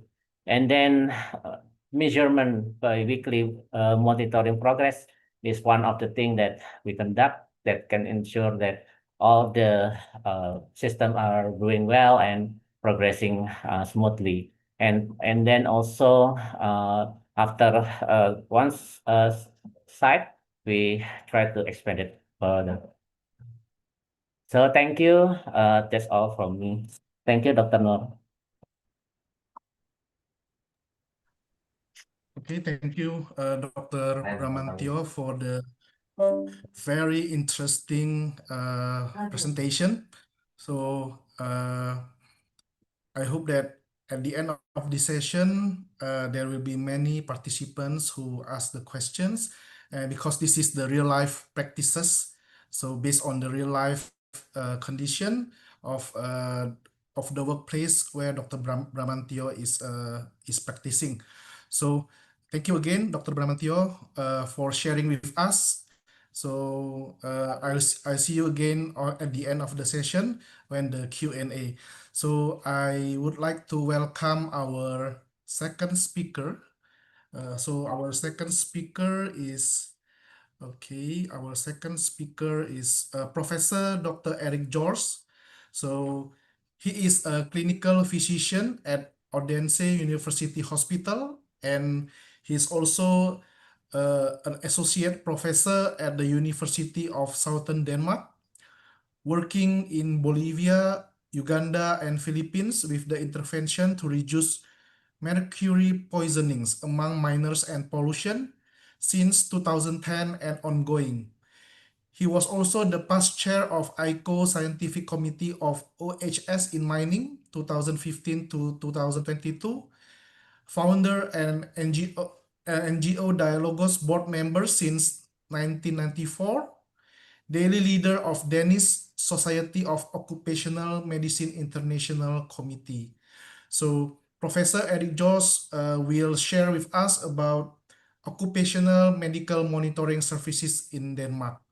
So Professor Eric Jos, are you here already? So just now I saw you. Okay, so you have shared the screen. So Professor Eric Jos, the time and the screen are yours. You can start now. Thank you. Thank you so much for this nice presentation. I have a lot of titles I hear. I think it comes with the age. And thank you for inviting me to present on occupational medical monitoring in Denmark. I am a senior consultant, as you can see on this first slide, and also associate professor in occupational medicine and environmental medicine. Now, in Denmark, we have several means of monitoring occupational health on the workplaces. And they are all based on virtual solutions, as I'll tell you about now. But an accident, we measured two types of occupational diseases. An accident is one of them, and the definition is that the exposure causing the disease has to be sudden or last no more than 5 days. And as an employer, you have the obligation to notify an accident at your workplace. So an accident must be notified to the compensation board immediately by the employer. You can also notify as a doctor or as a worker or workers' union, but it's not your duty, it's the duty of the employer.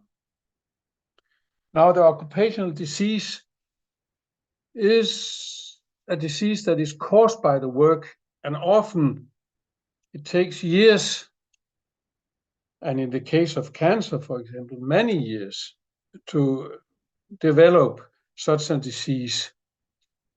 And it's the duty of the doctor to notify an occupational disease, or the dentist. The dentist has as well this obligation to notify the Danish Board of Health and Compensation if they diagnose or they suspect an occupational disease. And you all know what these diseases are, but the Compensation Board, they have a list of diseases that they recognize as occupational diseases. Sometimes we as doctors, our view of what an occupational disease is broader than what the Compensation Board think it is, or what is on their list of occupational diseases. And we can look it up, this list of occupational diseases, and also see on the list what is the exposures that they consider leading to the specific occupational disease. So, as I said, we as doctors and dentists, we have to report the occupational diseases to the Danish Working Environment Authority, and also to the Compensation Board, the Danish Labor Market Insurance, as it's called. And when we report, they have their statistics, and every year you can follow how many accidents have we suffered in Denmark during the year, and how many diseases have been reported to the Working Environment Authority and the Danish Labor Market Insurance. Now, the National Health Board also has statistics on all death reasons, and including the occupational ones, and also on the general health of the population, but it's more for the whole population, while the two other entities, they have statistics on workers' health. Now, as a clinician, when I have a patient referred to me, I can go into an electronic patient record that are shared among doctors and hospitals, and I can see what has this patient suffered of diseases during the last 25 years, and I can extract former journals or records from other apartments on that patient I have in my consultation. So I can get a picture of the disease history of the patient. And that is all sometimes important also when you treat or try to find out whether it's an occupational disease that this patient is presenting. So you can go in and look that up in our electronic system.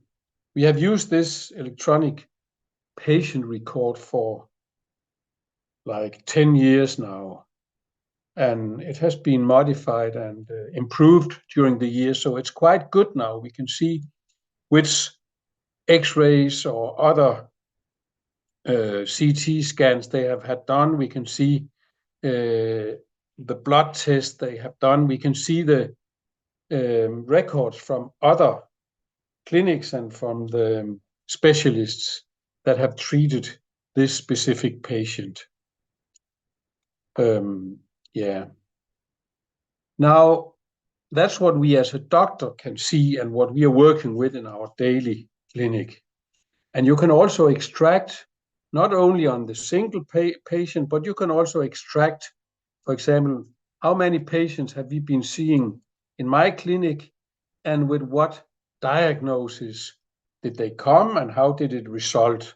So we can make statistics at clinic level and also at national level based on this information in our electronic patient record that we share among all the hospitals in Denmark. Now, Danish Working Environment Authority is another entity that has records and every year gives us information on occupational diseases and accidents. Because, as I said, we have the obligation to notify the Danish Working Environment Authority as an employer and as a doctor and dentist if we suspect that something has happened or provoked an accident or occupational disease. This authority do the inspections. It's like the factory inspectorate. They do inspections on all the workplaces in Denmark, prioritized according to the dangers on each workplace. So the most dangerous workplaces will have more inspections. And they note down what they see and they provide guidance to the companies and they follow it up to ensure that the companies complies with the national regulations on occupational safety and health at workplace.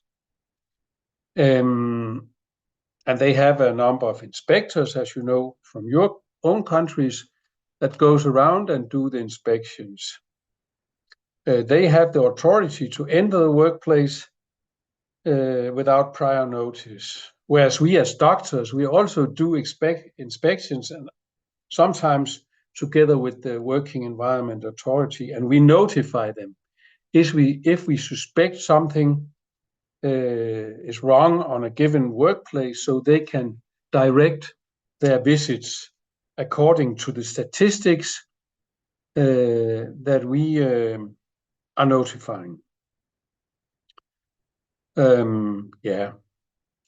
And sometimes if we see more patients from a given workplace, we can also offer the workplace to come and do an inspection and guidance as a specialist in occupational medicine, and we can return to the workplace every year and do a medical examination of their workers if we find that there's a special thing to be aware of on that workplace. And we do that, but not that often, maybe once, twice a year, if we see an accumulation of patients from a certain workplace.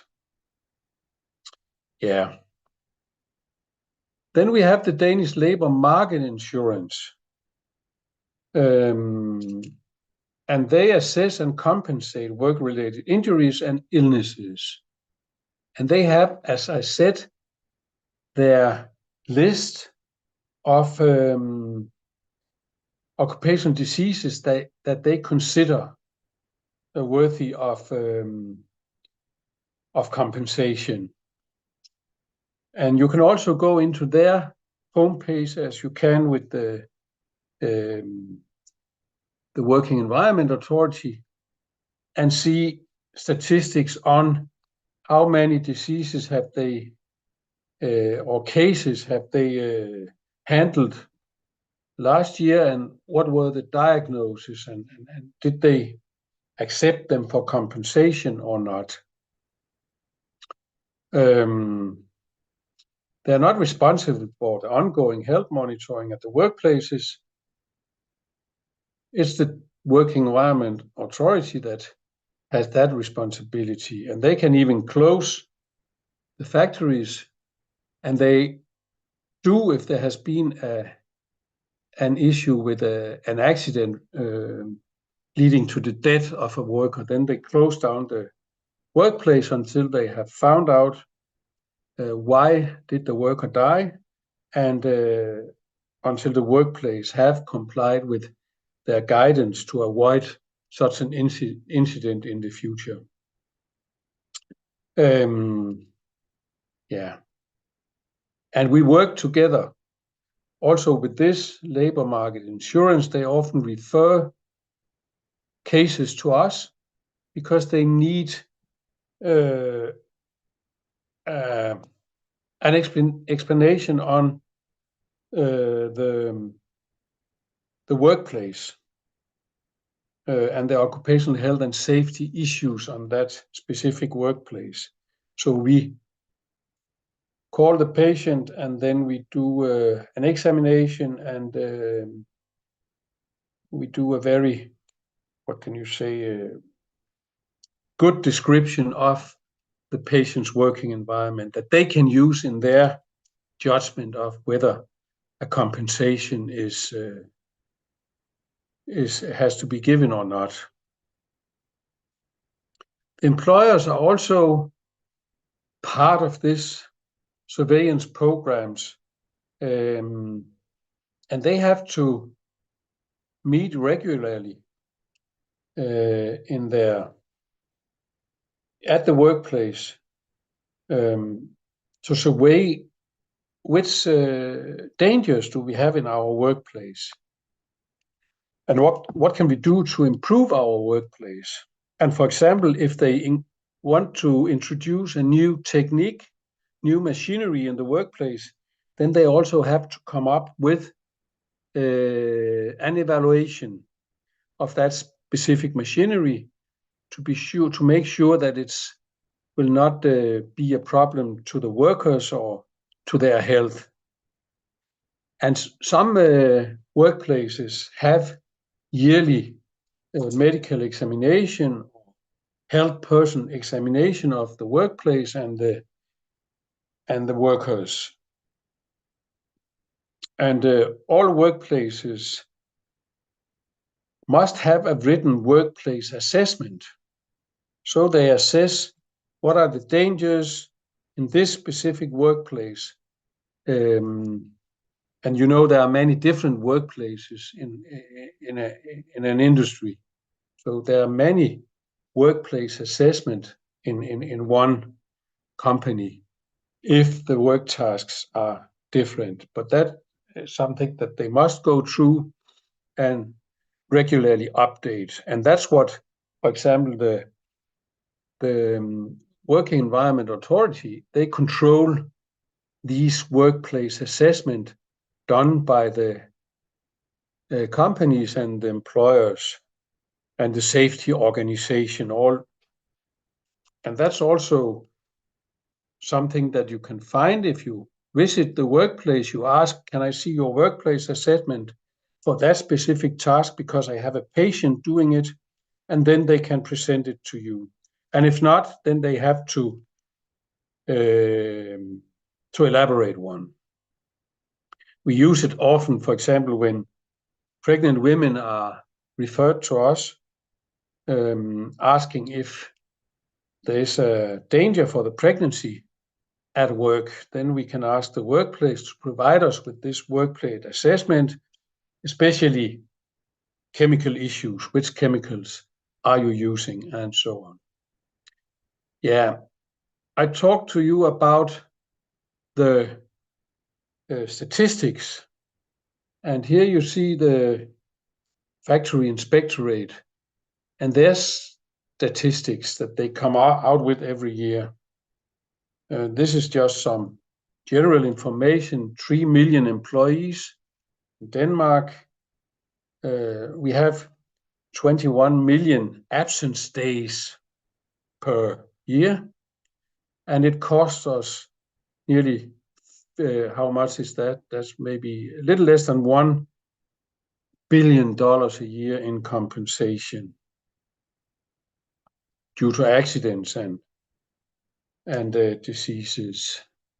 And you can further dig down and see here, what is the type of accident, which part of the body did it affect, what took place, what was the reason for the accident, in which factory did it happen, and so on. So there's a lot of information, statistic on occupational health that you can, and the accidents that you can actually dig down into and see more specifically. It's quite a good statistic.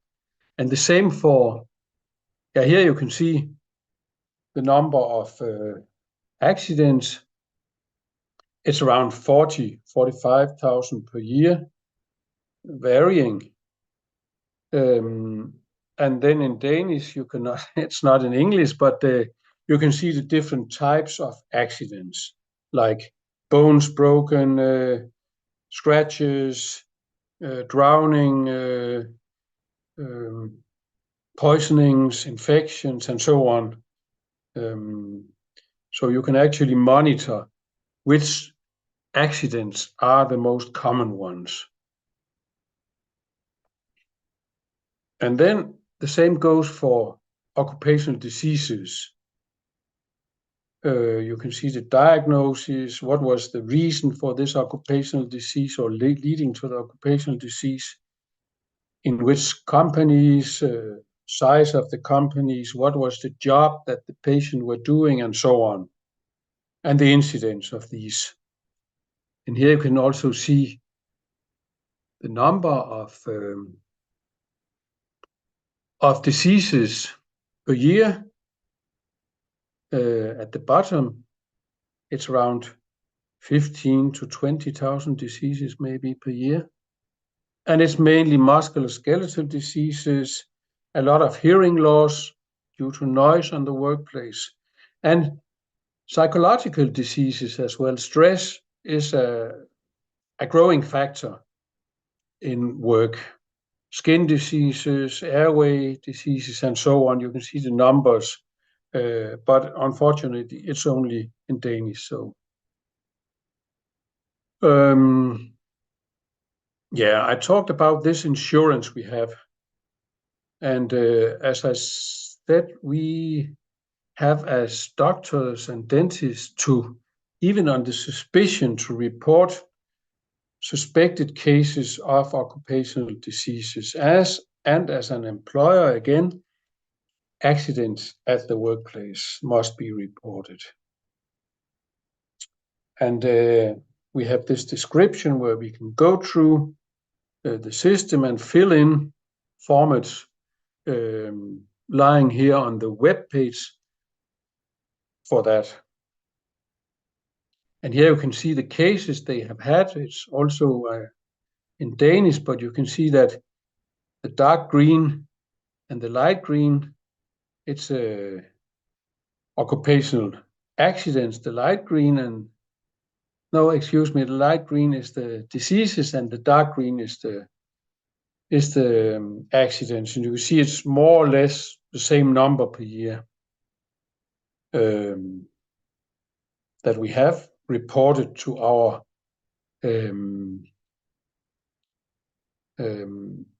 compensation board.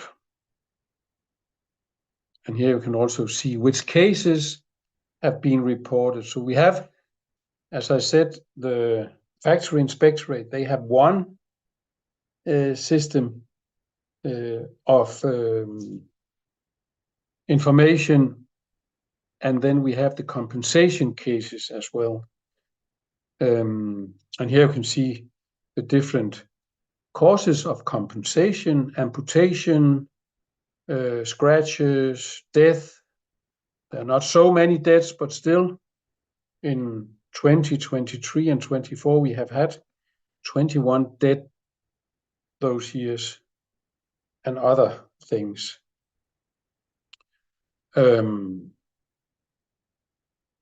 Yeah. Here you can see, yeah, that was the Danish system. Now here you can see the European system, because you can also go into the statistics in the EU, where the members of the EU are providing data. Here it is on fatal accidents at work in 2022, and you can see Malta, they are the leading, almost 8 deaths per 100,000 employed people. And if you go further down, you can see Denmark has almost 2 deaths in 2022 per 100,000 employed people. So the EU has also got statistics. Yeah. And then that was the accidents, fatal accidents, and now we have non-fatal accidents. And here Denmark, as you can see, is not among the lowest. The fatal accidents, we were not lying very high compared to most other EU countries, but here we are fairly high, and that has something to do with the registration system. We have a very good registration system in Denmark, also capturing non-fatal accidents at work. So we are among those who report most cases, whereas Bulgaria, as you can see, in Romania, they have very few non-fatal accidents at work reported. While if you go to the fatal accidents, then Bulgaria and Romania are among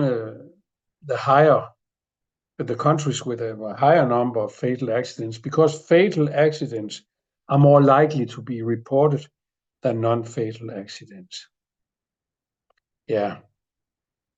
Yeah, thank you for listening to me, and you are welcome to post some questions. Okay. Yeah. Okay. Thank you, Professor Eric George. We really appreciate your clear and insightful presentation. Again, thank you for sharing your experience with the occupational medicine services, monitoring services in Denmark. So once again, thank you. And at the end of the session, there will be Q&A, and hopefully there are some participants will ask the questions. Again, thank you, Professor Eric George. And we continue with our third speakers for this session. So she is Dr. Claudia Handra. She will talk about the occupational health and medical surveillance of migrant workers in Romania. So before that, I will read her biography here, her CV. So Dr. Claudia Handra, she is an associate professor in occupational medicine, clinical department 5, Faculty of Medicine, University of Medicine and Pharmacy, Carol Davila, Bucharest. She is also the head of the clinic of the occupational medicine in Colentina Clinical Hospital, Bucharest. And then she is also the secretary of the International Commission on Occupational Health, ICO, a member of the Romanian Society of Occupational Medicine. She has acquired expertise in the field of promoting well-being and health in the workplace, organization of the medical surveillance of workers exposed to occupational hazard, including chemical, physical, biological, psychosocial hazard, and diagnosis and treatment of occupational diseases. So without further ado, so I pass it to Dr. Claudia Handra. The time and screen, it's yours. You can start now. Thank you. Thank you for invitation and thank you for the presentation. Now I try to share my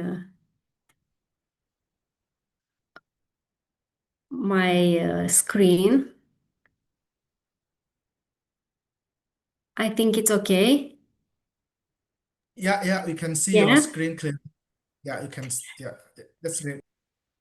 Thank you. Thank you again for this invitation to Professor Muchtar and Professor Jinkilu. My topic it's about migration. Migration is a global phenomenon playing an essential role in the socio-economic development of many countries. Migration is the general movement of people who leave their place of residence in search of a better life or who are forced to move. Migrant workers contribute to the economies of both the host country and the origin country.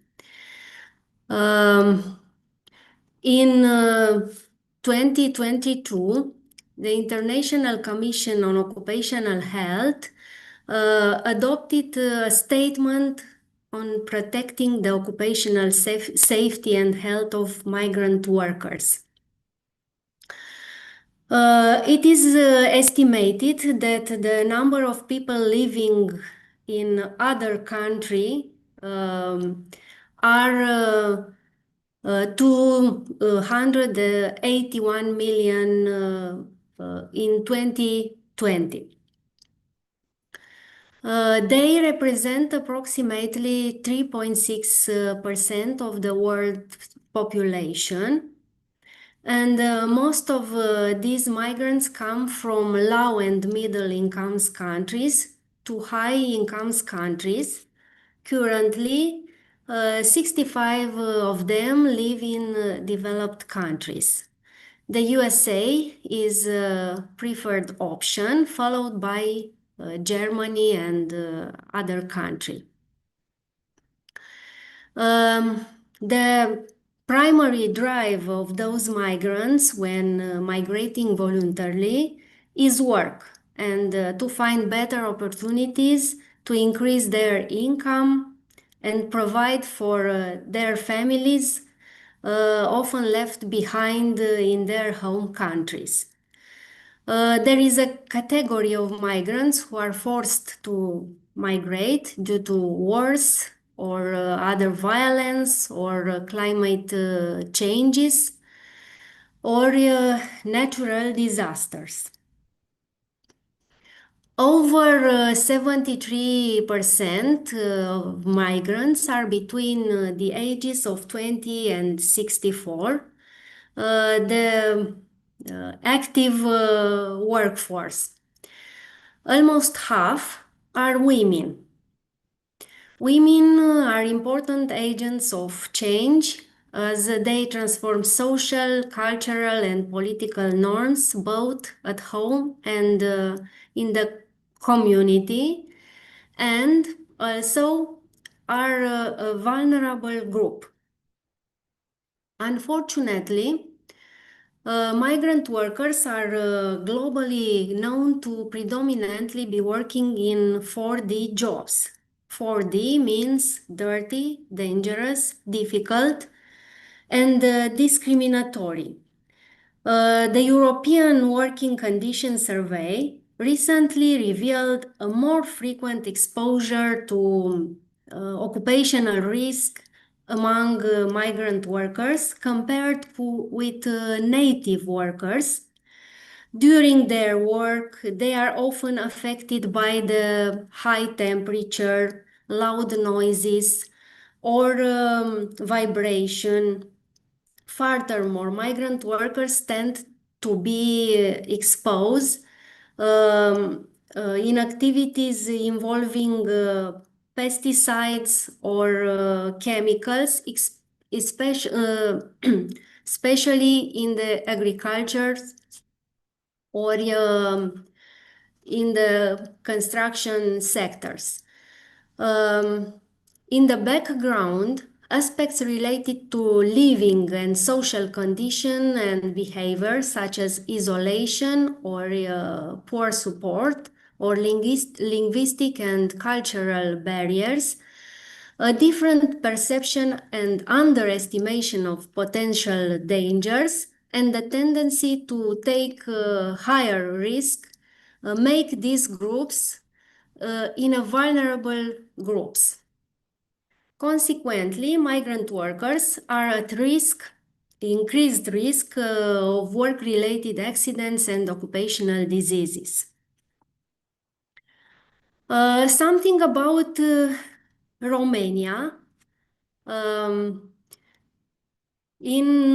Since 2000s, amounts to around 10% of population are emigrate in other states, and similar to other countries in the region, strong immigration has accelerated aging pressure in Romania and added to labor shortages.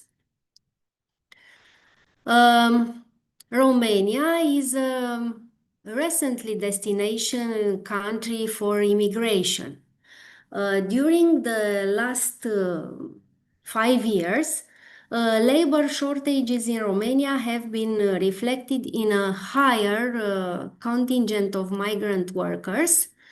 As you see, in 2018, we had 7,000 migrant workers, and in 2024, we have over 160,000 migrant workers. Most incoming workers in Romania come from Nepal, Sri Lanka, Turkey. The majority of foreign workers in Romania are of working age and predominantly male. Most of them are employed in so-called unskilled position in the hospitality and food services, logistic and transportation, manufacturing, agriculture, and construction sectors. The top sectors in Romania with migrant workers are construction and hospitality. Something about migration policy. Romania aligns with broader European Union goals of controlled legal migration and economic stabilization, and provides legal rights and protection for foreign workers. In Romania, we encourage long-term settlement and integration. Our legislation, according to the Labor Code, foreign citizens and stateless persons may be employed under an individual employment contract based on an employment permit or residence permit for work purpose, and related to insurance, the foreign citizens or stateless persons who work for Romanian employers, according to the law, their residency in Romania assure the insured right for occupational diseases and work accidents. Occupational health surveillance for migrant workers in Romania is mandated by law, requiring regular mandatory medical examinations, including migrants, to ensure their physical and mental fitness for work. Employers are responsible for providing these services without financial obligation to employees. But we have some challenges for occupational medicine doctors. Some of them are communication difficulties, because there is barriers, linguistic and cultural, involve incomplete medical history, and sometimes we miss the diseases specific to the country of origin. Another situation, international migrant workers have a high burden of physical and psychiatric morbidity, including accident and injury, as a result of employment in a foreign country. And to date, their health needs have been critically overlooked in research and policy. And sometimes medical prevention, it's difficult to carry out.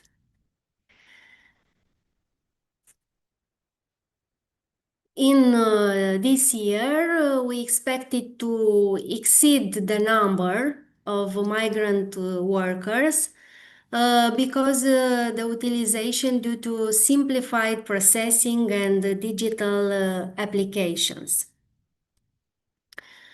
The International Organization for Migration said organized human migration have benefits both migrants and society.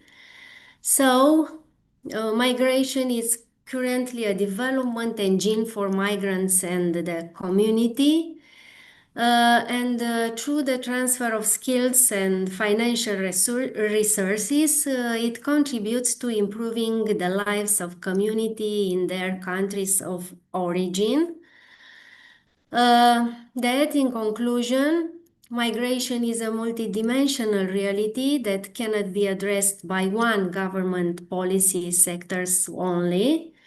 As occupational health specialists, it is important for us to encourage a preventive culture in occupational health for migrant workers. Thank you for your attention. Thank you. Okay, thank you for the engaging presentation. So it was very informative and well delivered by Dr. Claudia Handra. So thank you again. So we come to the Q&A session now. So from my screen, I can see that, okay, there's one question for Dr. Bramantio. So already answered by Dr. Bramantio in the chat. So Dr. Bramantio, do you would like to explain it a bit, or you just read it, or you want to give more elaboration? Yes, thank you, Doctor. So basically, for cardiovascular event, we have two standardized score, the Jakarta Cardiovascular Score and the Framingham Score. As I already typed my answer, the Framingham covering for the compatibility of the global, especially if we have multinational expatriates. So when we want to ensure that all the cardiovascular risk is covered, we use the Framingham score. And for the Jakarta cardiovascular score, as we already know that it's tailored based on the Indonesian condition. So we try to cover the risk in Indonesian aspect also. That's why and our medical check-up components also focusing on those parameters. So we try to elaborate, and by then we try to reduce the potential of the cardiovascular event. Maybe that's I hope that can answer your question, Dr. Okay, thank you, Dr. Bramantio, for the detailed explanation. So I have one question for Professor Eric George. So from your presentation, it seems that the occupational medical monitoring services system in Denmark is already well established. So in your opinion, any things do you want to improve, need to be improved in Denmark with such a robust system already? So do you have any suggestion for further improvement for the system in your country? Yeah, I will say that although we have a good system, I mean, we have reports in our medical journals from the doctors. We have the reports from the factory inspectorate. We have the reports from the compensation system. And so we have a pretty good view on what is happening, but that can only be apparently because investigations have shown that, for example, the general practitioners, they only report 20% of the occupational diseases. And that's because of ignorance or lack of knowledge. They're not able to diagnose all the occupational diseases. So we have an underreporting, especially among the general practitioners. And I would say that also in the workplaces, sometimes the owner of the industry does not want to report because it might increase his insurance. So he has to pay more for the insurance. So although it's quite good system, it still needs to be reinforced, and especially with knowledge among the doctors and dentists. We are not good enough to report on suspicion of occupational diseases. So there's an underreporting also in Denmark, although we have this very nice system based on IT solutions. Okay, so another question from the participants, Professor George. So in fact, this is almost the same with my question, but I will just read the questions. So this is, thank you for sharing your insight on occupational medical monitoring service in Denmark. You mentioned that doctors and dentists are required to report occupational diseases to the Danish Working Environment Authority. So the question is, could you elaborate on how this reporting process is implemented?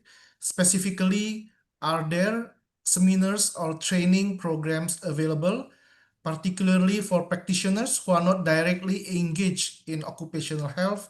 And are there any limitation or constraints regarding their ability to report such cases?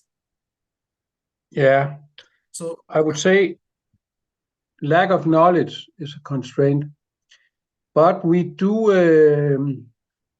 at the university during the study, we emphasize that they have the obligation to notify when they have a suspicion on an occupational disease. And we also have contact regularly with the organizations of the general practitioners, trying to reinforce and improve their knowledge on occupational diseases. And we have, it's quite simple. It's an online format you have to fill in for a given patient on the homepage of the compensation board. You can click on it, and then you see it, and you have to fill in with the CPR, the personal number of the patient, and then you have to fill in the name and what is this disease that you suspect, and what is the exposition at the workplace that you suspect to have that might have caused the disease. And then you have to fill in the name of the workplace, eventually more workplaces if there have been more, and then you can also add your journal, and then you send it, and then they take action on it. So it's not very difficult, and they also, the general practitioner, they'll get a compensation for the time they use on this notification procedure. So that's, but still, as I said, I think they have only around 10 minutes per patient. So, and they're seeing a lot of patients each day, and sometimes I think they find it difficult to find time even to notify, although it's quite simple. okay, thank you, Professor George. So, Professor Jinky, I'm aware that we are running out of time, but can I ask one questions to Dr. Claudia Handra, or? Sure. Sure, thank you. So, for Dr. Claudia Handra, so I understand that from your presentation that in your country, Romania, the number of migrant workers are getting more and more each year. So, and also understand that there are some problems with the there are some problems with the challenges. There are some challenges for occupational medicine, as you mentioned before. So my question is, what are the actions taken by the government or maybe by the related institution to overcome these challenges?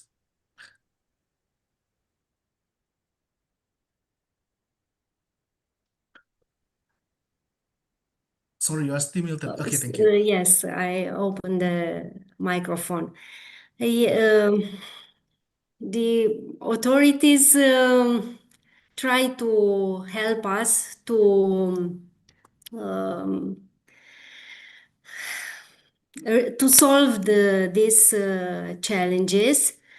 A part of employers have translators to help us to discuss with the workers, and we try to understand their problems and their medical history.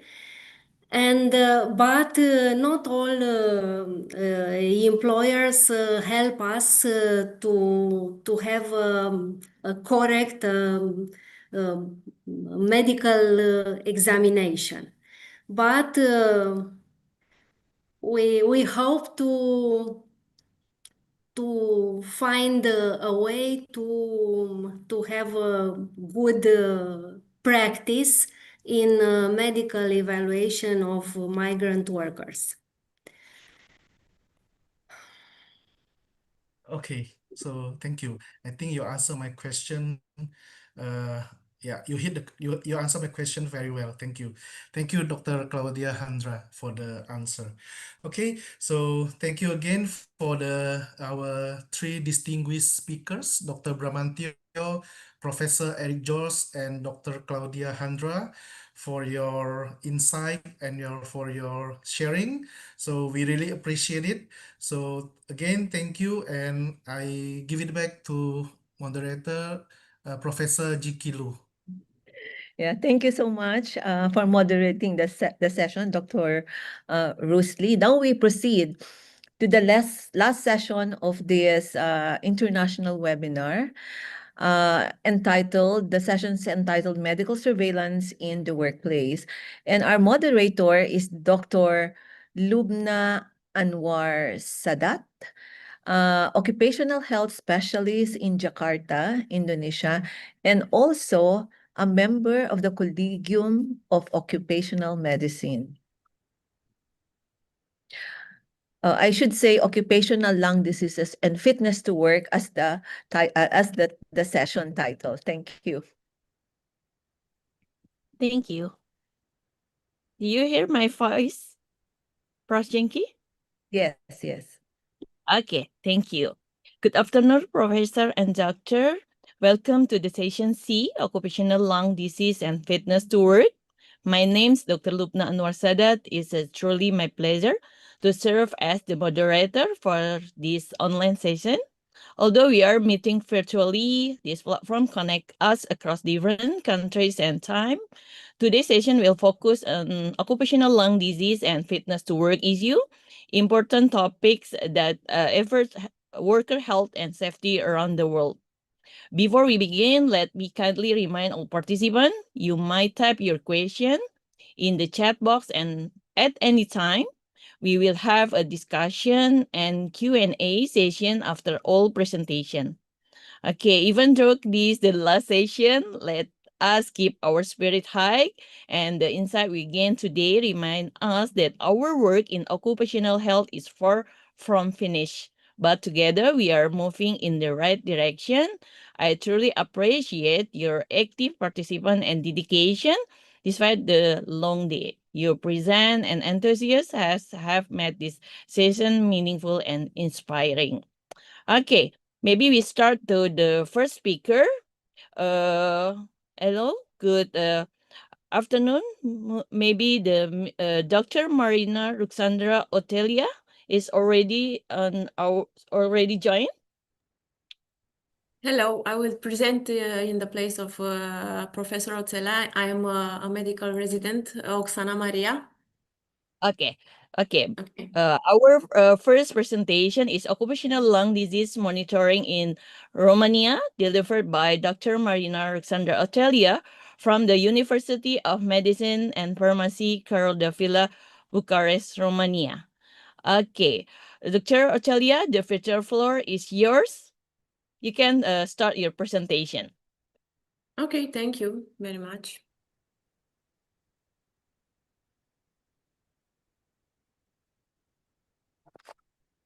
Hello, good evening, everyone. I would like to present you a case of accelerated silicosis. So we all know that silicosis is one of the most ancient disease, but still we have to learn about this. That's why I present you a case of accelerated silicosis.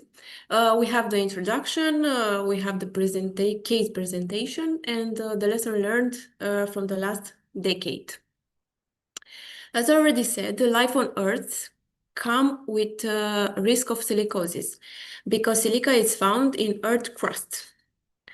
So is the second most abundant element on Earth crust, accounting for approximately 27% of its mass after oxygen. In the last years, we see a global increase of silicosis. We know a lot of silicosis, preventive measures all around the world, and still this disease continues to spread, and it's happening mostly significantly in low developed countries. Of course, the protective measures are lower, so that's why we have to continue to talk about this and learn about this disease.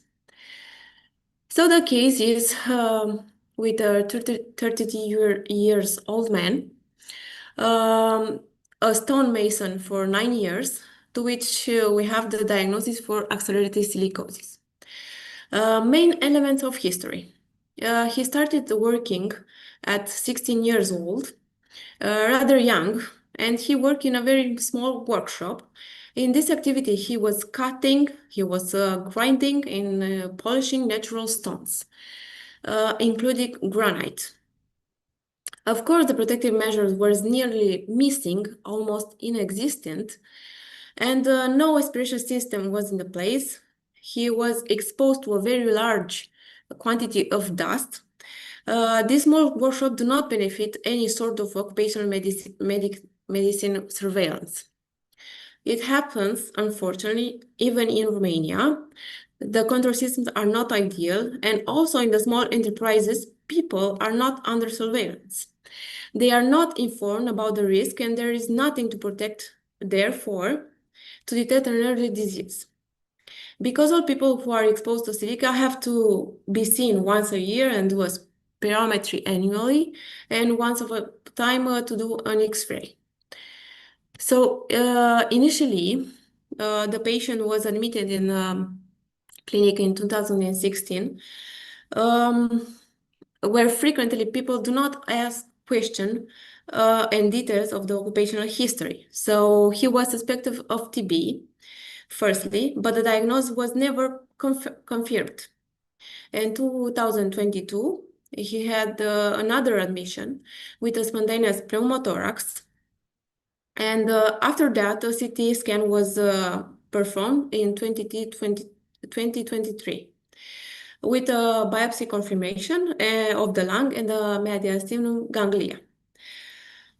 So we know that after years of evolution, he received the diagnosis of silicosis. Here's the CT scan from 2023 looks like. So we don't have any other X-rays for the initial admissions. So we can see that the fibrosis is massive in both lungs.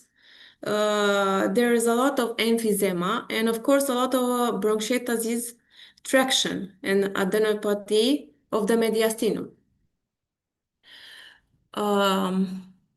We have also the information of the lung function decline. We can see that the DLCO continues to diminish over the time, and we end up with a restrictive pattern of 37% of the lung capacity, and with also low residual value. So it's a very severely restriction. He was treated in that admissions with systemic corticoid. Also, upon admission in 2023, for a few months with an antifibrotic, but it was discontinued because due of lack of promising results and because of adverse reactions. And the only solution for him was the pulmonary transplant. Unfortunately, the list is very long in Romania, so he died before receiving this transplant. The particularities of this case are that he was exposed to natural stone. So we all know that the artificial stone was blamed in the recent years of accelerated silicosis, but that doesn't mean that the natural stone can be not blamed at all. He was also exposed before adulthood, so an aggravating factor, as we will see in the further on. The clinical evolution after exposure did not stop, and the diagnosis was late, and the biopsy was late, and the lung functionality was rapidly deteriorated. From the medical history, we know that he was exposed mainly to granite. So the granite has not so much silica in it and quartz as some natural stone, but still there is a high particular composition of quartz. This is the most probably the main cause of his disease. The other particularity is that our patient is very, very young, and the lung is matured only at adulthood. In adolescence, we have a lower lung capacity, less mature defense, and less mechanisms to fight with what they inhale at work or anywhere else. So the legislation in Romania didn't allow him to work at this age with hazards. It happens after 18 years old. We don't have many studies to support any change for different time of evolution of lung function, but here is a study of the effect of air pollution in general. So we can see that some kids with lower age are more effective for exposure to general PM 20.5.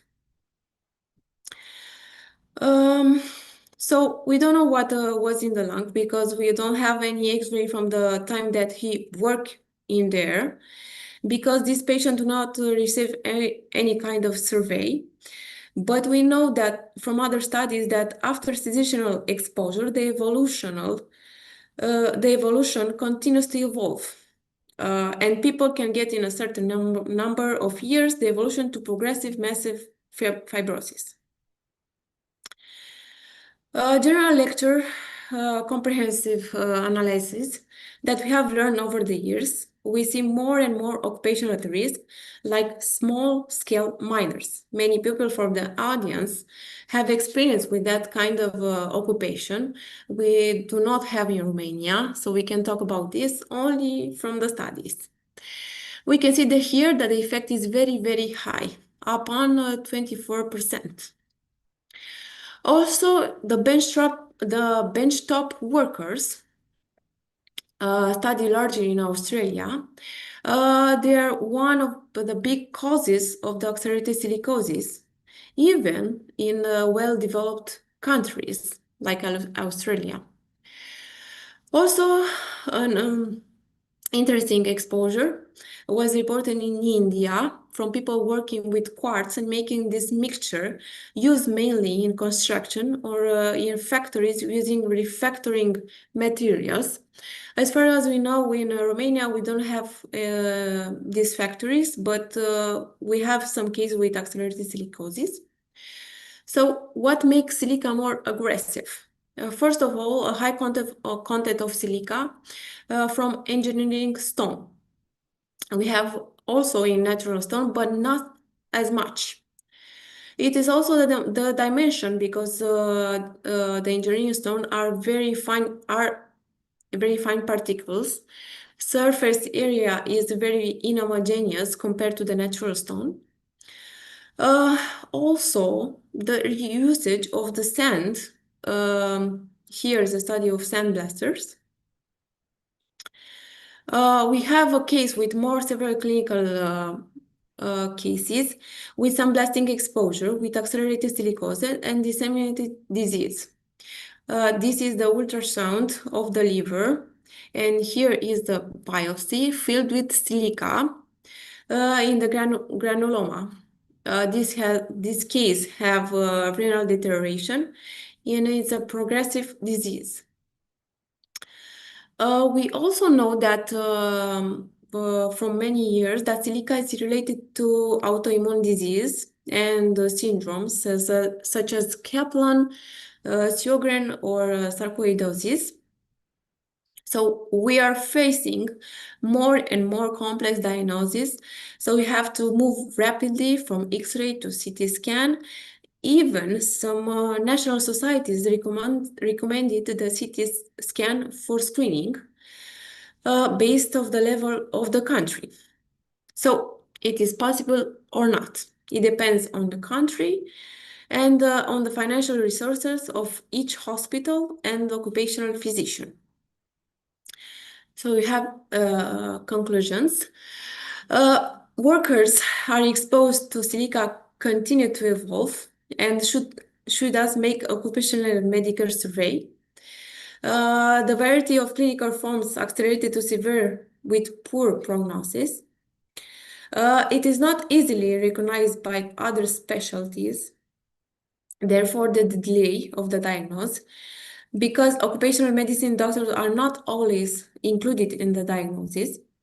Recognition of the case in working population should be followed by an immediate assessment of the risk and managerial measure to reduce these risks.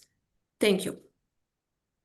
Okay, thank you very much, Dr. Claudia, for your presentation and the cases, okay, about the occupational lung disease monitoring in Romania.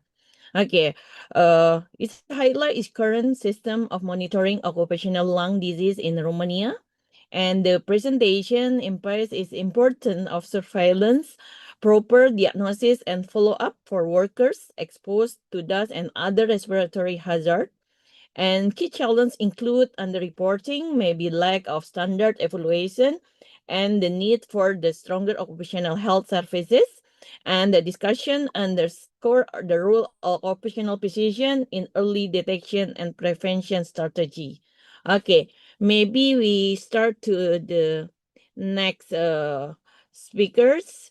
The topic is silicosis and rehabilitation policy in India is presented by Dr. Prahlad Sisodia, former director of the National Institute of Miners' Health. Good afternoon, doctor. Okay, before you start your presentation. Good afternoon, everyone. Yes, before you start your presentation, I will read your curriculum vitae. Dr. Prahlad Sisodia, former director, National Institute of Miners' Health, India. He is a medical graduate from All India Institute of Medical Science, New Delhi, and holds postgraduate degree in occupational hygiene from University of Newcastle upon Tyne, UK. He was a director and principal executive officer of National Institute of Miners' Health, and an institute engaged in applied research in occupational health and hygiene relating to health of miners, and also head Occupational Health Division of Directorate General of Mine Safety. After superannuation till January 2022, he was working as full-time consultant of the Occupational Health Building and other construction worker, Welfare Board, Labor Department, State Government of Rajasthan, mainly engaged in health screening for silicosis and implementation of rehabilitation. Okay, Dr. Sisodia, please, it's your time. Thank you, Luvana, for the kind introduction, and I'm grateful to Jinky and other people who have organized this workshop. I hope you people can hear that. Am I clear? Clear, doctor? Yeah, your voice is clear. Okay, you can start. I'm currently working as the consultant expert in silicosis at Directorate of Specially Abled Persons in Government of Rajasthan. I'll be talking about silicosis relief and rehabilitation policies in India.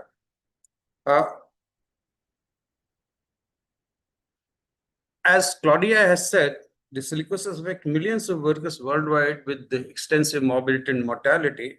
It's caused by inhalation of crystalline silica, and it causes progressive and permanent disability in advanced stage.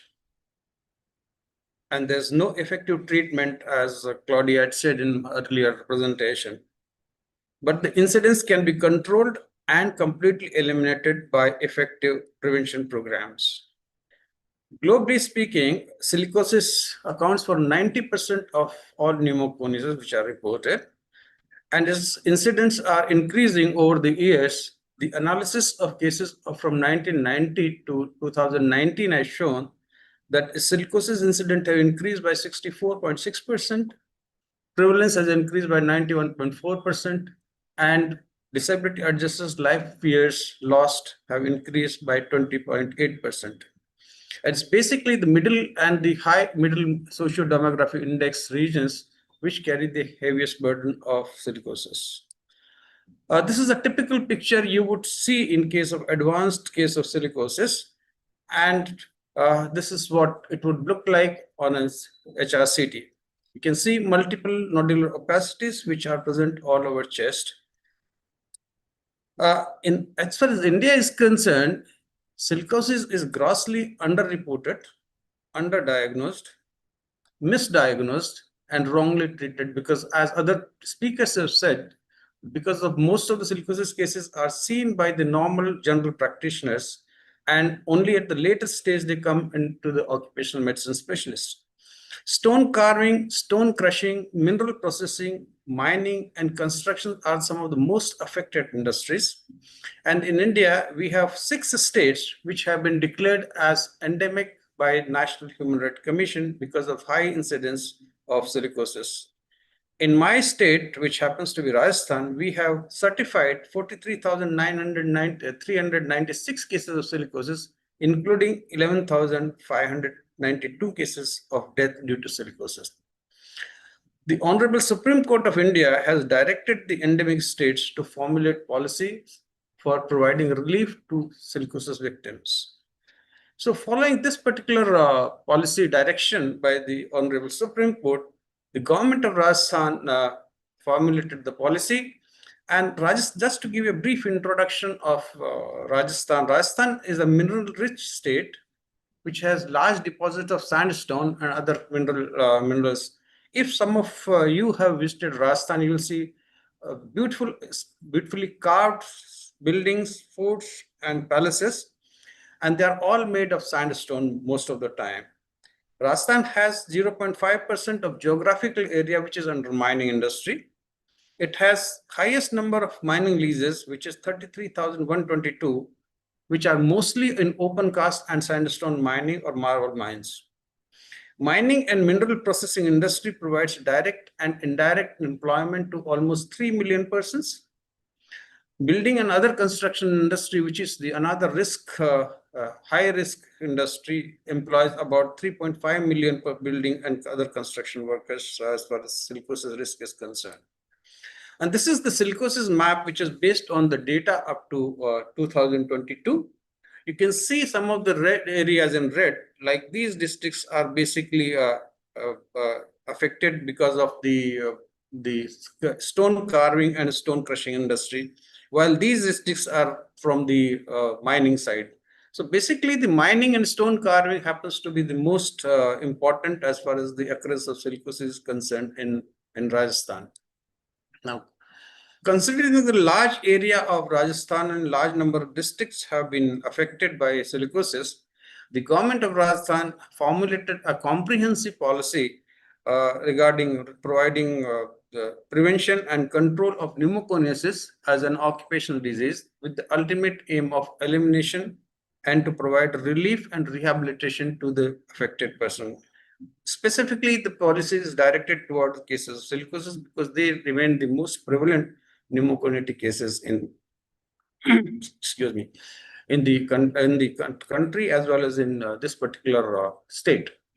Now, under the policy, we provide rehabilitation assistance of 300,000 rupees, which is approximately around $4,000 to any person who have been certified for silicosis, and assistance of 200,000 rupees to the legal hire in case the person who is affected by silicosis dies. We also have 1,500 rupees per month as a pension amount paid to the worker. And in case his death, the spouse gets paid of 1,150 to 1,500 rupees per month as a pension. They are also entitled for free treatment and medicines for the victims.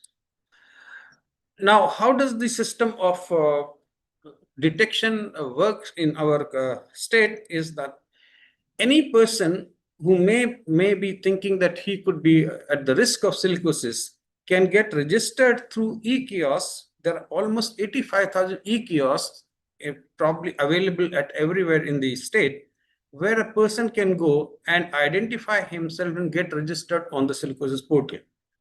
We have online silicosis portal for registration, and he also selects out after registration where does he want to get medically examined.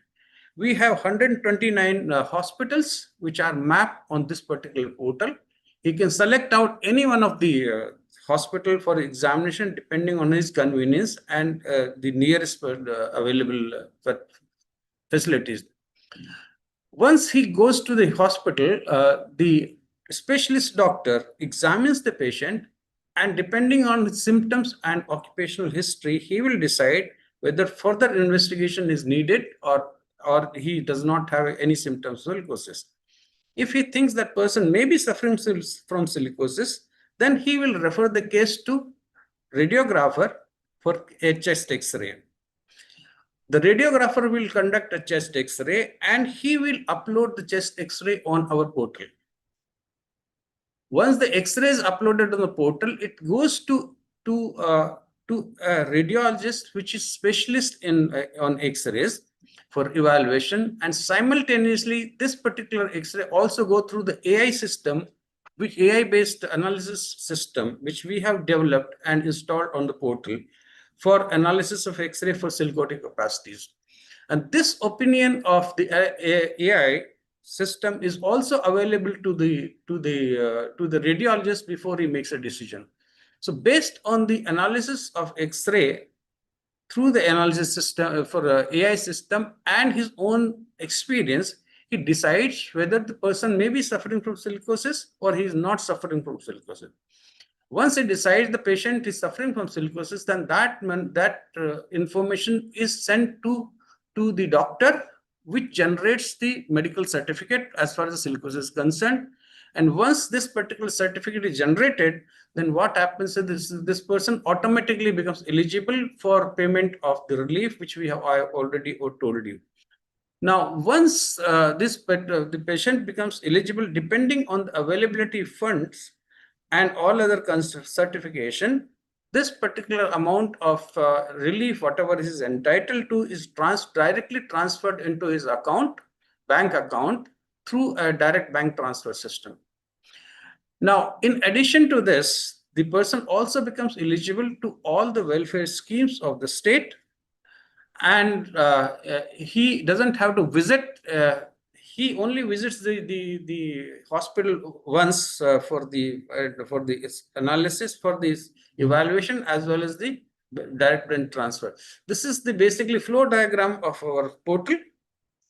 If a person is not satisfied with the decision of the certification, he has the right for a re-evaluation by a medical board, which consists of a radiologist, a chest physician, and a specialist medical officer. Now, this portal is also linked to various portals which provide information regarding the patient, as well as regarding the welfare schemes which he becomes entitled. So once he is certified, he becomes entitled to all the government's welfare schemes. So this is how the whole system of providing relief works. Now, though the system has evolved over the years, almost this relief schemes in Rajasthan started in 2013, and at various stages we have developed a portal and we have enhanced the portal. But this system which we have installed is working from 2021, and this AI system we incorporated in 2023 on this particular portal. So there have been plenty of changes in implementing this particular scheme.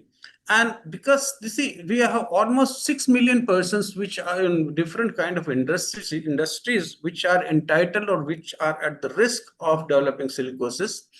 And it's a large geographic area. Rajasthan has a area of almost 1 million square kilometers.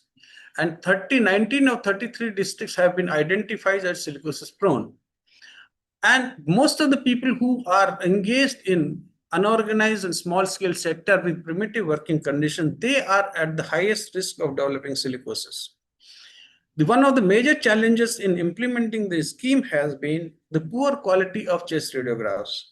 Because as you would understand, in the peripheral medical centers, it's difficult to ensure the good quality chest radiographs. So this has been a great challenge.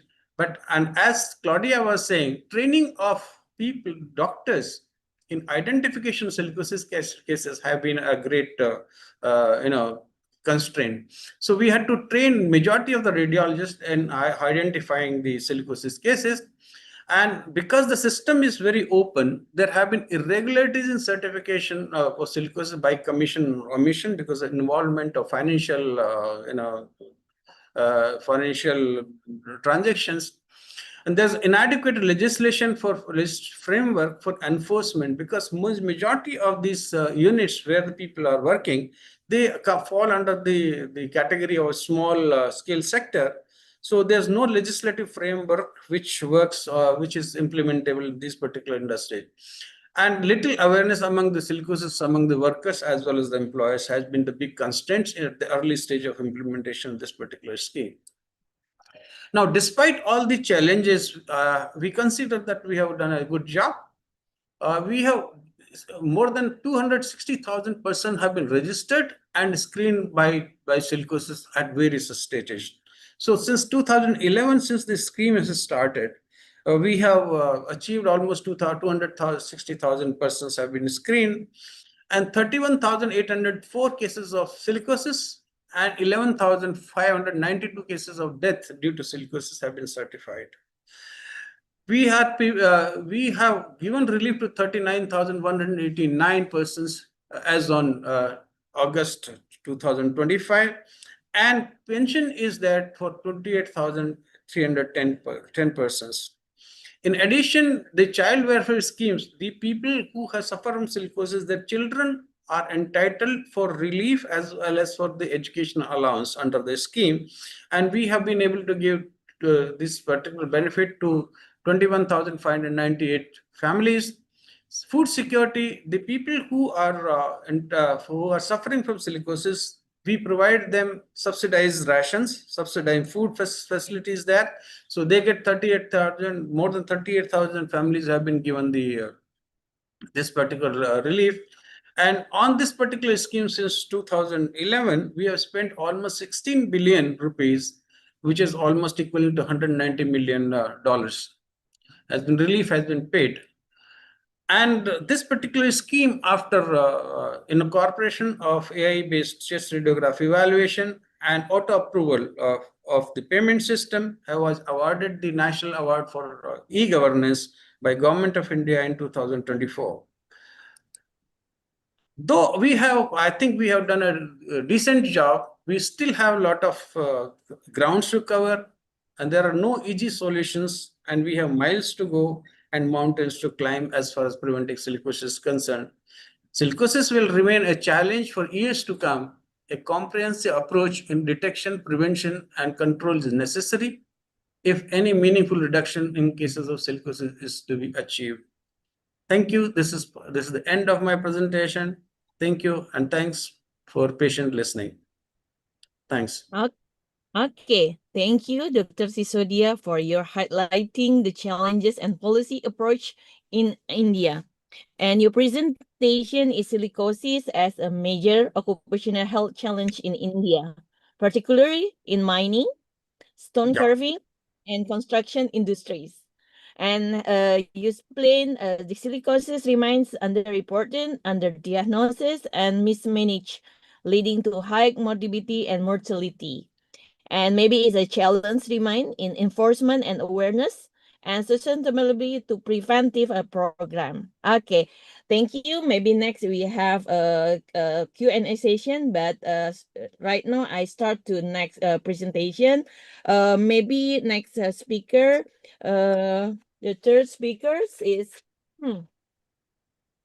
our third speakers come from Indonesia with the topic is a scoring system for the screening fitness to work for remote area workers. This will present by Dr. Kasyunil Kamal from the Faculty of Medicine, Universitas Islam Negeri Jakarta. Good afternoon, Doctor. Good afternoon, Lutma. How are you? Okay, before you start your presentation, I will read your curriculum vitae first. Dr. Kasyunil Kamal is a Faculty of Medicine, Universitas Islam Negeri Jakarta, Indonesia. Dr. Kashunil Kamal MS SPOK is a subspecialist in occupational medicine with over 3 decades of experience in clinical practice, academia, and industry. He has held key roles as an advisor and consultant in occupational health and industrial hygiene, including with SKK Migas, BP Indonesia, Astra International, Petra Medica IHC, and Ciputra Healthcare Group. Dr. Kamal is currently a faculty member at UIN Syarif Hidayatullah, Jakarta, and practice as an occupational medicine specialist at Medica Plaza, Balikpapan. Okay, Dr. Kashunil, screen is yours time.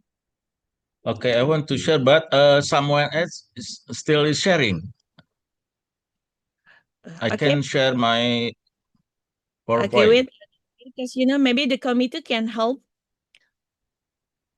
Dr. Kashunil want to own sharing the presentation. Yes. Maybe the committee can close the presentation. Okay, you can start to sharing, Dr. Kashunil.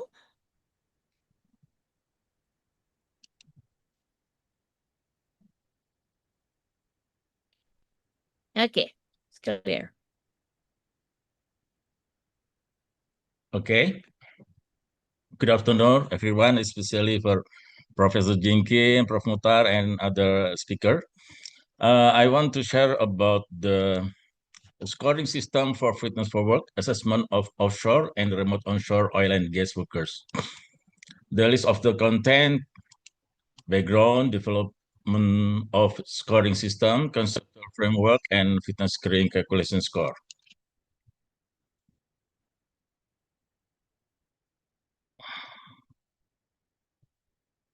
The purpose of the medical examination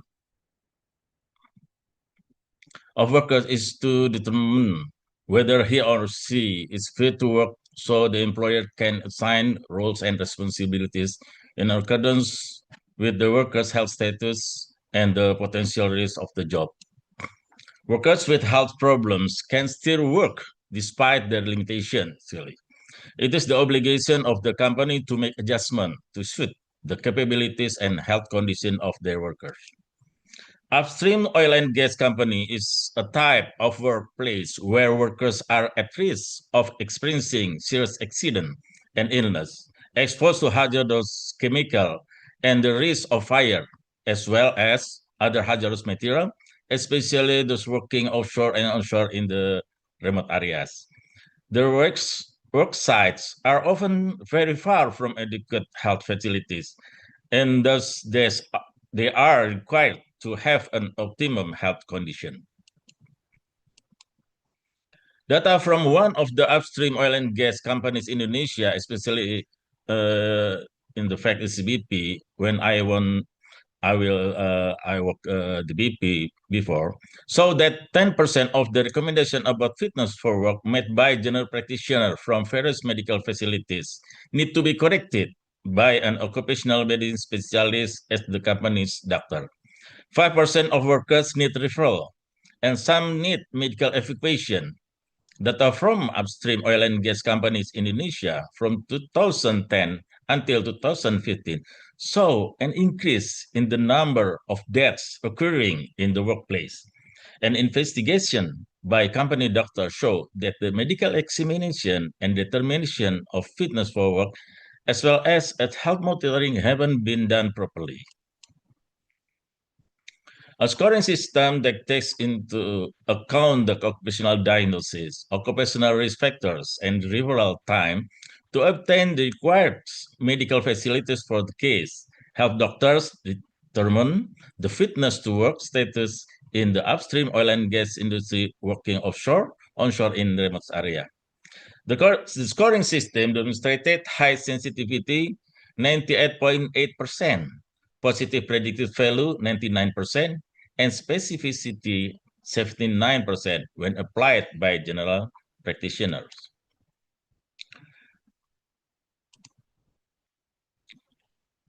The specific fitness for work determination for upstream oil and gas workers in offshore and remote onshore area already incorporates health requirements from oil and gas juga actually.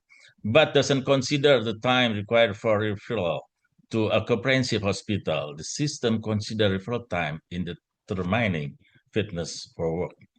I create this scoring actually for my company, general practitioner colleagues, especially those who work at work location, to evaluate the health of their employees.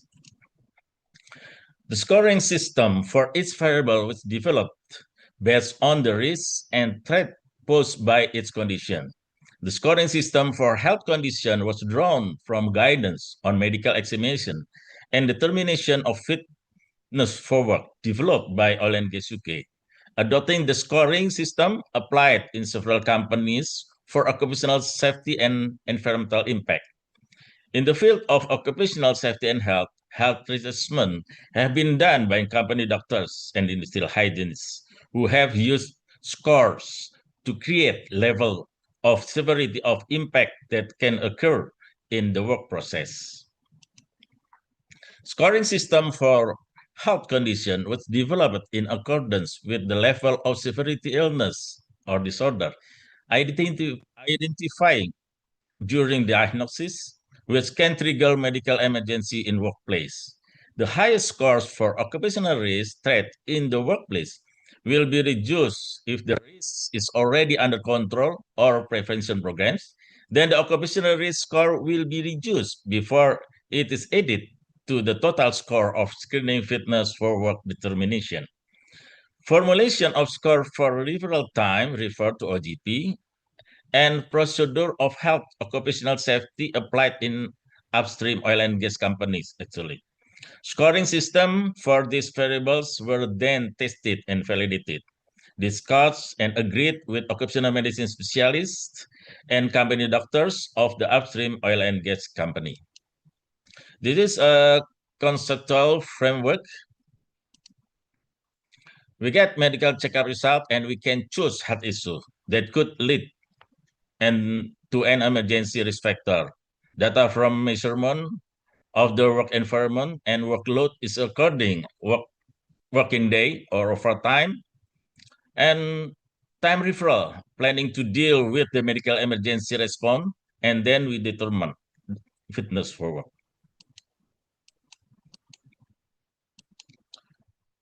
Working diagnosis. Based on the medical checkup result, we will determine whether there are any health issues that could lead to an emergency, and if so, whether they are under control.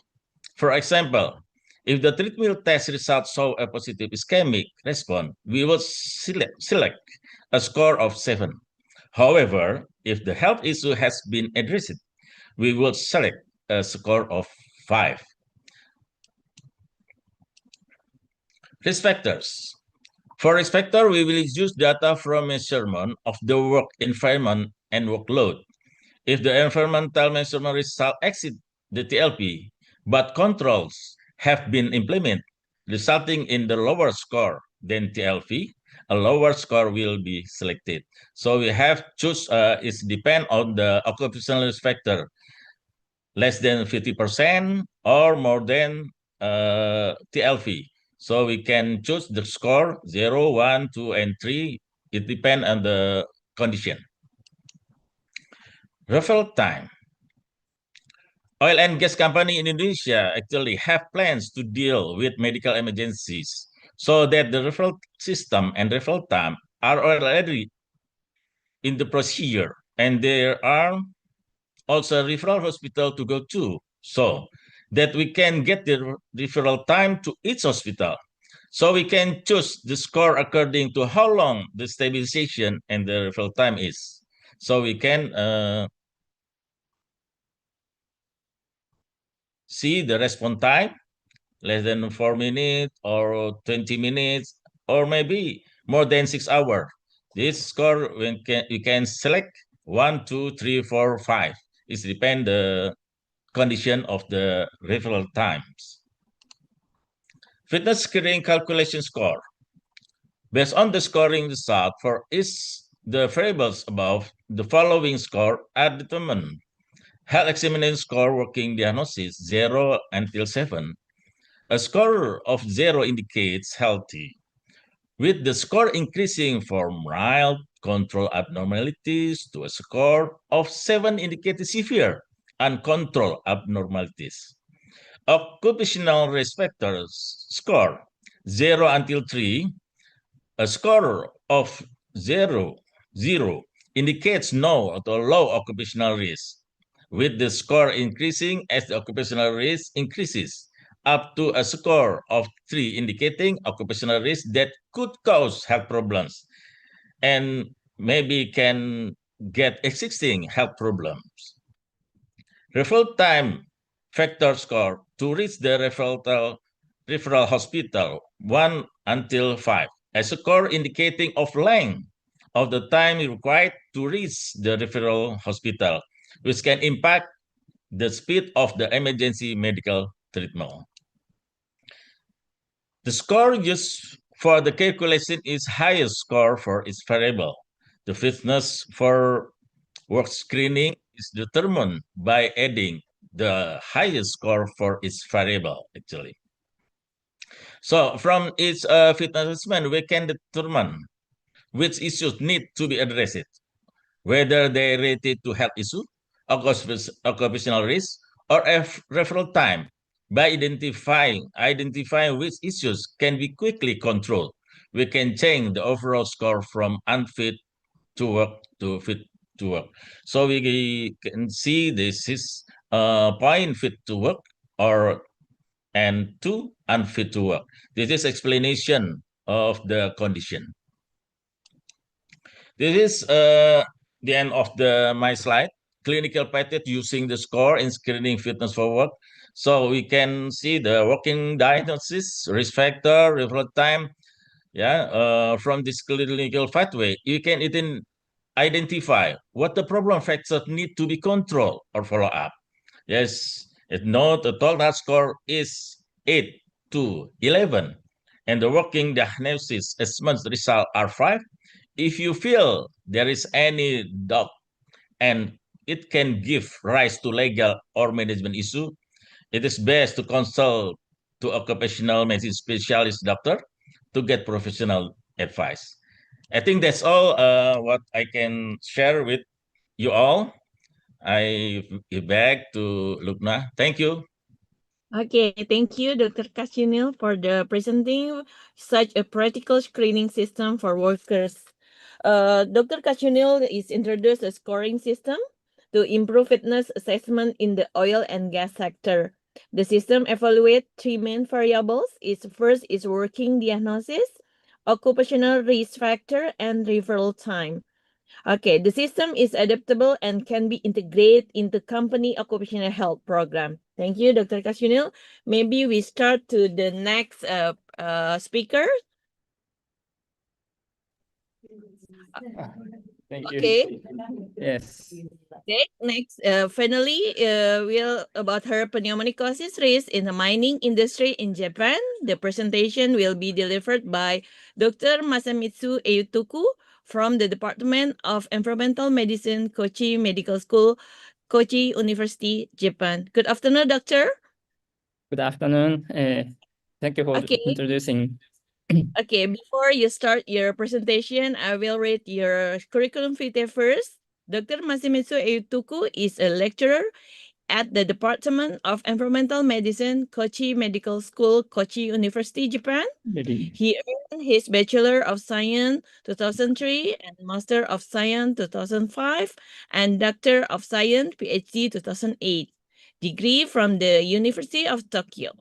Dr. Eituku began his academic career as an assistant professor at Kochi Medical School in 2009, where he contributed extensively to research and teaching in environmental medicine.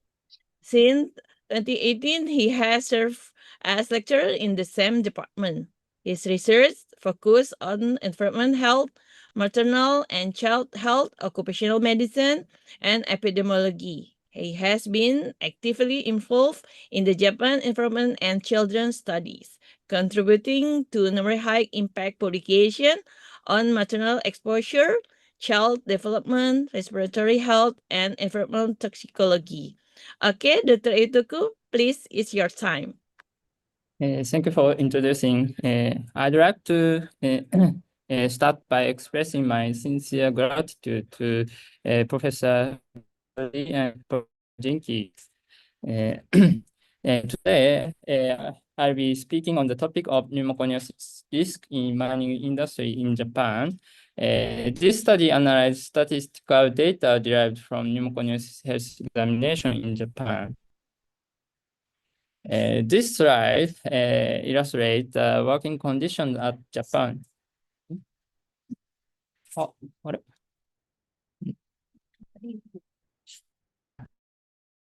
Oh, okay. Okay. Sorry. This slide illustrates the working condition at Japan, largest gold mine more than 400 years ago.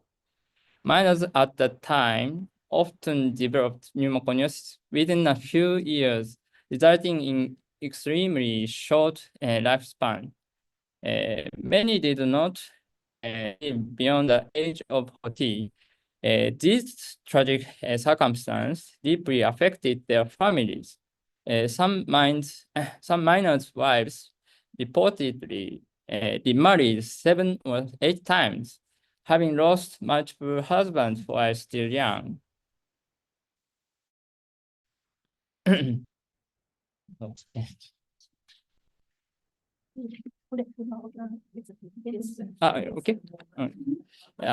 As this example illustrates, pneumoconiosis was a prominent occupational health issue in Japan, which led to the enactment of the pneumoconiosis law in 1960, well before similar legislation for other work-related illness. This law defined chest radiograph classification aligned with the ILO system. PR0 indicates normal lungs.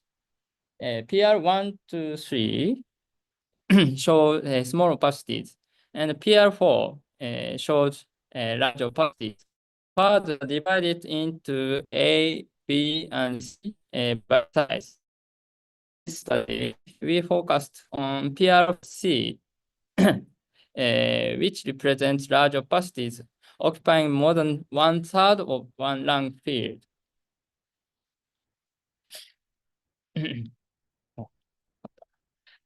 On X-ray findings, workers are assigned a pneumoconiosis supervision class.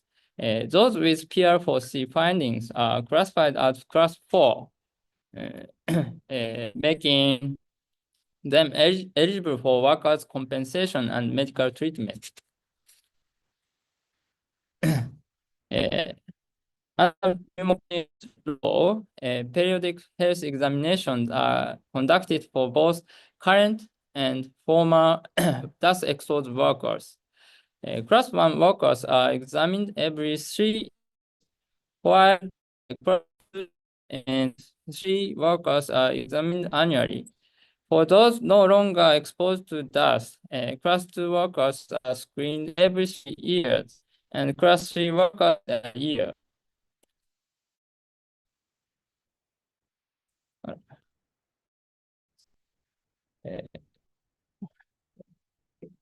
Okay.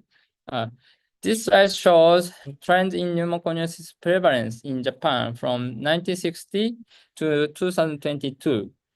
The blue line represents the number of workers examined, while the red line indicates the prevalence of pneumoconiosis. After the 1977 legal amendment, both the number of examined workers and the deaths sharply. Although prevalence exceeded % until 1994, it declined to 0.3% by 2022, with nearly 300,000 workers screened. While the data provides industry-wide counts of dust exposed workers and cases, it does not scientifically assess industries. This study aims to compare pneumoconiosis compensation risk by industry.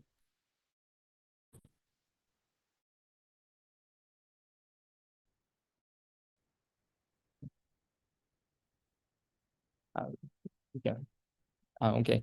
We analyze data from the status of pneumoconiosis health management implementation for 2017 and 2022 following the amendment of the pneumoconiosis law.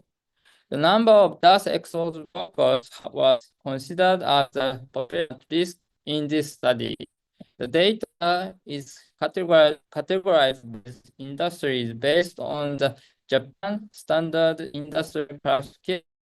The exposure in this study is industry with dust exposure, such as manufacturing, construction, and mining. The other industries, including such as transportation, agriculture, and retail, are different.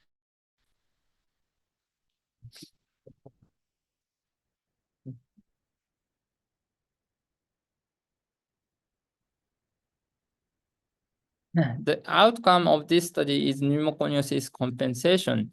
The study population comprised dust exposed workers with outcomes defined at the onset of pneumoconiosis compensation cases, especially severe pneumoconiosis cases diagnosed as PL4C, identified during follow-up. For statistic analysis, incidence rate ratios, IRR, were calculated using Poisson regression analysis. Starter format was used for analysis.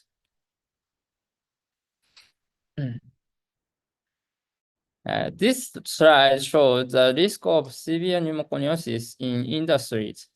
The person year is almost 20 million in manufacturing, but those of mining, construction, and is almost 1 million. The number of events is more than 200 in manufacturing and almost 100 in mining and construction. The IRR is almost 1 in manufacturing and 10 in mining and construction, indicating significant higher risk in these two industries.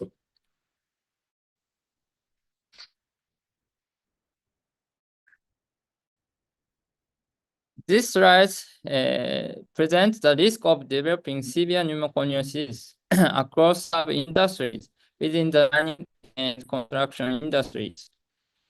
Finally, the highest IRR is observed in coal mining with a value of 16. This is followed by metal and petroleum with an IRR of 11 and quarrying with an IRR of 9. On the other hand, within the construction industries, tunnel construction shows an exceptionally high IRR of 28, indicating a significantly elevated risk of severe pneumoconiosis. This discussion, this study showed relatively higher risk in mining and construction industries. Especially coal mining and tunnel construction are sub-industries with the highest risk in these industries. Which significantly increase the risk.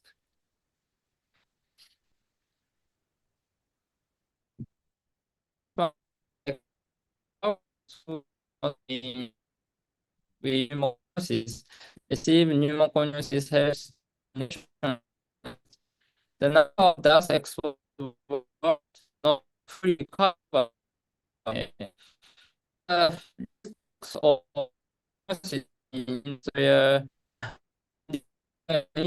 Maybe overestimated. But the IR values and the 95% confidence intervals presented are sufficient for this. Okay.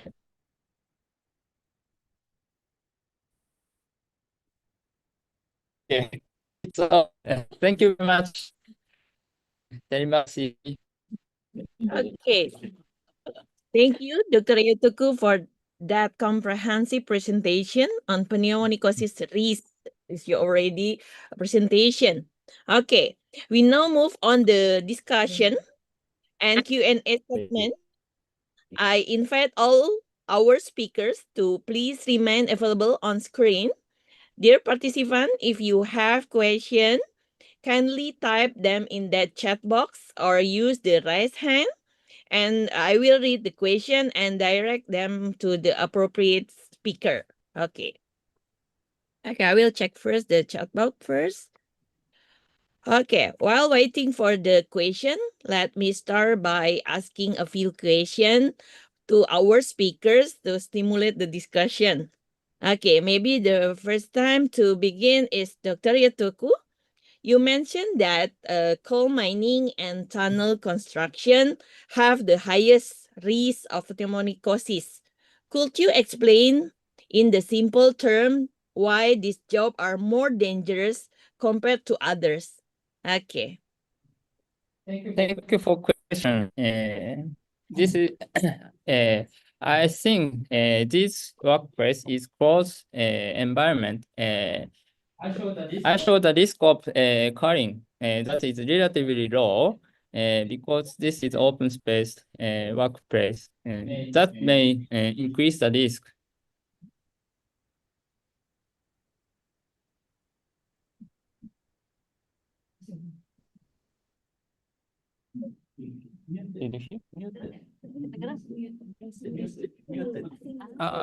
I muted.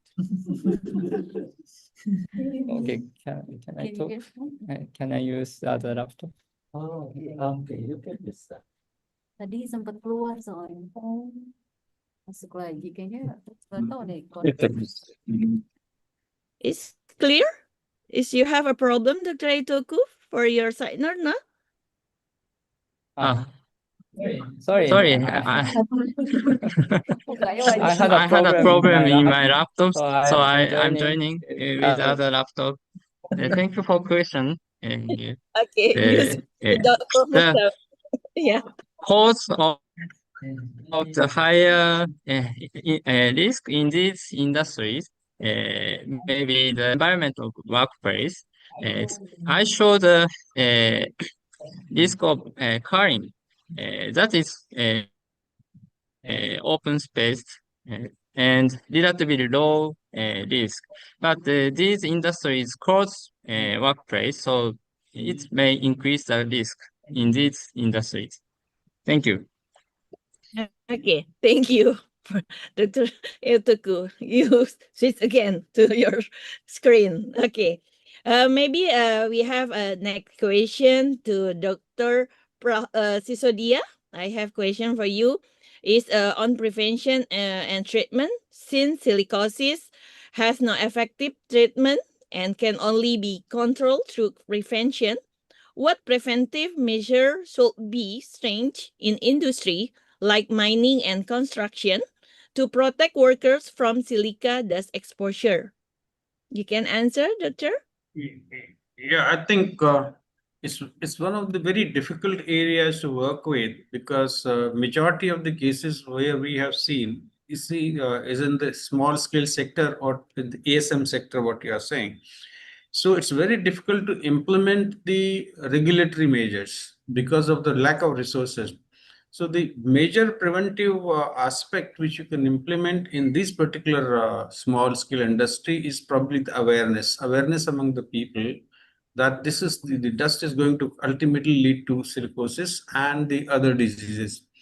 So effectively speaking, we have a good mechanism as far as the large industries are concerned or large mines are concerned, because these large mines are regulated, plus they are inspected periodically for compliance. But in small scale sector, majority of the mines are not covered by legislation itself, and none of the inspectors would visit them. So the situation remains quite critical. And what we feel is creating awareness plus the educating people is the only feasible strategy. Though you can keep on saying, plus adopting simple measures like improving general ventilation. That's number one. Number two, simply using the water jets for suppressing dust, especially in case of the construction industry, is quite feasible, and that reduces the dust level substantially. So we feel that in mining industry it is difficult, because in majority of these cases the mines are in the very remote areas where the water facilities are not available. So that leads to the dry drilling and ultimately leading to the large number of cases of silicosis. But our major area has been the construction industry, especially the stone carving industry, which is highly prevalent in our state. And that there the easy way of implementing measures remains the simple water jets for suppressing the dust at the point of work, and the creating awareness among people. So this is what I would suggest for as far as the ASM industry is concerned.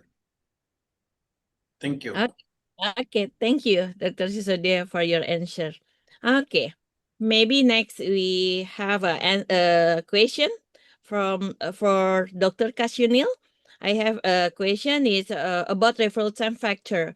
Maybe the scoring system adds referral time as a key variable. How does considering the time need to reach a hospital improve decision or making in fitness for work assessment, doctor? Okay. It's actually this is very hard to answer, because when we have considered with the referral times to get a nearest hospital, so the hospital has ready to receive the life-threatening case actually, and then they had to know about the workers from the company, what the exactly kind of the work and exposure the work. So the hospital, especially doctor in hospital, has to know about the risk assessment actually. Yeah, not only medical, but they have to know about the risk assessment, about the health impact, the risk factors. So the hospital can handle the workers as a patient, life-threatening case, can identify what the problems of the patient, and then what the solution, the treatment for the case. I think that's all that I can answer. Thank you. Okay, thank you very much for your answer, Dr. Kasyunil. Okay, Prof. Jinky, we have time to make a question, or is definitely, please take time, and then probably later on you can also ask the general audience to direct some questions to the other speakers from the first and the second sessions, as they are still here. Yeah. Okay.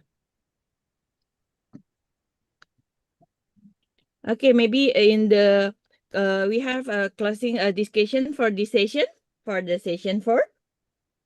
Okay, thank you for all our speakers for their thoughtful responses, and thank you to our participants for your excellent question, and it has been very engaging discussion.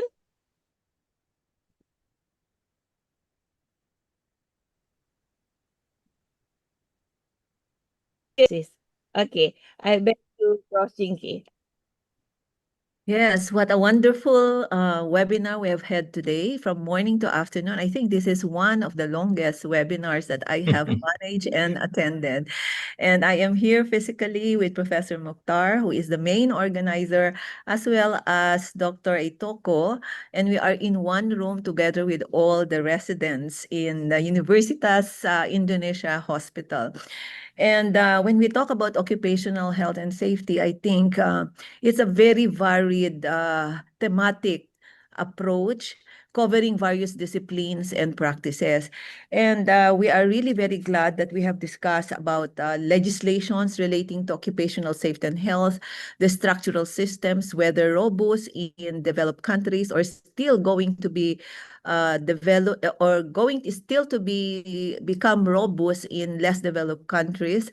We have also covered about the importance of expert advice for policy and program formulation, the special case of silicosis, the special case of migrant workers, and then we cannot do away without the very scientific body of research evidence that was also presented by the various speakers today, like specific exposures to specific chemicals and substances in the mining industry, construction industries, and other types of industries. So I think as occupational health practitioners, we are in the academe, we are researchers, we also advise policy makers. We do program implementation like what our occupational medicine practitioners in the industry in Indonesia are doing, Dr. Brahman and Dr. Kamal. And it is so comprehensive and exhaustive, and yet the challenge is there.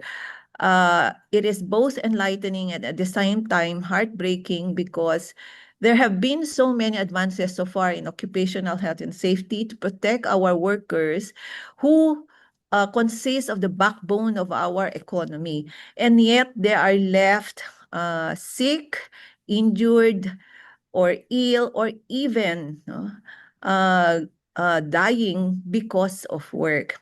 There are some debates that we have to consider, like, okay, there are structures for the categorization of fitness to work, but how do you come up with strategies for the return of work?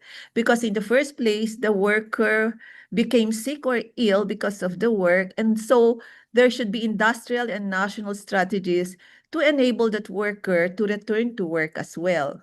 And if there is severance from work, compensation should be sufficient enough to support the worker as well as the family members. And in the first session this morning, we have also covered the wide expanse of medical surveillance and exposure surveillance, particularly focusing on industrial hygiene, occupational epidemiology, and that monitoring is not only within the industry, but also covers the external environment, because there's a continuum of the between the industry and the external environment causing environmental contamination. And in interaction with climate change and natural disasters, industrial emissions can have a very adverse effect not only on the workers, but also on the community at large. Okay, so I think before we end this session, I would like to give the floor to Professor Mukhtaruddin Mansour for his closing remarks. Thank you so much, Professor Mukhtar, for being the main organizer of this activity. It's a two-day international conference symposium on occupational health and safety, including the topic of nutrition in the workplace. Dr. Mukhtaruddin Mansour is the director of the Regional Center for Food and Nutrition of the Southeast Asian Ministry of Education, SEAMEO RECFON. He is a professor at the Community Medicine Department at the Universitas Indonesia. He is a medical doctor, which he earned from the Universitas Indonesia, and PhD in health and community from Leeds, United Kingdom. Professor Mukhtar. Well, thank you very much, Prof. Jinki. I have to clarify that I'm the former director of Southeast Asian Ministry of Education organization that have been substituted by the Dr. Herko Tanto will keynote speech together with you tomorrow. Good morning, good afternoon, good evening, and good night, speakers and participants. the session of the Day International Panel on Occupational Safety and Health Monitoring Surveillance that have been reviewed by Prof. Jinki previously. And thank you so much for all speakers. We have 12 speakers from many parts of America and Europe for today. From the first, Dr. Paul Musa, thank you, from Kong. And finished by Dr. Masamitu Eituku from Japan. Of course, I'm very proud. That was Dr. Bramantio and Dr. Kartini Kamal said their experience and the original idea from Indonesia.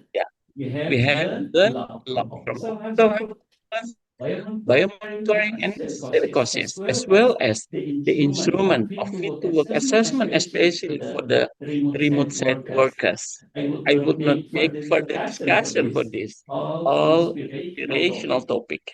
Special appreciation to Professor Jintilu from National Health Institute, University of Philippines, Manila, who flew from far. More than 3 hours, I think. 4.5. 4.5. Don't forget that she will share her keynote speech tomorrow with Professor Suganoma from Kochi University and Dr. Herkutanto from SEAMEO RECFON and Dr. Rahmi from University Indonesia Hospital. Thank you very much and take a good rest.